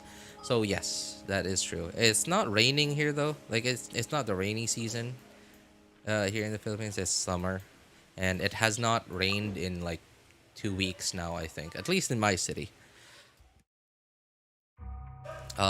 Man, high temperature, high humidity feels awful. Feels like it's the worst thing ever.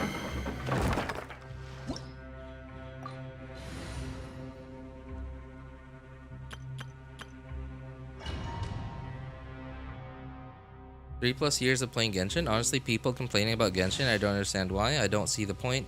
It's an open world game, unlike certain turn-based games. A certain turn-based game. Clouds high. The birds call. I guess the thing is, like, well, the people that are complaining about Genshin are the loud majority of people, right? And they're not, like, and the reason why they say they're not being listened to, that Hoyo doesn't listen, is because Hoyo is listening to the majority.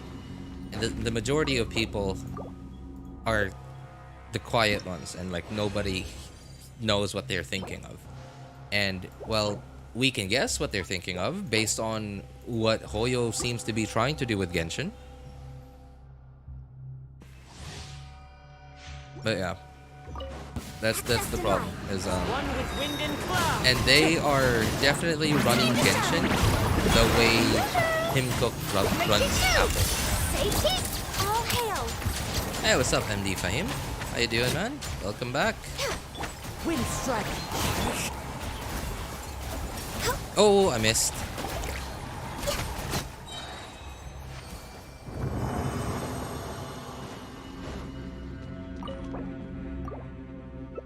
Give me my 10,000 money. I wouldn't mind giving you 10,000 more, man. If there was ever a trade system in the game. Just rained last night. You know, sometimes rain can actually make it feel warm. My knight. Like temperature will go down, but your feeling will still be like it's warmer than before it rained. Access denied. Depending on the level of humidity in your town or like where you are. Yeah, raining, especially if it's a really hot day and if it rains and it only rains for like 5 minutes, it'll actually feel a lot warmer afterwards. Yeah, great. You know, double crit rate on a healing circlet. I'll definitely use that one day. I was treating this game as cash cow for their other titles. Dude, that's, you know, you read my mind. That's literally why I titled this stream. Hoyoverse is doing what? And I talked about it a couple times on stream. Yeah, they're using this as their cash cow for their future projects, just like what they allegedly. Again, people can't. Nobody can prove this, but some Honkai Impact third players, are just guessing that they did the same thing to Honkai Impact, but because Honkai Impact, I'm guessing, did not earn as much money as they needed to develop Genshin Impact, so they monetized it aggressively, and the way that they released updates, the swimsuits, power creep, etc., right? Like anything to make more money from Honkai Impact to generate enough money to continue development of Genshin Impact. And in Genshin's case, because Genshin did make and is still making way more money than they know what to do with, then instead they're not focusing on making more money from Genshin.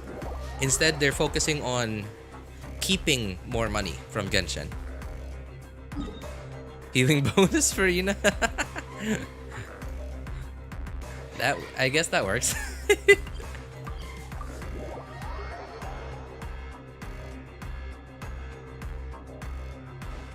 We're way behind schedule. Yeah, like I get that they're spending a lot of money on these like concerts, these live events for Genshin, all these different collaborations with other brands that are not related to gaming. Very weird, but that is just them investing into the Genshin Impact brand. They want to keep Genshin Impact, the brand, valuable. They want to increase its value so that other people, other companies in other industries will want to collaborate, and at some point, like some brands who want to have Genshin Impact, like who want to use Genshin Impact, the brand, will have to pay them instead of Genshin Impact paying them to include Genshin Impact in their promotional marketing, right? So earlier, I think it was Nashidi that brought up something, and it reminded me of this thought that I had that I've had in the last few months, where I've noticed in the very gradually since the mid 2000, like maybe like the early 2010s, the capitalism and like businesses in general and all over the world have slowly shifted from let's say, for example, in the gaming industry, like game developers used to be game developers who made a game that they wanted to make and they were good at making, and then after they make the game, then they would try and figure out how to market the game, how to make money off it. And then like that slowly, very gradually changed, like, you know, to now, which is what we have now, is basically it doesn't start from the game developer anymore. It starts from the marketing company. It starts with marketing. They figure out what they want to market, and then they build a game around that. And it's not just the gaming industry too. It's not just the gaming industry. There's also the peripheral industry. Like think about ASUS, right? Like ASUS, obviously ASUS had their start in the engineering side and like the hardware side, so that, you know, they're fine, and they've caught up very well with the marketing trend. So they're doing fine. But like, okay, Logitech, right? Logitech's an example of this. They still make really good products, yes. But nowadays, I feel like it's marketing before hardware.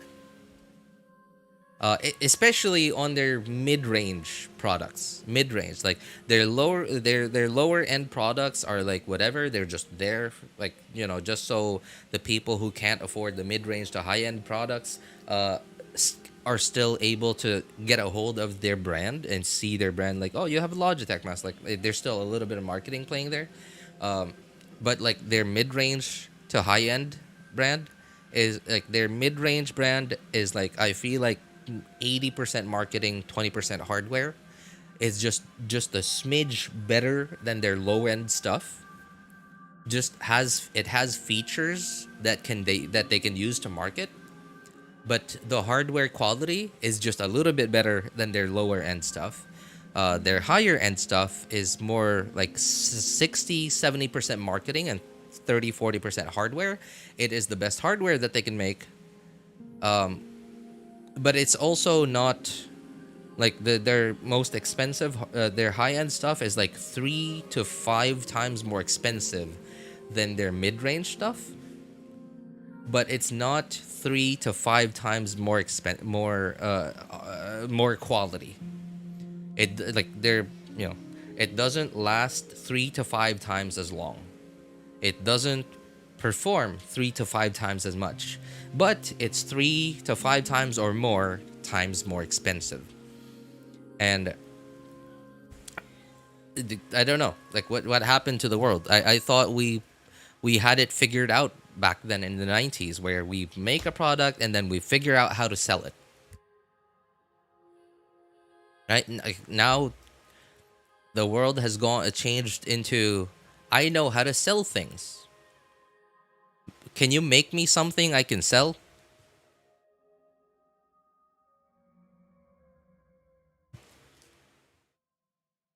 Every game trying to be Genshin, the Genshin killer, tells how popular this is. Hoyo literally should take it seriously. Also, where's the Genshin anime? Very good questions, yes.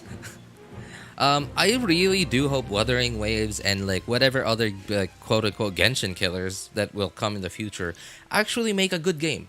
Because like there was Tower of Fantasy, that wasn't a good game. That was basically slightly better than a browser gacha game. Like, don't know. Like, I guess, yeah, 3D, I guess, like bigger budget browser gacha game and then made it into 3D. But it's not like, it's far from, you know, it's terrible. Just terrible, right? That didn't happen. I really do hope. I heard about Punishing Grey Raven back then, but then like they just didn't market it very well. Obviously, it's not as like, it doesn't attract, because like the combat is so fast paced. It attracts more of the like the hardcore like try hard players, the players that are like more into like the combat side of things.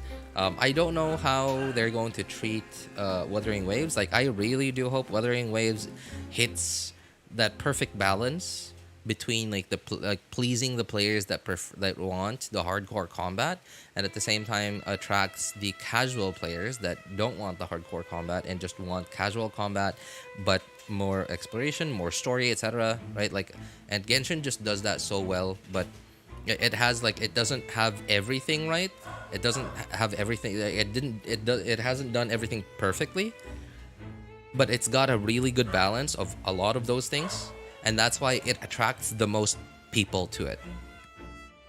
Because like it's like a lot of the stuff that's not perfect for one type of player is good enough, but then like that type of player also likes this other stuff that Genshin also does really well.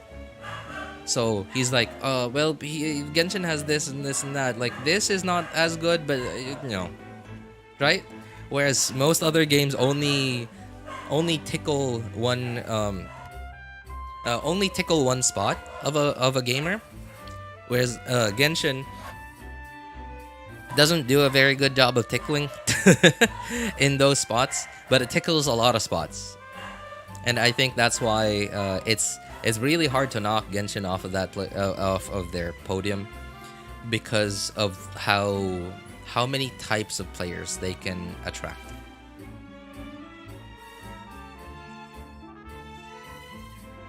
RJ, what server is where you like to play the most? All my accounts are on the NA server. I have an Asia one, but I don't really ever play on it. I just play on it to do events. If there are no events, then I don't bother logging into it. I'm not planning on getting Kazuha, I just want Xingqiu. Oh, you definitely should go for Kazuha, man. Kazuha is such a life changer. My life changed when I got Kazuha on my account, man. It's insane. Wuthering Waves looks pretty good, but a little clunky. I mean, like they're not finished with development. They're still in beta. I really do hope they polish it as well as Genshin. In that way, like Hoyo will realize they have to actually take it seriously. Because Hoyo has the money. Like they literally started development on multiple projects at the same time, and like probably increased their developer count, in-house developer count by like a couple fold, right? So they have the money. They have the money. I'm sure they have the money. They just don't care about spending it on Genshin because they don't have to. And they don't have to because there's nobody else that's threatening.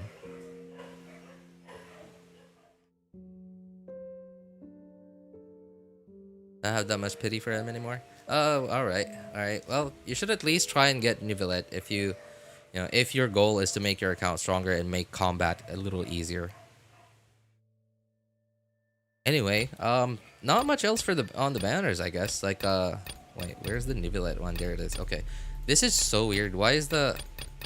Oh, no, I'm dumb. Okay, I was like, for some reason, I thought the weapon banner was here in the middle. Alright. Yeah, definitely Neuvillette, Kazuha. If there was such a character in Genshin that I would say was a must pull, I'm not saying they are, but if there was such a character in Genshin that was a must pull, then Neuvillette and Kazuha are two of them. Xingqiu too. Barbara can go fly around in La La Land. Yanfei can go shine shoes wherever she wants to. I don't care. But yeah, Xingqiu, man. Xingqiu is the real hero of this banner. So while these like Neuvillette and Kazuha are heroes, but Xingqiu, man.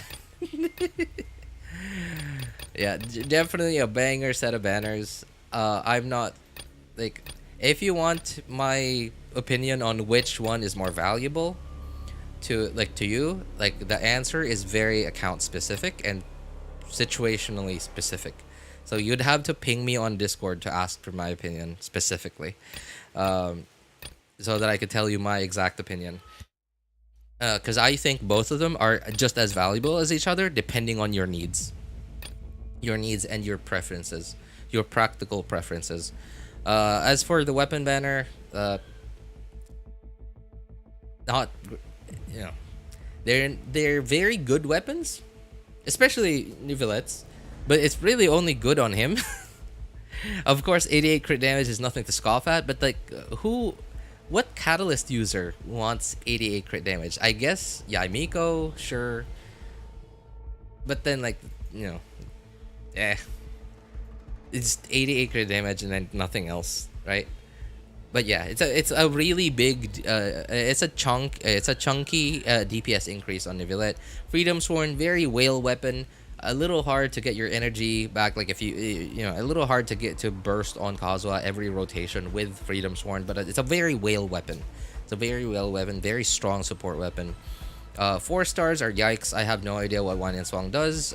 This is, I see Favonius Greatsword and I think, Thundering Fury.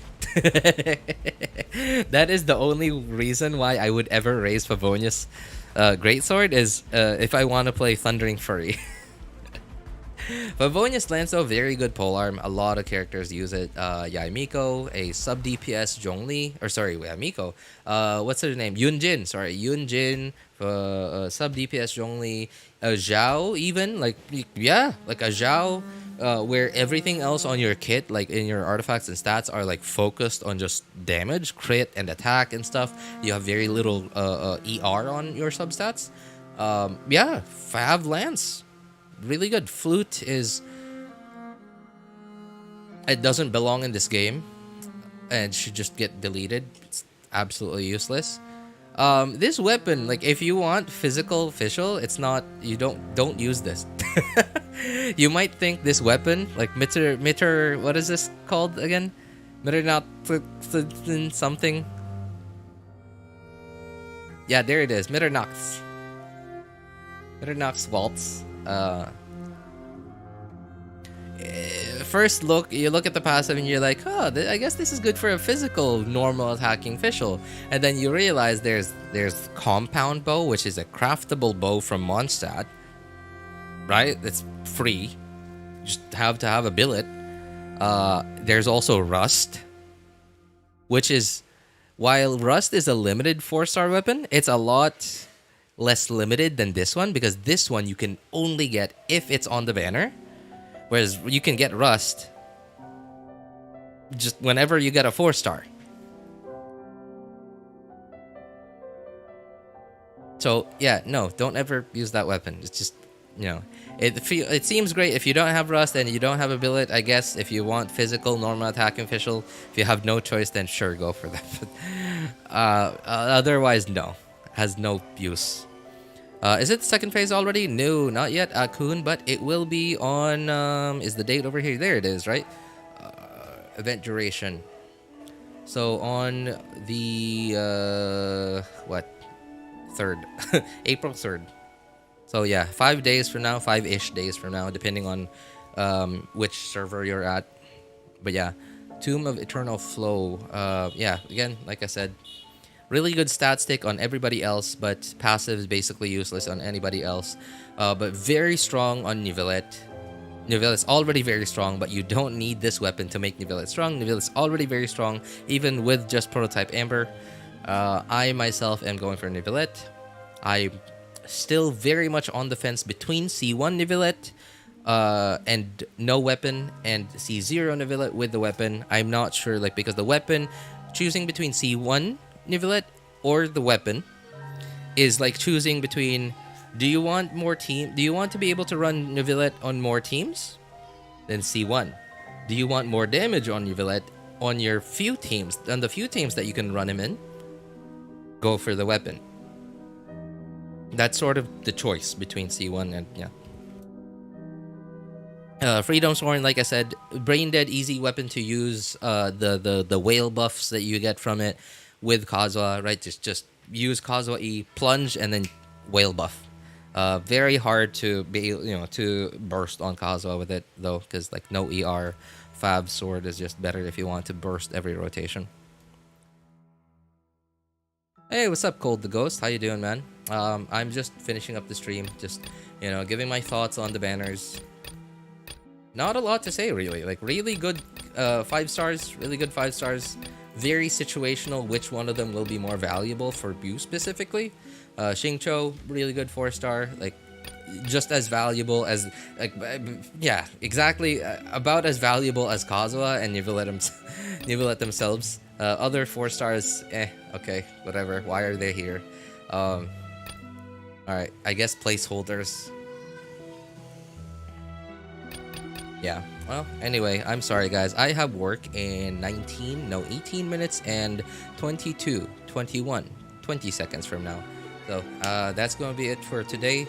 If you guys need any help building your characters' accounts, making a decision on which banners to pull for, especially the upcoming banners because they're really hot, you know, like feel free to ping me on our Discord server. My name is Elvis Einstein. Links are in the description in all my videos, VODs, and streams, and in the pinned message in YouTube chat. Thank you so much, guys, for coming by, hanging out, and being awesome people. Have a good day, good afternoon, good evening, and take care, everybody. Bye, guys. Yeah, thank you so much for hanging out. Go touch grass now. It's, you know, stream's over.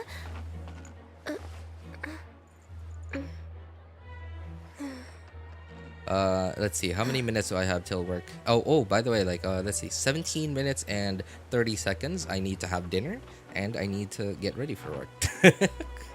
Alright, bye, everyone.